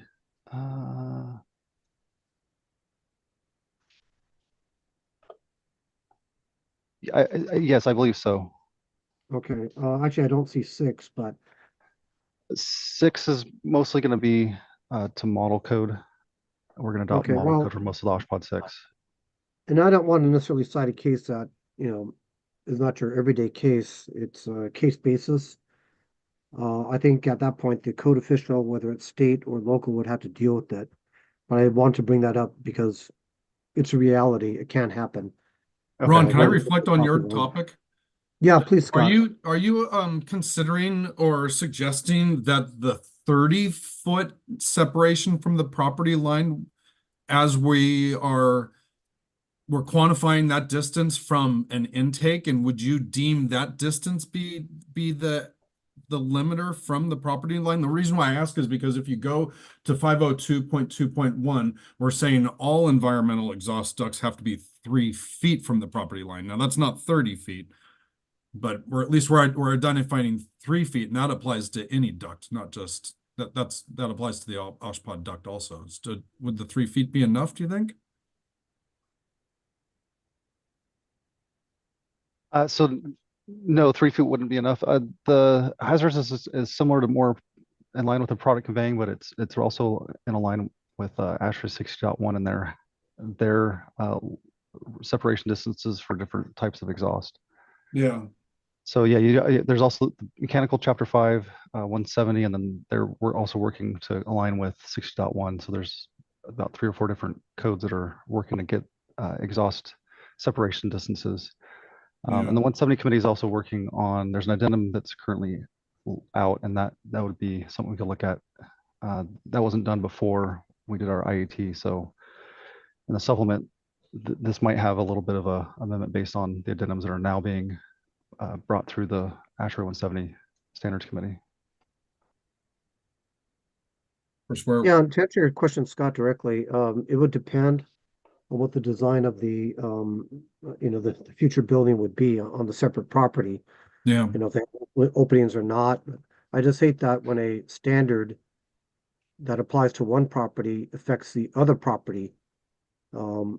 It's more of a devaluing of that property, or a taking of code rights to that adjacent property. But as I said, it'll be dealt with in my outlook on this section. Again, it's from a standard, so. Yeah, I think your point is very valid, and I would probably suggest that item be brought back for further study to include property line. I've had to deal with property line issues with exhaust before. Okay, thank you for that input, Scott. We have input from other committee members on that one item relative to the property line. And again, the language is standard, right, Larry? Straight from ASHRAE 170? It's not word for word, but I think that in the locations that are specified are per 170. Yes. Okay. Because even if we went back to further study, I'm not sure how it would be addressed. It's kind of like general mechanical exhaust, Scott. 3 feet could be an issue also, really. Yeah. So it's because, in reality, I'm speaking of the exception, not the rule, which you never should write code on that basis, but it is a consideration. So I would like to ask, what's the pleasure of the group on this item? Yes, I have to take it to the ASHRAE 170 committee. Aren't you a member of that, Scott? No, Okay. I'll be back in leadership someday, but no, I'm not in any ETC. Okay. All right, so I guess what I'm hearing, at least from Scott, is no further study, and the Code Advisory Committee comments are taken under advisement, or noted. Okay, any other comments on item number 4 from the committee? Scott. Thank you. I'd like to ask. Okay, I was getting the feedback from it. I'd like to ask a question in the section 407.4.5 recirculating room units, and we've added the condition number 4. Coils designed not to condense water shall maintain surfaces above the dew point temperature. So I understand that. I'm just looking for maybe some clarification. I read in the statement of reasons that we're trying to address dry cooling devices in rooms that are a recirculatory device. And I guess, theoretically, I understand what we're trying to go. In practical terms, I'm not sure if this gives the practitioner or the user safe passage. At any given moment, a coil that you're deeming dry and will run in an adiabatic mode could somehow be introduced with humidity that you didn't expect. And I think that the fail-safe method would be for us to always accommodate condensation on coils. Anyway, that's just my perspective of this one. Yeah, I totally agree. So this one is more for chilled beams. But they can't call out chilled beams. Those have to be designed. There's no filtration in those types of ventilation. So they have to have there's limits. You got to make sure that the chill beam never goes below the dew point, and then they're typically it's up to the designer to provide safe remedy for the approved plans, but it would be some sort of dew point sensor or other. Okay. Looking at the temperature sent to the coil. Okay, now I understand what you're trying to get at. Yeah, there's a little bit more guidance in the 170 standard, but it's it doesn't say anything about chill beams, but that's essentially the technology. Yeah, a room that uses chilled beams shall have another means of maintaining humidity in order to, yeah. Okay. Okay, anything else, Scott? Yeah, just that sentence stands alone sometimes, it could be a little erroneous. Yeah. Like I understand totally what you're going with, but without identifying the actual application, you'd have to read it 170 to understand. Okay, thanks. Anything else, Scott, on that item or No. any others on item 5? Okay, thank I'm you. good. I'll still reserve my other comment when I raised my hand earlier. It's more of a global thing that is introduced across all items, so I can wait. Okay, wasn't specific to item 9, table 4B? No, it's all over the place. Okay, thank you. Actually, at what point do you want to raise that? I can raise it now while I have the mic. Okay, so what I was trying to get at is in the footer of table 9, but as well as many places in the documents, we are identifying that we would like to point out that the HEPA filtration shall be located in the air terminal device. Air terminal device is not defined in the code here, but we are using two things here. In your statement of reasons, you further separate and articulate air terminal device boxes and air terminal device outlets. And I would like to caution that sometimes that is not articulated with enough separation. If we are identifying that we need the HEPA filter to be in the air terminal device, and when you don't put outlet there, that is construed as the box. And if we are trying to say that it's okay for the HEPA filter to be in the air terminal device outlet, being the ceiling mounted fan filter unit, which could be the terminal device, but not necessarily. You could have a VAV box that's serving fan filtered units. So I digress. The air terminal device might not always be that diffuser device. And so I just would like to make a recommendation that for verbiage clarification, we construe that we mean outlet if we're meaning that. And if we truly mean air terminal device, which could be construed as the box, we say that. I think what we mean is that we want it to be in the ceiling, the outlet. Yeah, it's supposed to be the outlet. So sometimes I think that word outlet should be added to air terminal device to construe from boxes. Thank you. Thank you. Scott, could that be a simple fix as air terminal device outlet? Yeah, absolutely. But sometimes we do say, if you do a text search for the word box, sometimes we're talking about the air terminal device box. But when we're talking about where the HEPA filter should go, I think we don't want to just say air terminal device, because that can mean the box, and we don't want that. We don't want somebody to read the code and say, oh my God, my filter's got to be at the VAV box. It can't go in the ceiling. Scott, I think I'll raise a question now. So that was in the footnotes to all 3 tables, 4A, 4B, 4C? Well, if you do a text search for the word terminal device, it's in multiple places. Okay. It's in 15 different places, but we want to, if we're talking about HEPA, we want to put the word outlet, and it's missing in a couple of the places. Yeah, it's in table 4B and then also in section 408. There's a couple of points each. Mia, do you see that as a comment for advisement to be considered by the agency?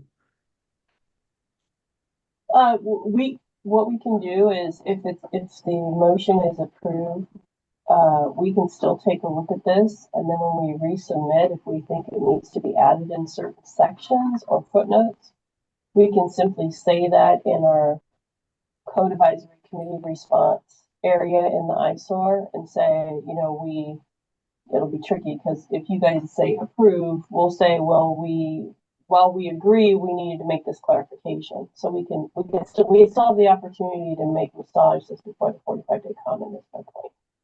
I don't think we're necessarily, my recommendation is necessarily recommending a change in the policy. I think the intent in the language is that it goes in the ceiling outlet device. It's more of a word clarification, I believe, if the intent of the committee here. Yeah.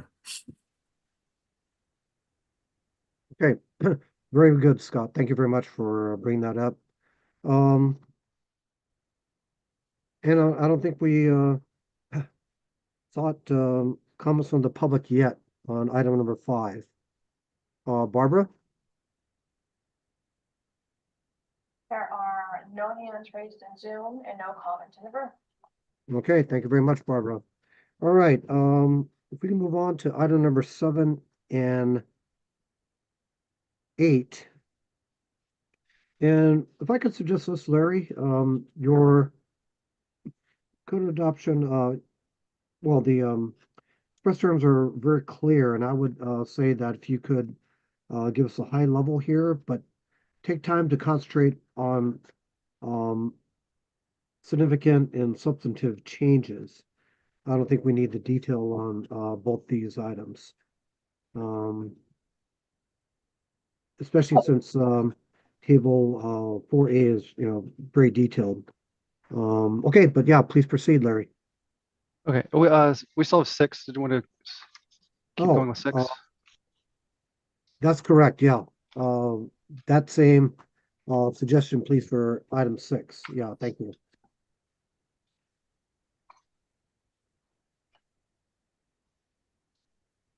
Okay, so table 6-1, I'm sorry, excuse me, item 6-1. So kind of the bulk of the comments for 4815 is, what we're just talking about table 4B is the location of the HEPA units or HEPA filtration for sensitive spaces, or some sensitive spaces, specifically it's operating rooms, and then for orthopedic surgery and transplants. So previously our amendment provided for a filter bank number 3, and that's in multiple sections in 408. Now that the ASHRAE 170 Center wants it in the outlet in the room, the supply diffuser array, we're kind of changing the whole section for that to work with that requirement. So 40817 is added for the location. So I think here we have air retrieval device outlet required by table 4B, and then 4B, I think I need to look at the outlet there.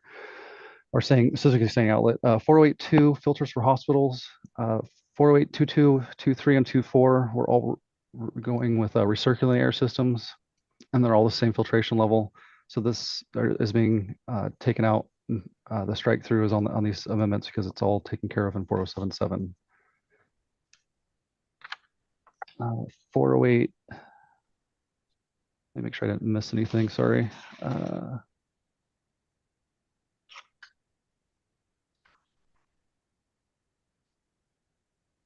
So looking at 4083, this is for skilled nursing. 4082 is just for hospitals. 4083 is for skilled nursing, intermediate care, and correctional treatment. Same thing, 40832 and 33 are dealing with recirculation units. Okay. So that's being stricken out because it was taken care of in 4077. And then 4084 filters for outpatient. Same thing, that 400842 is removed now because it's taken care of in 4077. And then now we're just, instead of all those sections, providing one change, 4085, recirculating room air units to point to that section for the filtration. And then that's it for 6. Would you like me to continue to item 7? Or Yeah, well, let me pause and ask, any questions from the committee on item number 6, which is section 408 filters? Okay, seeing none, let's move on to public comment. Barbara? Comment on item 6, section 408. No hands raised, no comment in the room. Okay, thank you. All right, Larry, item 7, please. so item 7, starting with 409.3, this is installation of ducts. There's another OSHPA amendment in chapter 6, which deals with duct construction. So this is being removed out of chapter 4. And then 409.3 or existing 409.4 is being moved up to 409.3. For 414, this is exhaust systems for airborne infection isolation rooms. This is coordinating with the hazardous exhaust section of the previously 40722. We previously had 7 feet. National standard wants 10. So we're revising that to meet the minimum standard. 417, adding a sentence in here for also for balancing airborne infection isolation and protective environment rooms. Looking for a pressure test for the balance centers to make sure that pressurization is met. Typically, this is already done. We're doing with our alarms, and it's pointing to 416.1 for the pressurization. And then 7-4, distribution devices 420 is being stricken out because it got relocated to 407.411. Okay, thank you. Comments committee from item number 7. Okay, how about public? Oh, Scott. I'm really sorry. I deserve reprimand, but can I go back to a building pressurization in item 5? It's item 407.8.1 on page 12. And the new line. Sure, yeah. I beg your pardon. I had this start and I wanted to bring it up. Building pressurization is new line item on 407.8.1 and the outdoor intake for air handling systems shall be set to maintain the air intake to equal or exceed the building exhaust under all conditions, including variable all air volume and unoccupied turn down. If this is new language that we're writing, the only comment that I might have is to point out that when an engineer is trying to deal with building pressurization, the net sum of the in and out is an aspect, but we often have to deal with the stack effect and environmental conditions. So if you are only looking at a net sum of the supply and exhaust in order to deal with building pressurization, that's not going to get you to utopia. And so if I'm reading this and if you're directing a designer to approach this using a net sum analysis of the flow, that's not going to be able to solve the building pressurization issues. I just wanted to bring that concern up. The sentence doesn't solve the problem necessarily. Okay, thank you. This section's similar to the language in 170, but we have more code written on occupied turn down and variable air volume. Okay. So typically wouldn't include this, but trying to work that in. Yeah, I understand the main design, but that they're looking for the turn down just to make sure we don't drop our outside air. Understood. Thanks. Okay, but yeah, thank you. And actually, Scott, for bringing that up, I had a similar thought on this one, and it's going to be very complex, with the different zones, the different rooms. Yeah. And what's complicated is you have, say, an atrium in a healthcare facility I was involved with. It had exactly that, where the atrium required smoke evac. So, yeah, I took this as the overall, the net, but I can see it's very complex. So, again, yeah, thanks for the comment, Scott. And I had another one. Go on. I'll try to find it. Okay, we haven't taken an action on that, so yeah, you could come back to it. But I think we are ready for public comment on item number 7? Barbara? No hands raised, no comments in the room. Okay, thank you very much. So I think, Larry, the last item we haven't presented or taken action on is item 8, table 4A. Okay, so 8.1, table 4A. Let's see. So our previous, the previous table 4A, the last time it got an overhaul was with the, it coordinated with the 2013 edition of ASHRAE 170, where all of our amendments were worked into that table. And then so the UMC went from adopting the 2013 edition and the 2022 code of ASHRAE 170, and now it went up to the 2021. So there was a lot of changes between the 13 and the 21. There's also the 17 edition with lots of addendums. So essentially, we're starting off with a blank slate of this 170 table, and then bringing in our OSHPD amendments back into the table to match rooms that are California specific from CBC 1224, 1225, and so on and the such. So anything with lines across are previously from the OSHPD amendments that are being brought in. But the only way to really get this, since there were so many changes even in the ASHRAE table with room naming and other requirements, is to kind of start fresh and then build into their table with our amendments. There's specific amendments, like I said, for CVC room names, and then also we have some pharmacy compounding that we add in from USP. And then just simple changes to some room names to match CVC terminology compared to using the FGI/ASHRAE language. And then as far as the footnotes changed in ASHRAE 170 and their table 7.1. So they're not exactly in the same letter as footnote letter as previous, but pretty much the footnotes were brought over from the previous code as a recurring amendment. But everything's printed out, so it's complete and integrates with the new table. And essentially, you have no amendments to the footnotes? They're just taken out of ASHRAE?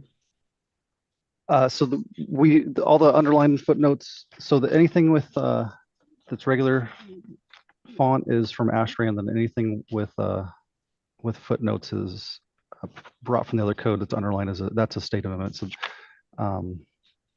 typically the whole thing will be brought into the code. It's not printed now, but the difference is we show regular font to italics just for state amendments of that table. Right. Okay, thank you. Okay, is that it for table 4A, Larry?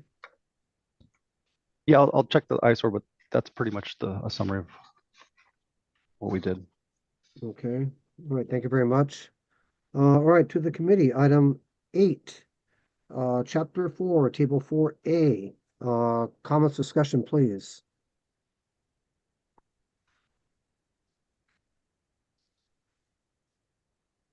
Scott, anything? Just one that goes back to a previous section, but I can wait until the end. Okay. It's still in chapter 4. I mean, if you're out to go to chapter 5 and you want me to stick with chapter 4, so be it.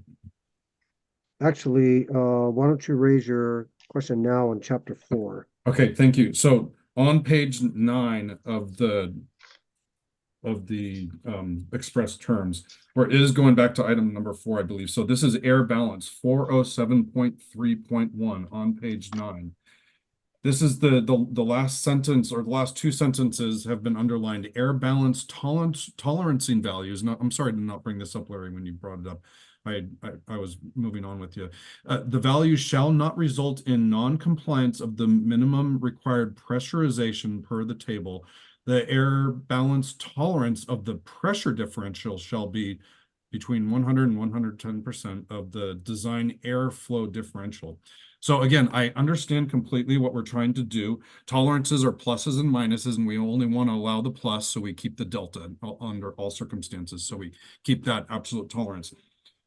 The problem here is that in your logic, you are correlating pressurization and flow. And the CFM delta is not going to validate or guarantee the delta P. And so I'm worried that the second sentence needs a rewrite to use or to apply the logic that we want to guarantee. Because you can't take 10% flow and guarantee that that's going to equal the pressurization. I mean, at any rate, I understand what we're going. We might want to rewrite it so it's more qualitative. Okay, I yeah, see a we had a concern about reading. change. We had a change based on a comment from HVSB, their review. So the numbers were put in these. So the AABC, their guidance looks for the 110, but after looking at this again, it's actually pretty tight. Yeah. But yeah, some we do with general rooms we do on CFM airflow differential, and then other rooms when they have a required pressure differential, it's based on pressure. Yeah. Typically, I'm concerned that if we just say that we're keeping the 10% of the flow, that's going to guarantee the pressure. But I understand what you're saying. And of course, the other thing is it's really tough. I mean, sidebar AABC and NEB. I mean, sometimes there's a lot of this, so we got to be careful with the commercialization kind of. At any rate, when I read this, I'm concerned that we're trying to quantify CFM into pressure, and maybe there's more of a qualitative language, but I just had concern when I read that. Thanks. Okay, yeah, that's a good point. Thank you. Well, I might open it up to you, Scott, for that item 5-3 on the section in language you mentioned. Would your action be further study? Well, if the agency believes that their feedback from the tab agencies is adequate, then I accept it. I would suggest a further study. I would possibly rewrite it into more of a qualitative language and not try to correlate pressure and flow, because that's kind of dicey. Yeah, it's just getting okay. kind of mumbled up. We're okay with further study if that helps. Okay, and I'll open up to the committee. Might the committee also take that approach and further study for that item? Okay. All right, we'll include that in the motion. So, committee comments, now on to public comments. No, we already covered that. Okay. Public comments for, actually, did we do committee comments for item 8, table 4A? Forgot where we were, Kevin, on that one. Might have jumped back to Scott's comment, so we should probably entertain any additional committee discussion on item 8. Agreed, yeah, so to the committee, item 8, table 4A, any comments by the committee? Okay, hearing none, seeing none. Barbara, public comments on item 8, table 4A. No hands raised and no comment in the room. Okay, thank you very much. All right, so Kevin, question for you. Did the committee vote on item 3? I don't believe so. I believe we have been, Oshpod's been presenting on items 3, 4, 5, 6, 7, and 8 for this, what would be under the next motion.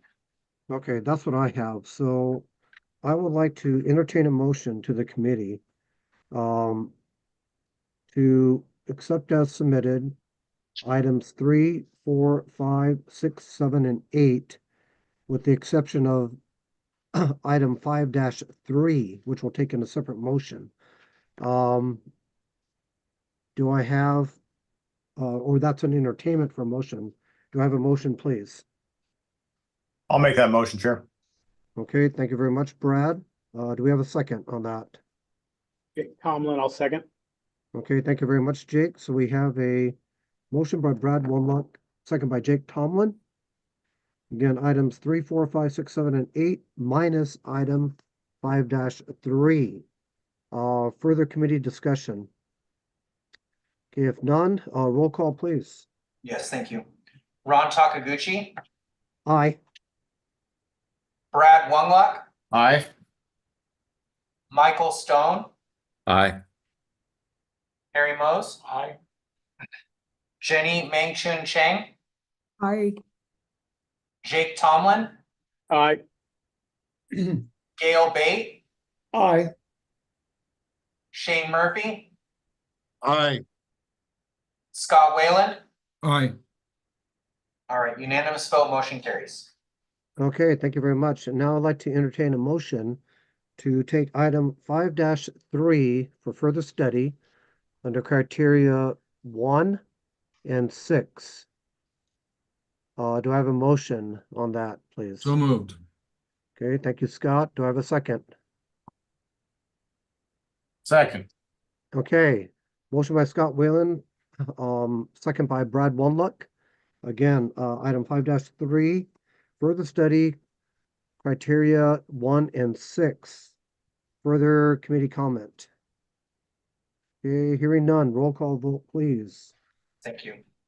Ron Takaguchi, Aye. Brad Wungluck, Aye. Michael Stone, Aye. Harry Mose. Aye. Jenny Mengchun Cheng, Aye. Jake Tomlin, Aye. Gail Bate, Aye. Shane Murphy, Aye. Scott Wayland. Aye. Okay, unanimous vote, motion carries. Okay, thank you very much, Larry and Mia, on the California Mechanical Code. So we have one more item for OSHPOT, California Plumbing Code. It is just about 2:30, and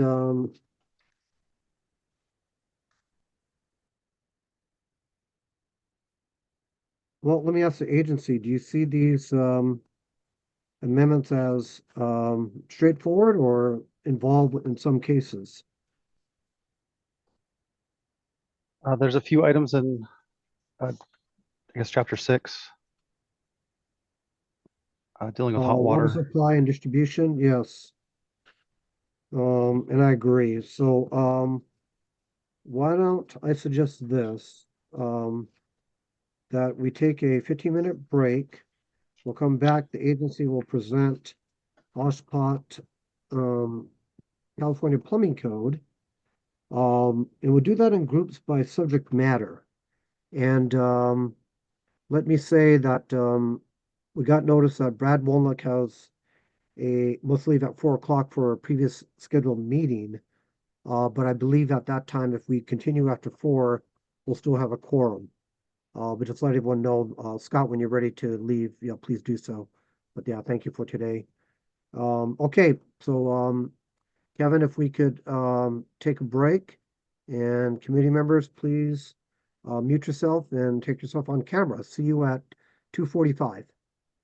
Thank you.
All right, looks like we're back, Mr. Chair.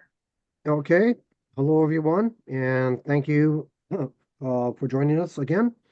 And let us resume with agenda item number 14, which is OSPOT's proposed amendments to the 2025 California Plumbing Code.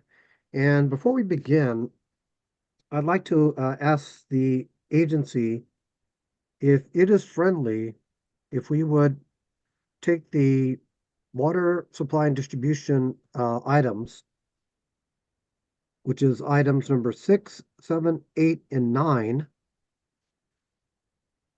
and also sanitary drainage, which is item number 10, as separate items. And we consider everything else as very general items, perhaps for Code Advisory Committee approved as submitted.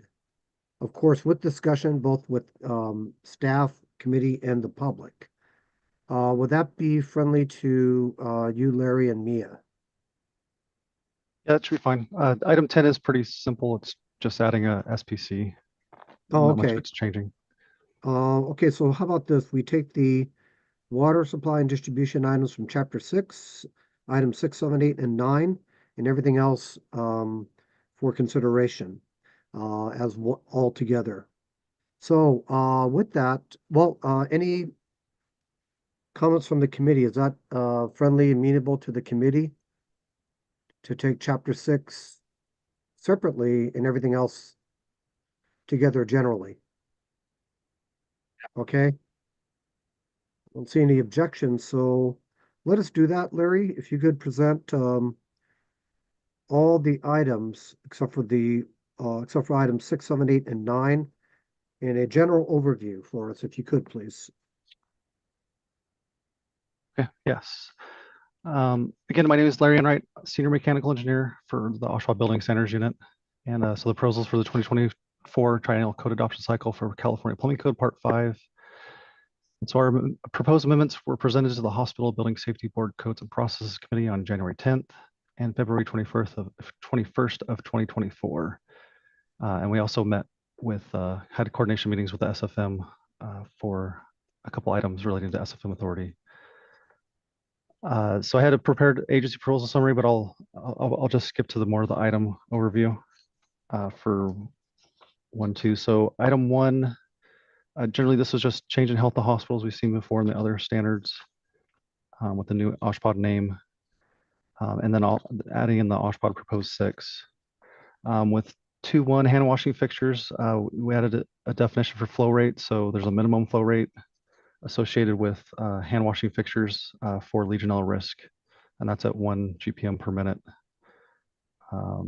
And scrub sinks, we are adding in a definition to add and control requirements. Specifically, previously before you had to look at 3 different locations to find the control requirements for scrub sink, which is no use of the upper extremities, and except for an added exception for temperature control with a wrist blade.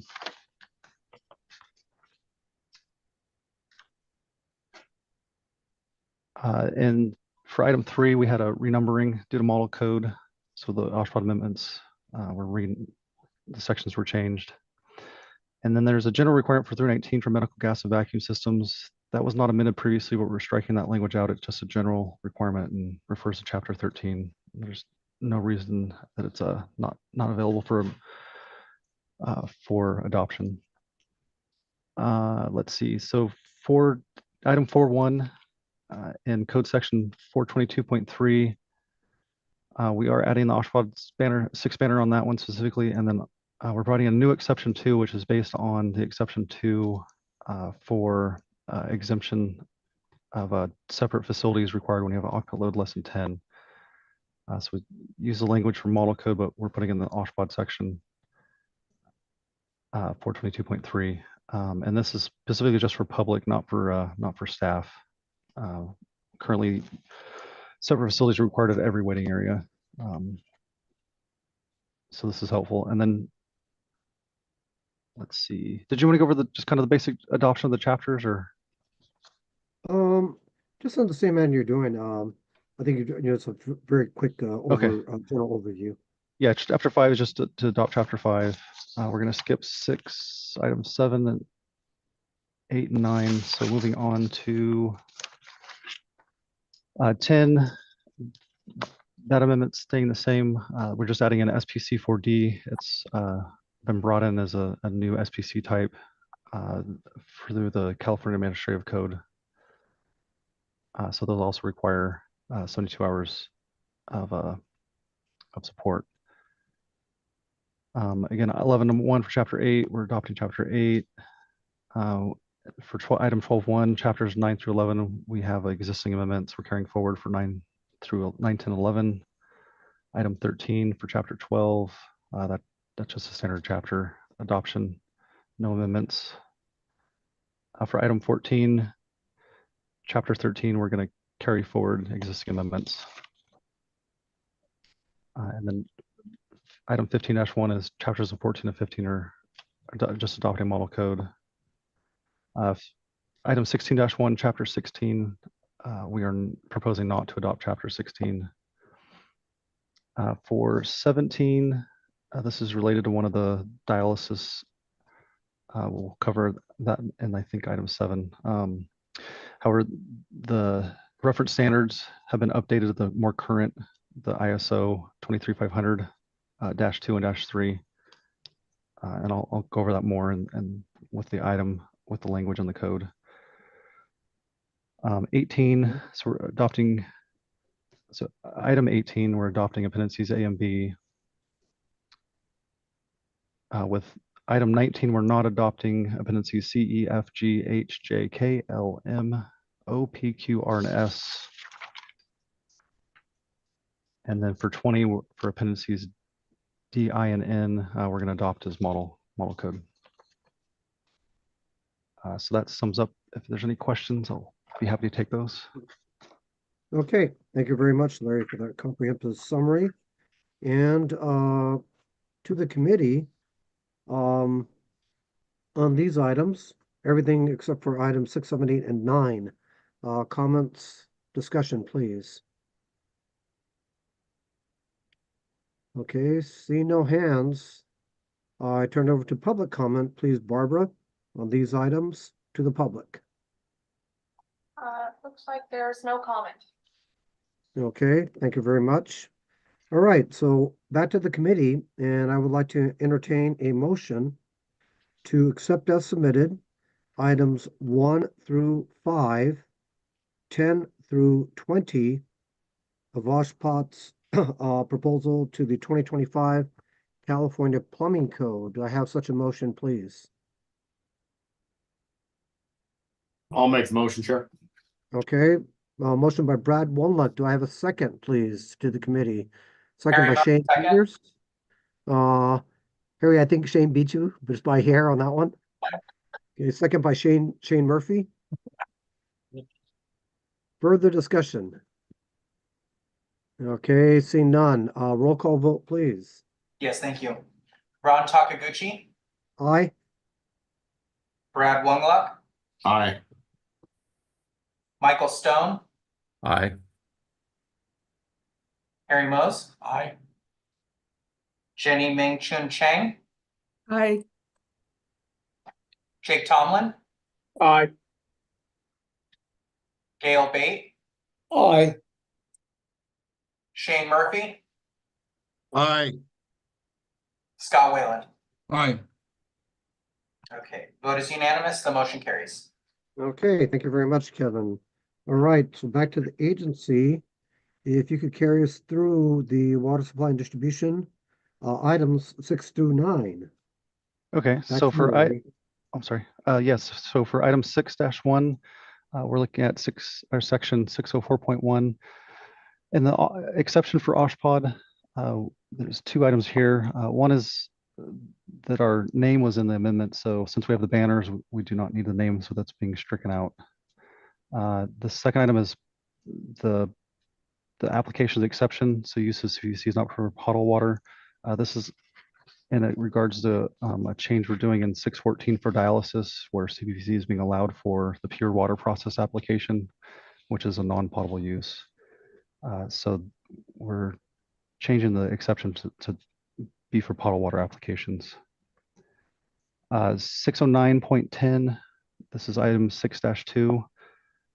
We're adding in a new amendment to bring in item 5 dealing with the timing of disinfection with occupancy of the building. And this is based on ASHRAE 188 and guideline 12. So we're looking at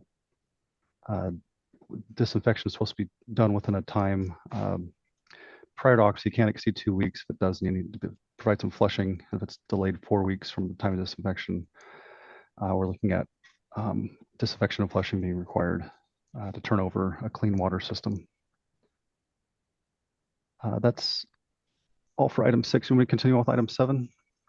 Yes, please. So a couple changes is starting with table 613.1 for hot water use. This is item 7-1.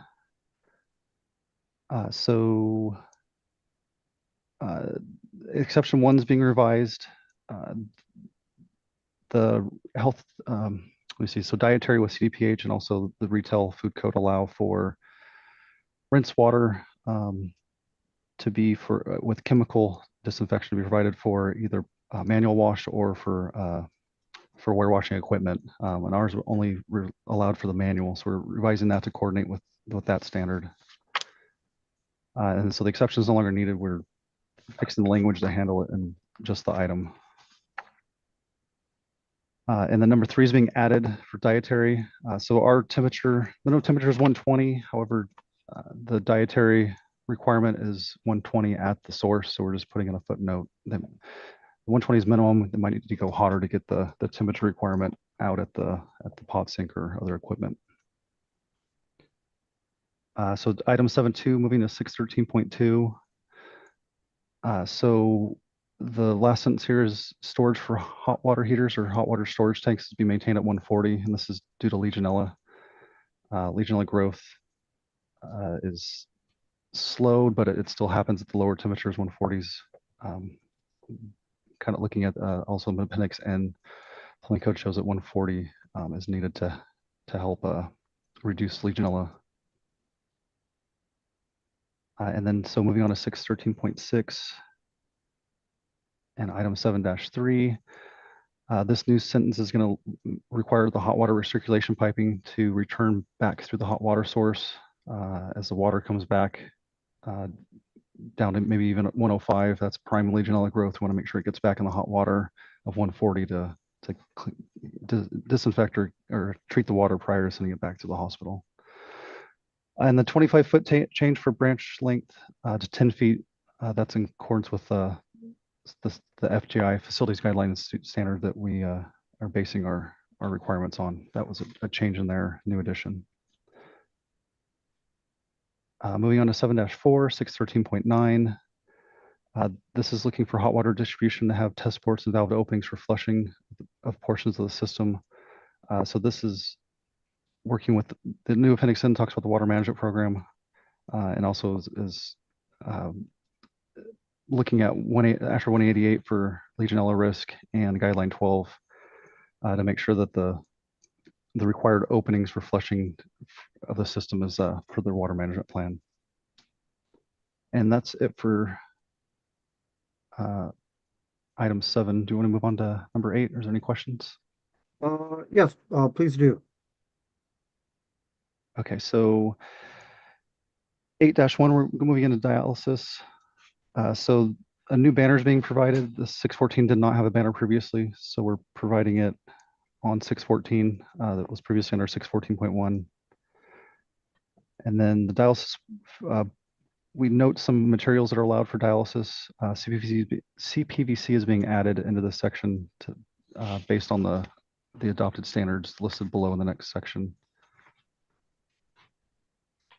And then moving on to 614.7. We previously had the RD62 listed, but now that standards have moved into the ANSI AAMI ISO 23500-2 and -3. The previous standard was just for water, the water, at least on the water itself, the water treatment equipment is now in at least there's -2 and -3. You want to mix the order of those, but they deal with the water itself, quality, and then water treatment equipment, which this section is based on the water treatment equipment. So these are both called out now in 614.7. And that's it for item 8. Would you like me to move on to number 9? Yes, please. Okay, so starting with item 9, so the emergency water provisions were added into previously the identification of potable and non-water systems, 615. Really, it didn't belong there, so moving it into 616 by its own section that will be just for emergency water supply. So those sections were changed. As we have a new SPC 4D category that requires also the administrative code for structural requires that to be included in the building types requiring 72 hours of continuing operation. So that was added. And then a new section 616.3 is added based on looking at Legionella and water quality issues. So this is looking to provide some sort of tank arrangement, and then also whether they need supplemental disinfection is to be looked at.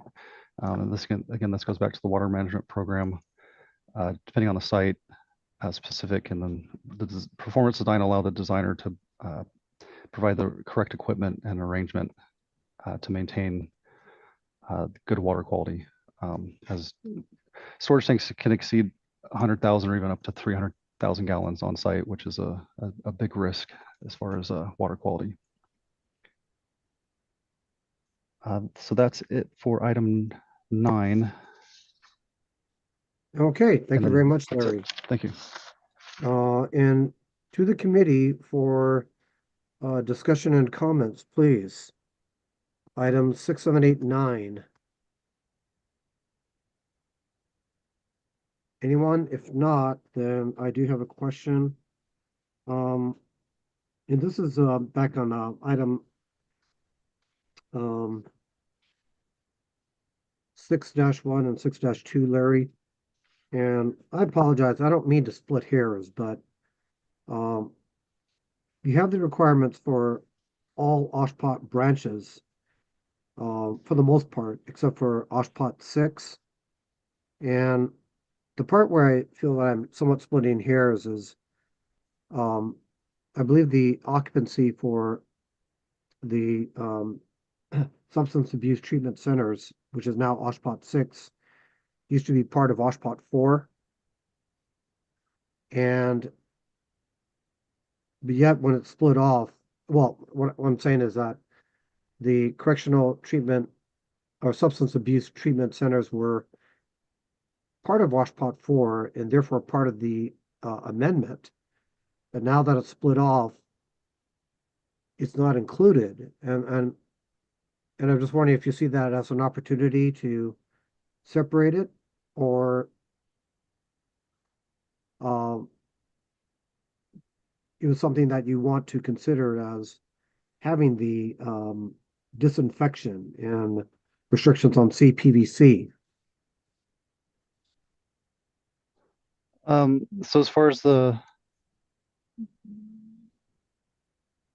guess really there's a disinfection is for 60910. The disinfection is we're doing more as an HJ as for the hospital buildings that we're also doing the enforcement on inspection.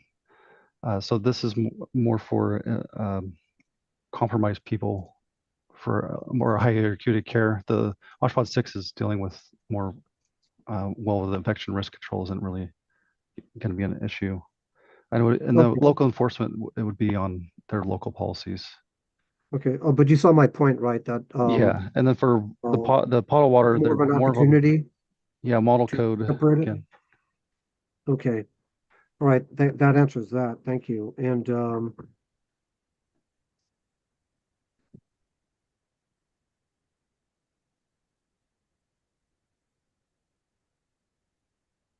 the other question I had is regarding item number 9, new section 616.3 on the storage tank and the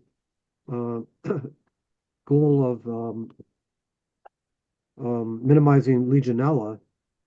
And the requirement is for supplemental disinfection and circulation. And circulation, I'm assuming, is by some type of electrical mechanical device. And if so, is backup power required for that electrical mechanical device to keep circulation at all times? I guess I would say that that would be an option. It was circulation could also be done based on the arrangement of the water flowing through the tank could be done with pumps. So it wouldn't necessarily, but there are circulation devices. But yeah, that if they did look at something like that, that could be a need for essential power to continue operating. Did you consider convection as circulation? Well, there's per the standards, there's issues with stagnation. That due to temperatures, the top end of the tank is not going to be.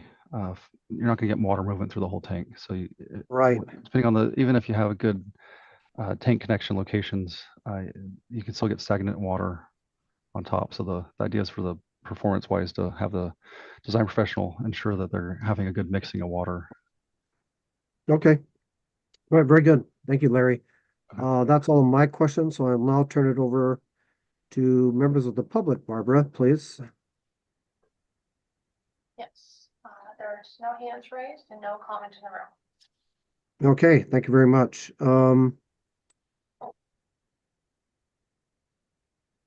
Okay, so it's back to the committee for a vote.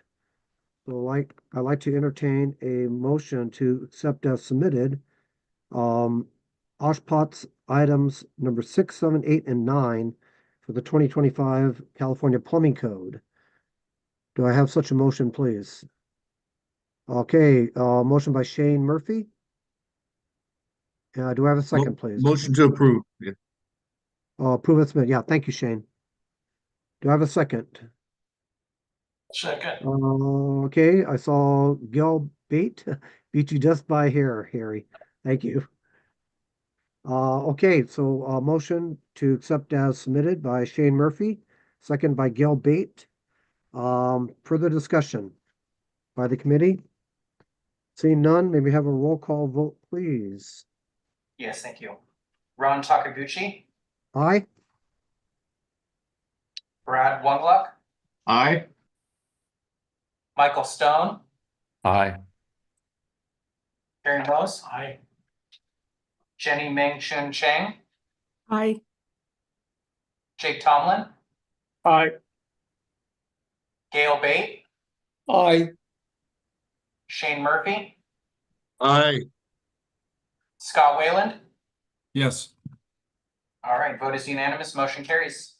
Okay, thank you very much. Okay, now final action for OSHPOT, looking for an overall amendment, approval for items, agenda items 12, 13, and 14, accepting the committee's actions for OSHPOT's proposals to the California Electrical, Mechanical, and Plumbing Codes. Do I have a motion, please? So moved, Mr. Chair. Okay, thank you, Mike. Motion by Michael Stone. Do you have a second, please? Second. Okay, a second by Brad Wunluck. Committee discussion.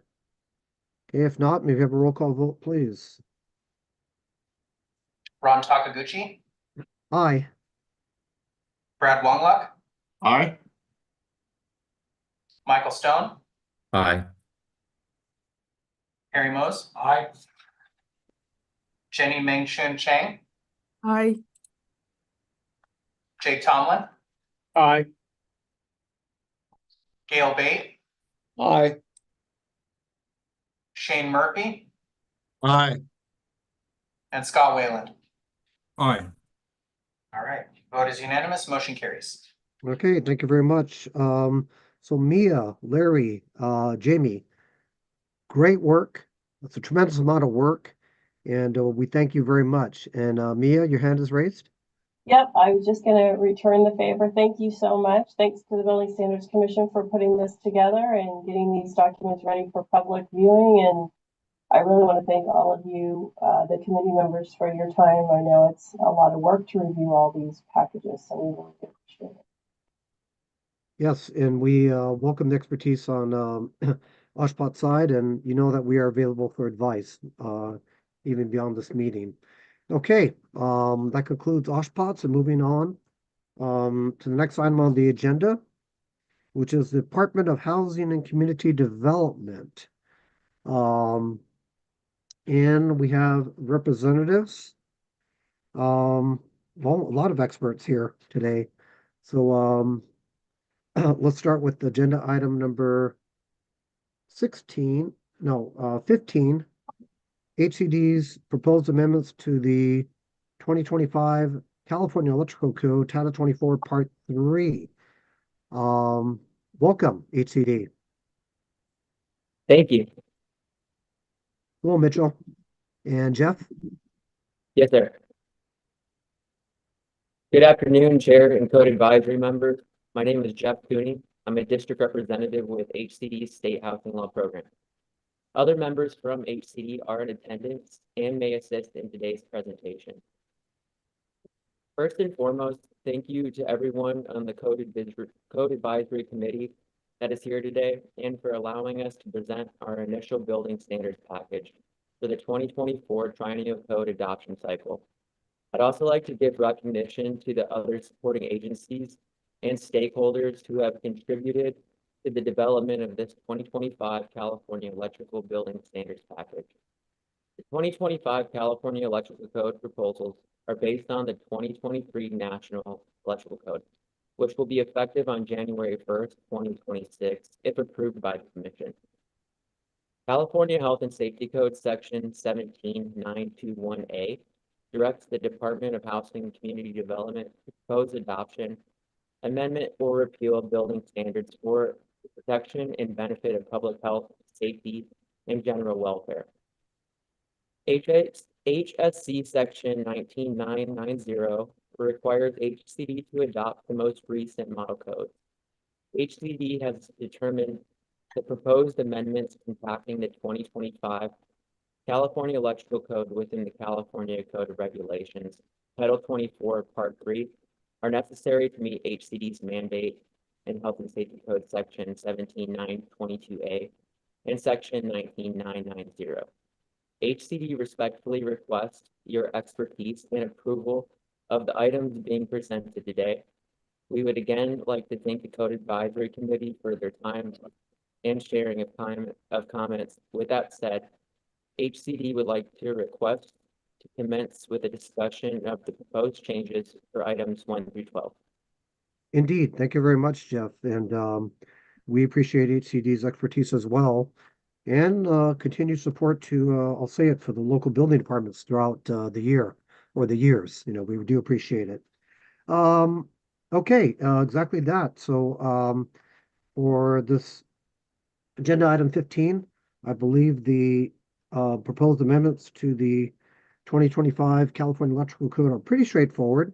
So I'm going to ask HCD to present all items 1 through 12 together, and then we'll have our discussion. So if you could, please, Jeff and Mitchell. Yes, sir. Item 1, Article 89, General Code Provisions, CAM 1-1. HCD proposes to bring forward existing California amendments in Article 89 from the 2022 California Electrical Code for adoption into the 2025 California Electrical Code. With modification, HCD proposes to provide an update to the year of the NEC being adopted in Section 89.101.1. Item 2, Article 90, Introduction, CAM 2-1. HCD proposes to adopt Article 90 from the 2023 National Electrical Code and bring forward California amendments from the 2022 California Electrical Code into the 2025 California Electrical Code without modification. Item 3, Chapter 1, General, PAM 3-1. HCD proposes to adopt Chapter 1 from the 2023 National Electrical Code and bring forward all existing California amendments from the 2022 California Electrical Code into the 2025 California Electrical Code with modification. HCD proposes to adopt the definition of building and bring forward existing California amendments with changes. The existing amendment in the exception number 3 is revised to include missing text and to align with other parts of Title 24. The existing note is revised to correct for pluralization. There is no intended change in regulatory effect. Item 4, Chapter 2, Wiring and Protection, CAM 4-1. HCD proposes to adopt Chapter 2 from the 2023 National Electrical Code and bring forward all existing California amendments from the 2022 California Electrical Code into the 2025 California Electrical Code with the following modification to Section 210.8, ground fault circuit and interpreter protection for personnel. HCD proposes to adopt the above referenced section with a new California amendment. The amendment will remove the September 1st, 2026 expiration date from exception number 2. There have been reported issues such as nuisance tripping with HVAC equipment, incompatibility with ground fault circuit interpreters, GFCI. HCD is proposing to leave this exception in the 2025 California Electrical Code until the exception of the 2025 California Electrical Code. I'm sorry, expiration of the 2025 California Electrical Code. Item 5, Chapter 3, Wiring Methods and Materials, Article 394.12, Uses Not Permitted. CAM 5-1. HCD proposes to adopt Chapter 3 from the 2023 National Electrical Code and bring forward existing California amendments from the 2022 California Electrical Code into the 2025 California Electrical Code with the following modification to Section 394.12, Uses Not Permitted. HCD proposes to continue adoption of the above referenced section with an existing California amendment with changes. The change adds HCD2 to the banner for this section as it applies to permanent buildings in mobile home parks and special occupancy parks. Item 6, Chapter 4, Equipment for General Use, CAM 6-1. HCD proposes to adopt Chapter 4, except Article 425 from the 2023 National Electrical Code and bring forward all California amendments from the 2022 California Electrical Code into the 2025 California Electrical Code with the following modification to Section 406.12, tamper resistant receptacles. HCD proposes to adopt the above referenced section with a new California amendment.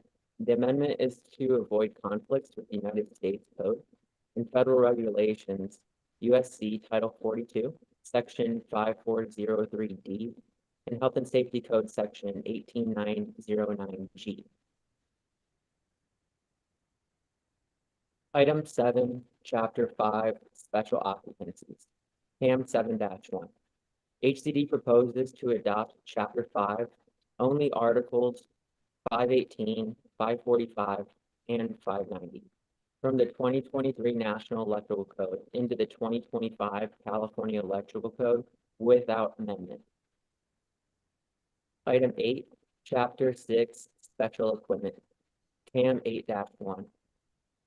HCD proposes to adopt Chapter 6, only Articles 600, 620, 625, 626, 646, 680, 682, 690, 691, 692, and 694 from the 2023 National Electrical Code and bring forward all existing California amendments from the 2022 California Electrical Code into the 2025 California Electrical Code with the following modification to Section 625.1.1 HCD1 electrical vehicle parentheses EV charging for new construction.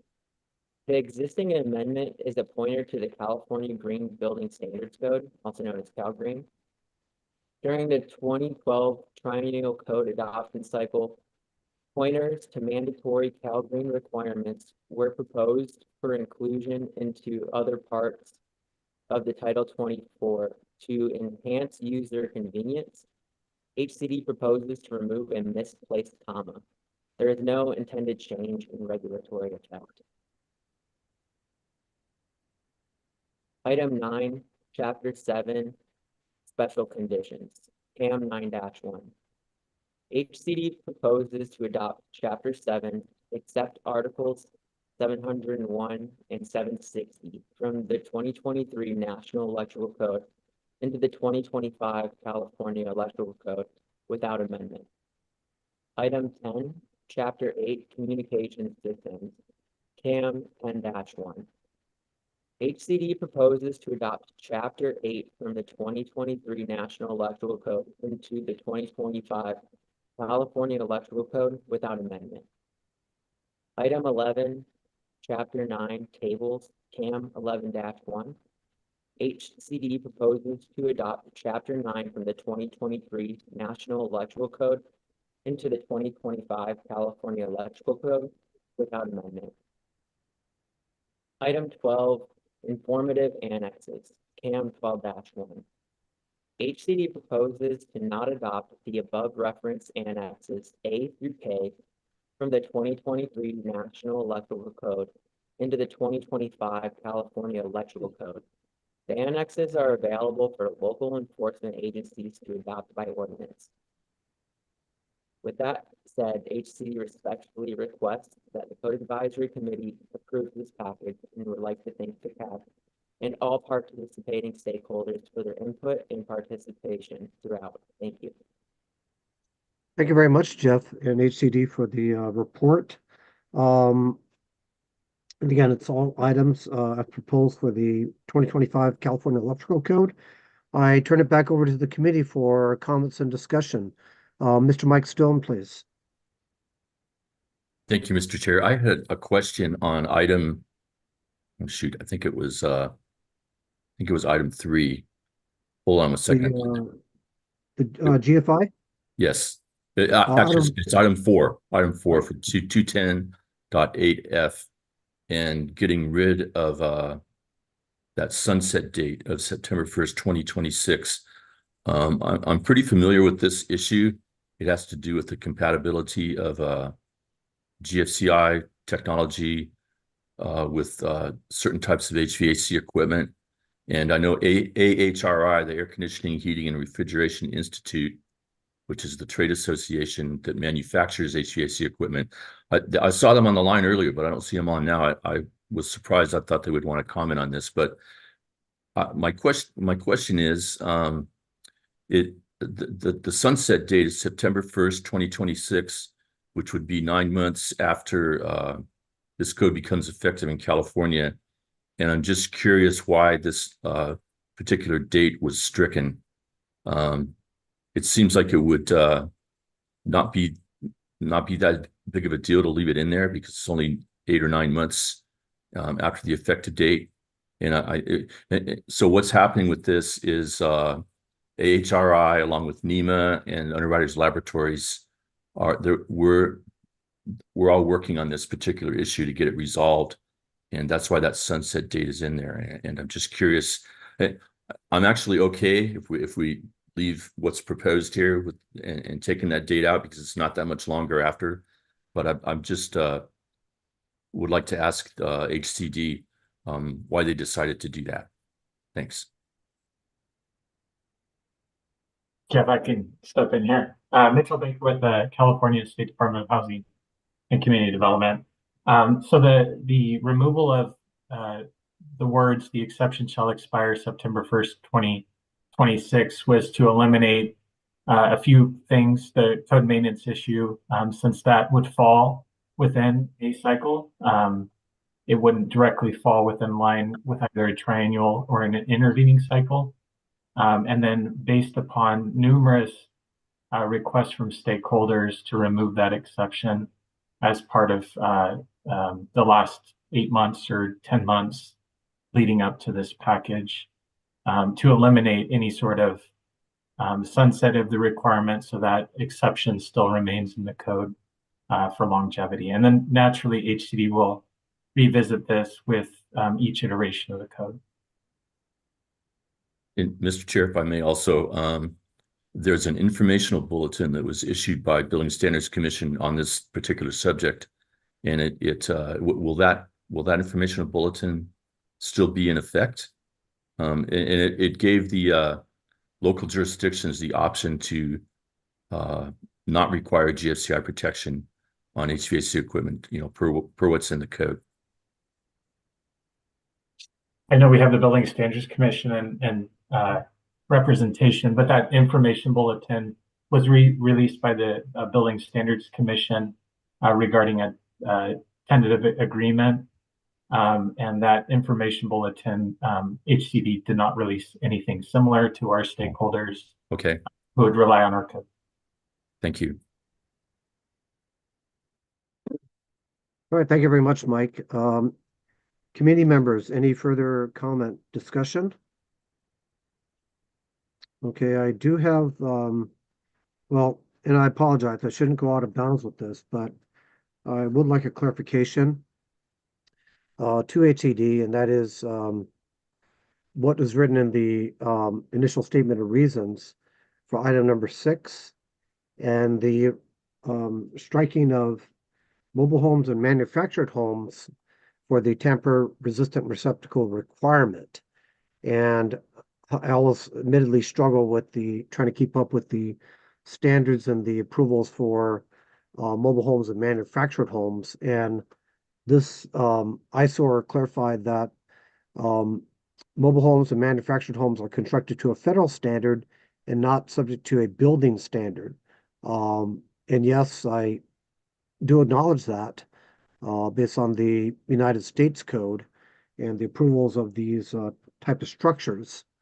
The one thing I want to comment on, and apologize for going out of bounds here, that is local building departments are required to issue a certificate of occupancy for these items because there's auxiliary items that, of course, are needed for these mobile homes and manufactured homes, namely the infrastructure, electrical power, water, sewer, gas, etc.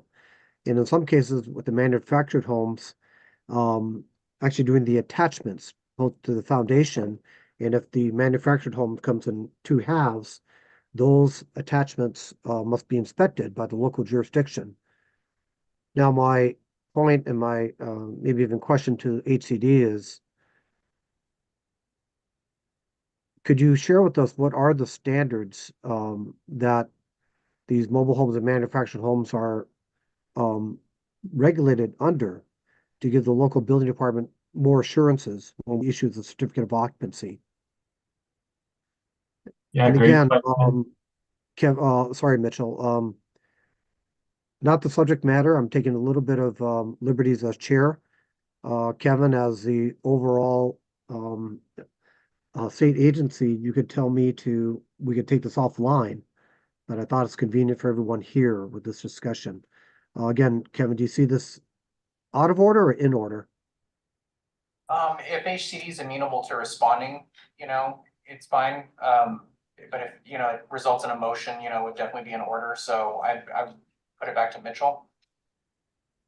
Okay, thank you, Kevin. I can be very concise. So the manufactured homes and mobile homes are defined structures. To Ron's point about local jurisdictions having some involvement, the reference there was specifically to the installation of manufactured homes or mobile homes on private property. And it may not apply to mobile home parks where these units are installed. But generally speaking, the units themselves, so the mobile home, I'll speak more generally about manufactured homes. Anything that was produced after June 15, 1976 is a manufactured home. Anything prior to that is a mobile home. But that manufactured home is designed and constructed to the Federal Manufactured Housing Construction and Safety Standards Federal Code that is promulgated by the U.S. Department of Housing and Urban Development. And those standards are coordinated on a different level, a national level, that apply to those units.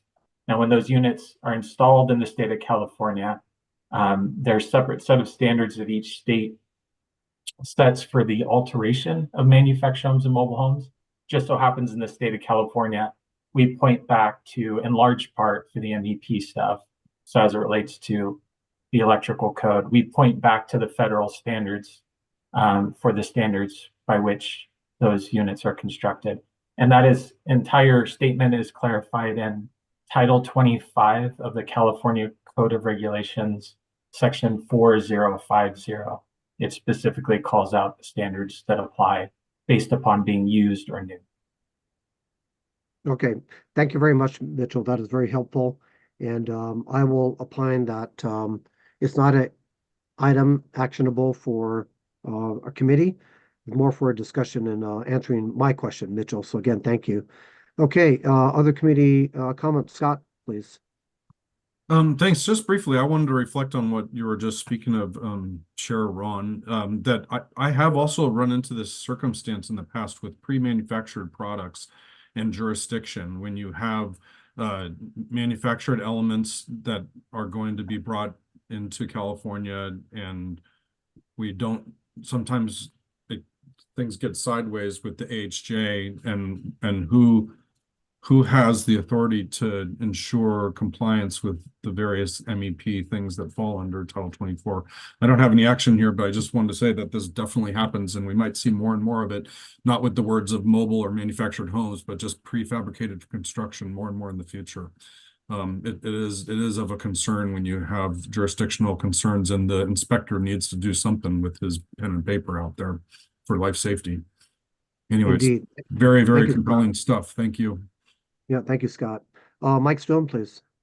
Yeah, thanks, Mr. Chair. I just wanted to make a couple of brief comments that in my experience, my previous experience as a code official, when we had a manufactured home that had a tag on it, that it was pre-inspected, we didn't really have anything to do with inspecting the inside of it. We just had to do with the utility hookups and that kind of stuff.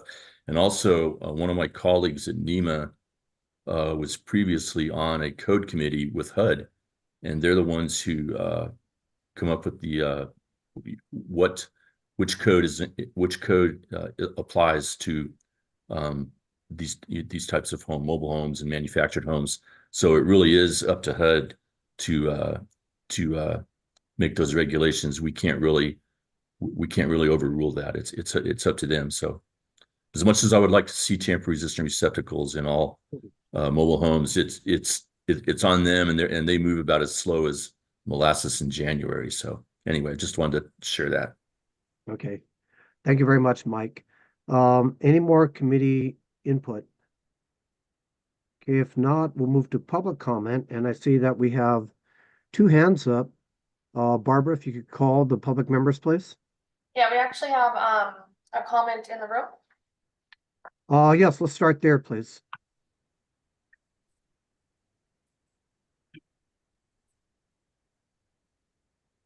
So hello, this is Bryce Nesbitt. I work as a permit consultant dealing with when two regulations don't work up or things go south. I'm going to refer to item number 4 from HCD regarding National Electric Code 210.8 adoption. So HCD proposes to exempt an industry, HVAC, due to nuisance tripping.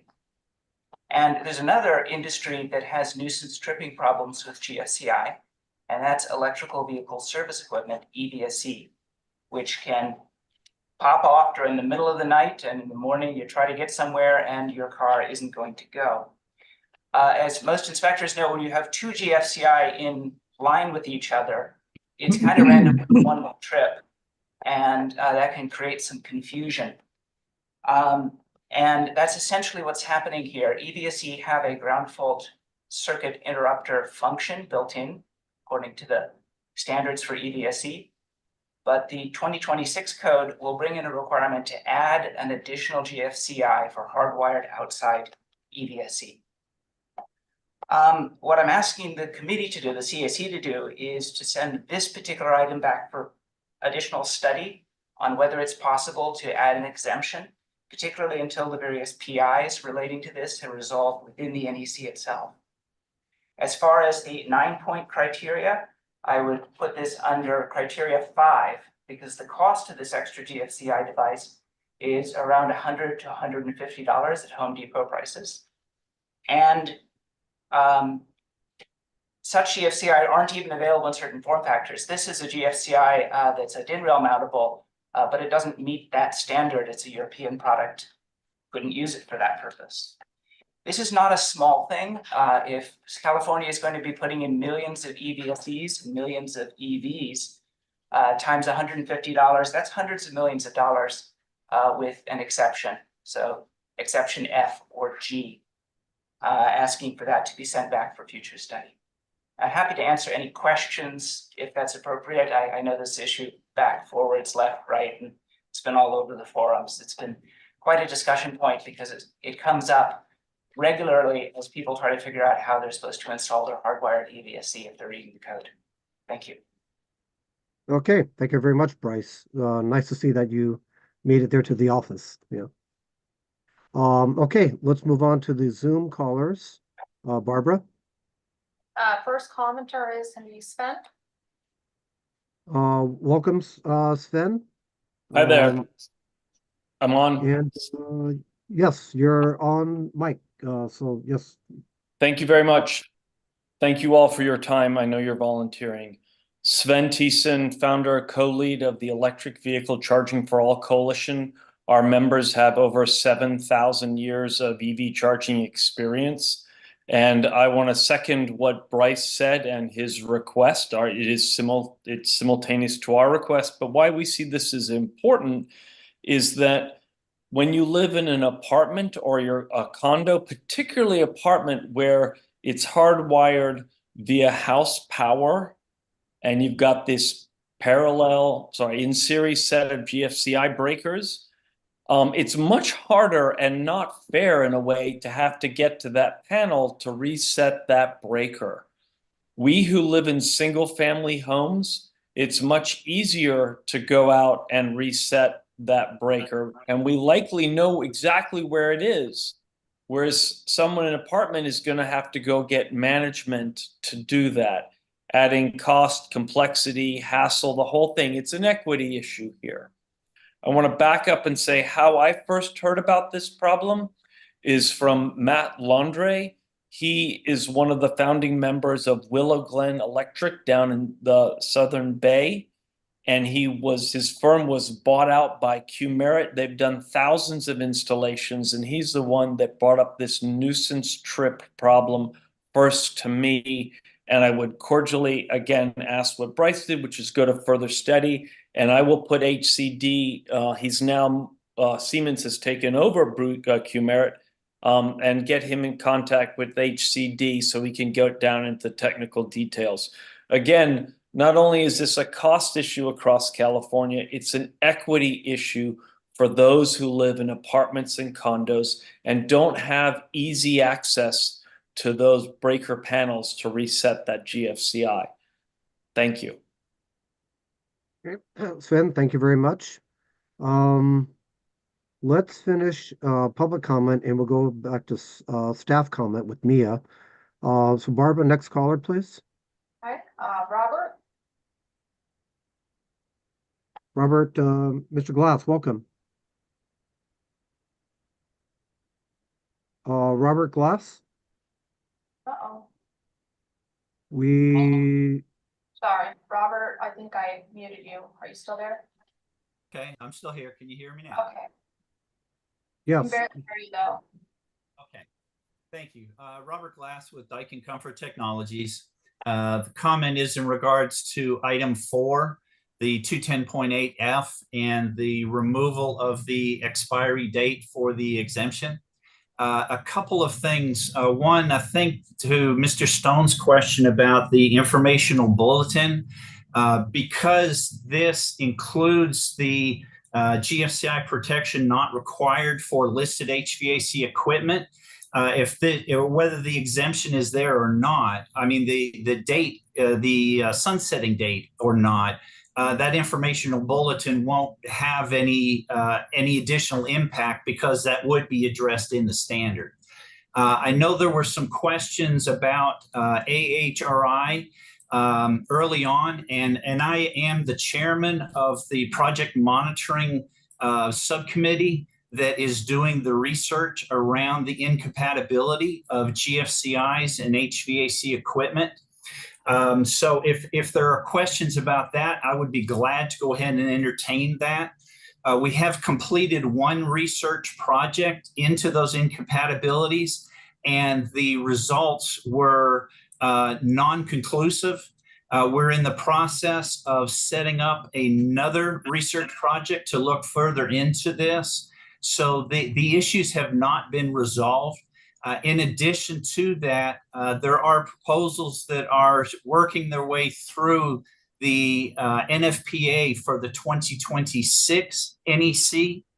And the latest proposal was that they are considering using some special purpose GFCIs to have a requirement with HVAC equipment that have different tripping threshold levels. But those are just in discussions. It went through the initial CMP2 meetings in end of January, but there's still a number of steps that things have to go through. So right now, the 2026 NEC does not know what it is doing in regards to this incompatibility between HVAC equipment and GFCI. So that's still being worked out. So as far as the HVAC industry and AHRI is concerned, we support what is being put forward to delete the sunsetting date of this. As was noted, this code will take effect prior to what that sunset date is. So there would be some confusion about what would be done there. And I think it's important for NFPA and the industry to work out what the issues are and get it resolved. HVAC manufacturers are not against GFCI. We are against nuisance tripping, and it's not known exactly when that's going to happen. So that nuisance tripping can have many negative ramifications. So we support the proposal to remove that exemption sunsetting date until this issue can be properly addressed through the NEC as well as through the safety standards, both the UL 943 for the GFCIs, as well as the various safety standards for the equipment, the HVAC equipment that are addressed under this. So I would be glad to entertain any questions and help answer anything, but thank you for your time. Okay, and thank you, Robert.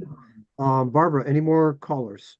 That is our last hand. Okay, thank you. Back to staff. Mia, please.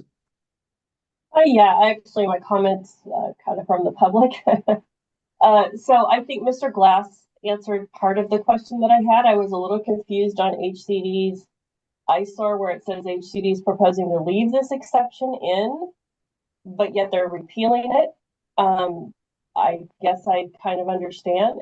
So my second question is, how will this read in codification if HCD is the only state agency that is repealing this sentence out of exception 2?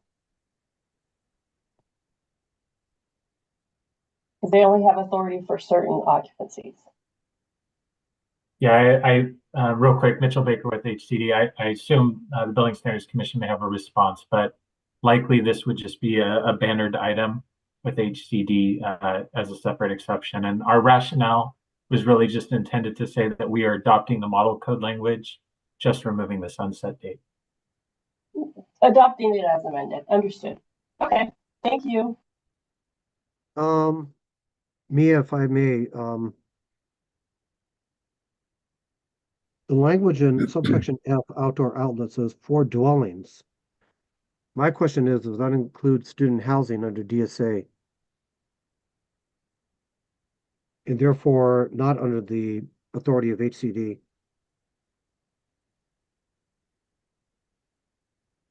I can't answer that, but the charging language that's for dwellings, all outdoor outlets, other than those covered in.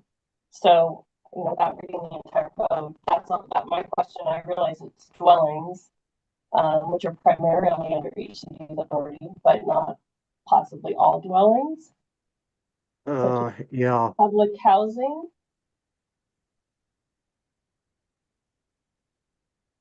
Yeah, and I shouldn't propose to take action unless I get clarity on that myself. Okay, thank you, Mia.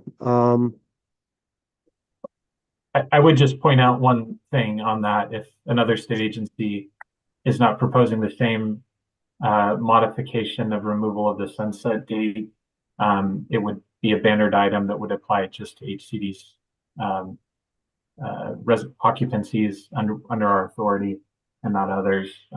But we haven't coordinated, and I don't see DSA on now, but they may be on in the background. Actually, Mitchell, in general, that would be helpful to those applying the code to add a banner and not rely on charging language, so there is no confusion. But yeah, if the agency could consider that. Okay. Mia, I just want to make sure your hand is still up. Okay, maybe not. Mike Stone, let me go to you, please. Thanks, Mr. Chair. I had a couple of comments to address to some of the public comments we just heard from Mr. Glass and the other two gentlemen that were speaking about EV chargers. I would not be in favor of removing that sunset date because it, for lack of a better description, it kind of lights a fire under everybody to get this issue resolved. And I would not want to see that get removed. It is in the model code, and I would like to see it stay there. That's my first comment. Number two, as far as the EVSE equipment and GFCI protection, the EVSE does have some ground fault protection built into it already, but it typically operates at about 20 milliamps, and the GFCI protection that's required in the code operates at 5 milliamps, which is considerably less. So it's not really it's not a series. It's ground fault protection that is in series, but it's two different levels, and you don't really. I would not be in favor of getting rid of the GFCI requirement for EVSE equipment. That would be a safety hazard. 5 milliamps. If you get shocked on 5 milliamps, that'll hurt.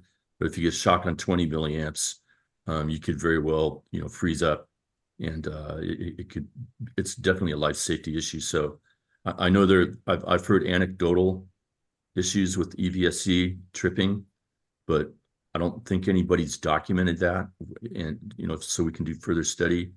And just anecdotally, I've had two Chevy Volts, which is a plug-in hybrid, since 2015, and I've always charged them on my on level 1 charger, and I've never ever had it once trip off the GFCI protection that it was plugged into. So that's just anecdotal, but I would not want to see the committee take any action on GFCI protection for EVSE. Thanks. Okay, thank you, Mike. Mitchell, please. Yeah, thank you for the comment, Mr. Stone, for allowing me to talk, Chair. Just want to mention that HCD would rely on model code language if a new exception was proposed as part of our mandate to adopt the most recent version of the model code language, or any sort of new statutory direction proposing that HCD adopt an exception. So as part of this process, HCD would be unable to add that exception, just to further Mr. Stone's point. Okay, thank you, Mitchell. Mia, your hand is still up. Do you have anything further? Apologies, no. Okay, thank you, Mia. Okay, any more committee discussion? Okay, I would like to turn over the committee for a for a motion? I have some. Oh, Mr. Chair, State Fire Marshal has a question. Crystal Sujeski. Oh, yes, Crystal, please. Actually, yeah, I think I'm with Mia in this discussion about 210.8F. I'm just doing a little research and I'm curious to where that amendment came from. This exception shall expire September 1. It appears that it's model code language. So if HCD is taking the rationale like stated in their eyesore, which says that they're remaining to have the expiration date, and they're going to adopt model code language, I believe the strikeout is an error. But again, you know, maybe that is grounds for the further study for the state agency. That's just my comment. Thank you. Okay, thank you very much, Crystal. Okay, back to the committee for consideration for a motion.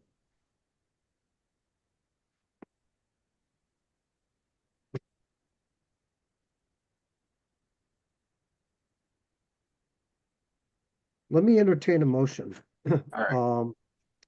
And that would be to accept as submitted those items that were not under a discussion today by the committee and the public, and accept as submitted items 1 through 12, except the two items under discussion, except at this time, item number 4 and item number 6. So again, approved as submitted, all items 1 through 12, except items 4 and 6, and we shall take those two items separately, just to get things moving. Do I have a motion, please? Mr. Chair, I'll make that motion. Okay, thank you very much, Mike. Do I have a second? Second, Gail Bate. Thank you, Gail. Further discussion on those items. 1 through 12 minus 4 and 6. Okay, hearing none. Kevin, if you could take the roll, please. Yes, thank you. Ron Takaguchi, Aye. Brad Wongluck, Aye. Michael Stone, Aye. Harry Mose. Aye. Jenny Meng Chun Cheng, Aye. Jake Tomlin, Aye. Gail Bate, Aye. Shane Murphy, Aye. Scott Wayland. Aye. Okay, that vote is unanimous and the motion carries. Okay, thank you very much, Kevin. All right, before us now is item number 4. Take that individually. I have one more question for the agency, and this kind of feeds off of what Crystal brought up. The exception number 2 to 210.8F is the language, including the strikeout, from model code. Can we clarify that, Jeff or Mitchell? It is, yes. Okay, so the proposal is to strike model code language that's in the 2023 National Electrical Code. And just my comment, in doing so, we are making California unique and not knowing what the other states are going to do. And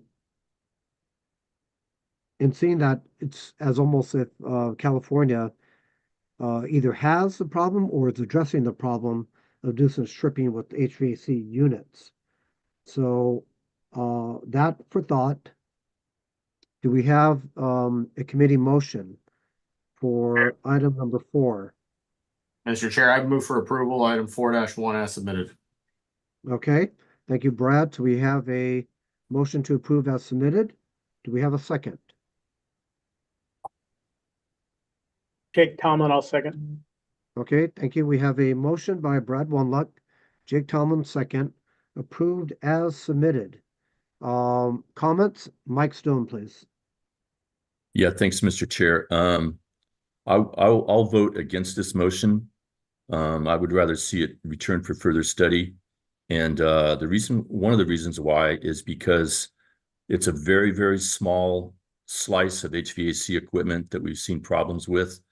And not to get too far down in the weeds, but mini split systems use what are called variable frequency drives, and they vary the frequency to alter the speed. And that's where it seems like the problem lies. But I know in some of the research that's been done, there have been units where the equipment itself uses the frame of the equipment as a ground fault return path, and that's a hazard. And it didn't become apparent until this requirement got put in the code. So a lot of times when people refer to nuisance tripping, a better term for that is unwanted tripping. And a lot of nuisance what are referred to as nuisance trips are actually the GFCIs are doing their job. And I would be against taking the sunset date out. I think these problems are going to get resolved by then. And it's not unheard of. There's been other times in the electrical code where there have been sunset dates put in the code that expire after a certain amount of time. And so that's not unprecedented for this to be in there. And I would actually be in favor of taking that strikeout away and leaving that sunset date in there. So I'm going to vote against the motion. Thanks. Clarification on what you mentioned, or what I thought I heard you say, Mike. You said that some of the installations for the mini splits use the frame as a ground fault current path rather than a equipment grounding conductor. Yeah, and it's not necessarily the mini splits are the ones that have the problem with the variable frequency drives, but there's other pieces of equipment that have been found to use the equipment frame as a ground fault as an equipment grounding conductor, and that's why that'll trip the GFCI. That'll trip the GFCI, no question. Which is a violation in those cases. Yes, it is. Frame method. Yeah. Yes. Yeah. Okay. And the UL standards need to catch up with this too. Yeah, correct. Okay. Thank you, Mike. Scott Whalen, please. Yeah, I've got a question. I mean, I'm just trying to get my head around this also, and I'm looking at the 2022 version of our code, and this exception wasn't in the previous version. It's in the new model code. So I just wanted to point that out. And so I guess I share Mr. Stone's concern that we should probably leave it in there. Also, I just want to point out that we're going to see more and more VFDs being used in lieu of conventional starters in most equipment, not just split DX or single zone or very multi-zone systems. There's going to be more and more of that stuff. So yeah, I guess I probably speak in concern, either send it back for additional study. Okay, thank you very much, Scott. Any further comment? An important discussion item here. Okay, we have a motion and a second to accept as submitted. And without further discussion, we are ready for a roll call vote. Okay, thank you. Mr. Chair, I know the public comment portion had ended. There is a public hand raised, but I think it's time to vote, right? No, I think based on this, well, I want to make sure, if Robert's comment is directly related to this item, I think it's prudent for us to hear what Robert has to say. He had good input. So I would give Robert, an initial input is, comment is a period of 4 minutes.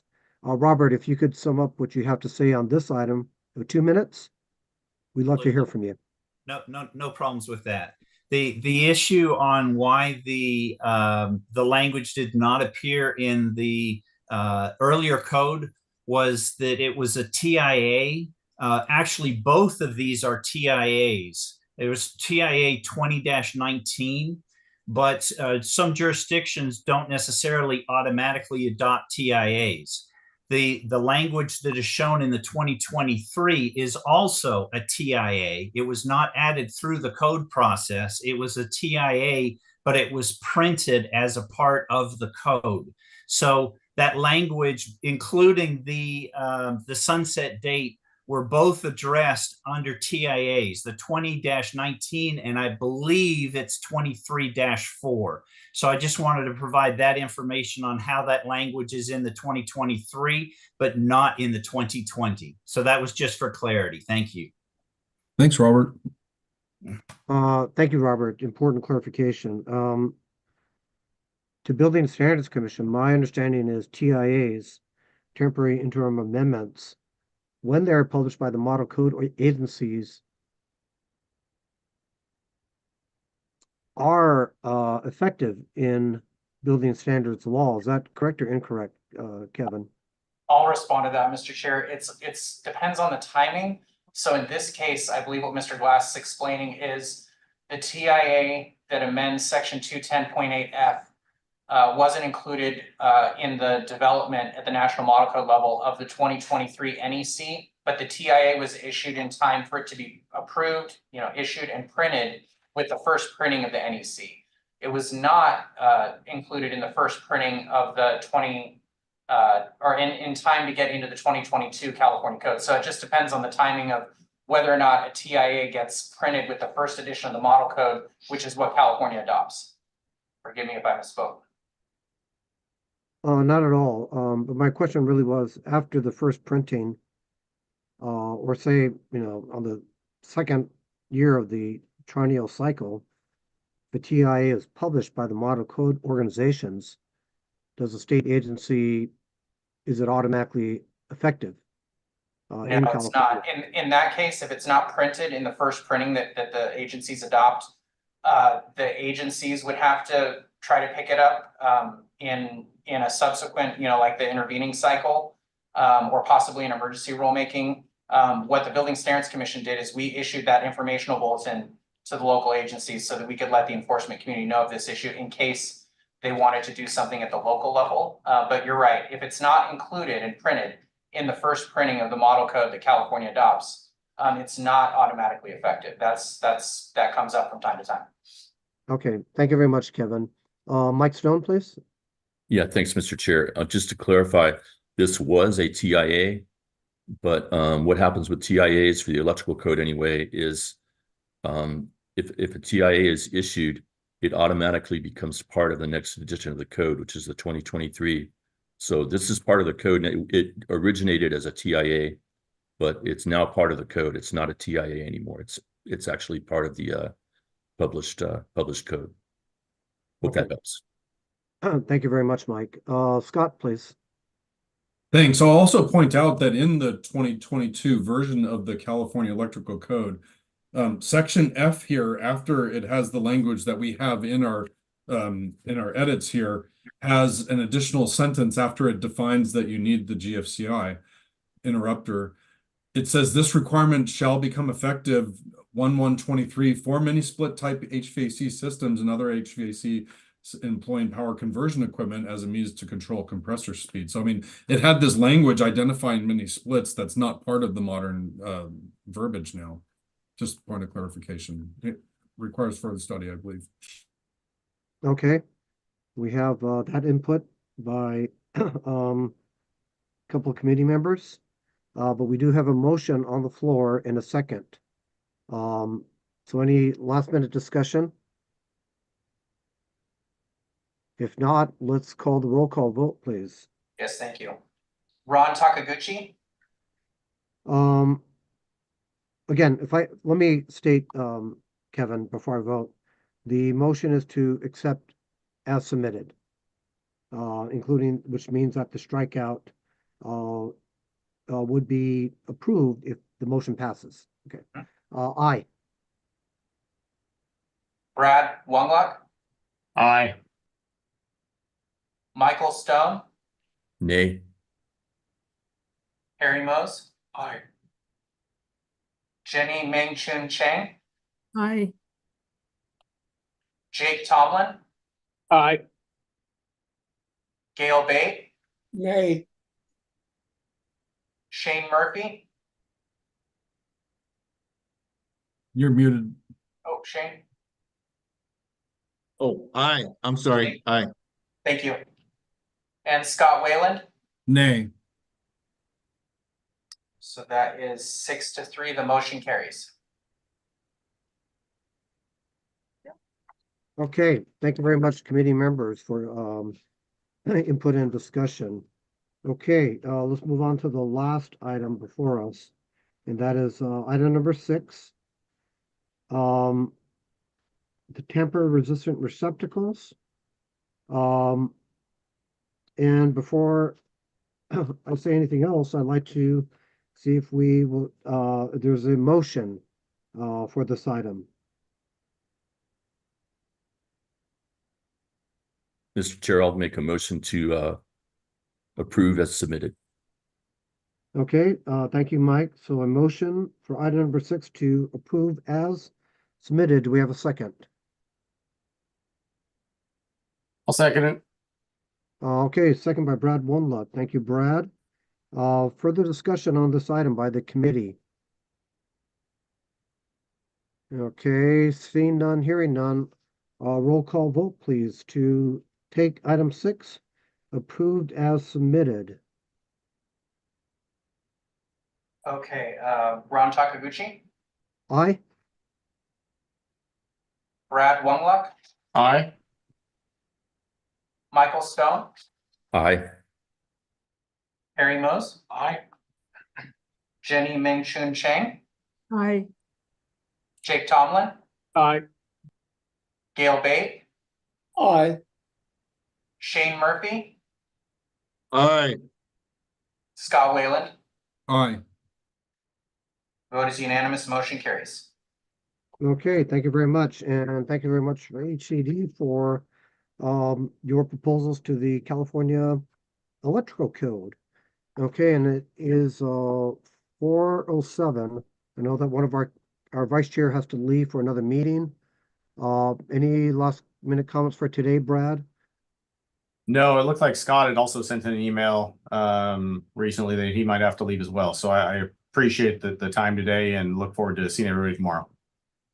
Yes, we'll see you tomorrow, Brad. No doubt that we'll continue tomorrow morning. As for you as well, Scott. And just confirming, Mr. Chair, with the departure of 2 of our committee members, we will still have a quorum to continue. We do have quorum, Mr. Chair. Scott, I believe he's going to speak. Go ahead, Scott. No, if you're gonna keep going on mechanical, I'll stay. I don't have to leave now. I would make a motion if we've got the time to end now, but if you're gonna move on, I will remain. Well, let's do this for perspective. I'm not so sure that we will finish all of HCD items today, seeing that we have both the mechanical and the plumbing code to review.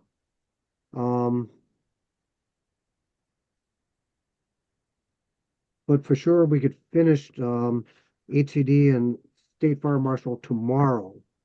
What is the committee's pleasure if we concluded today and picked up the 2 items for HCD tomorrow, plus State Fire Marshal?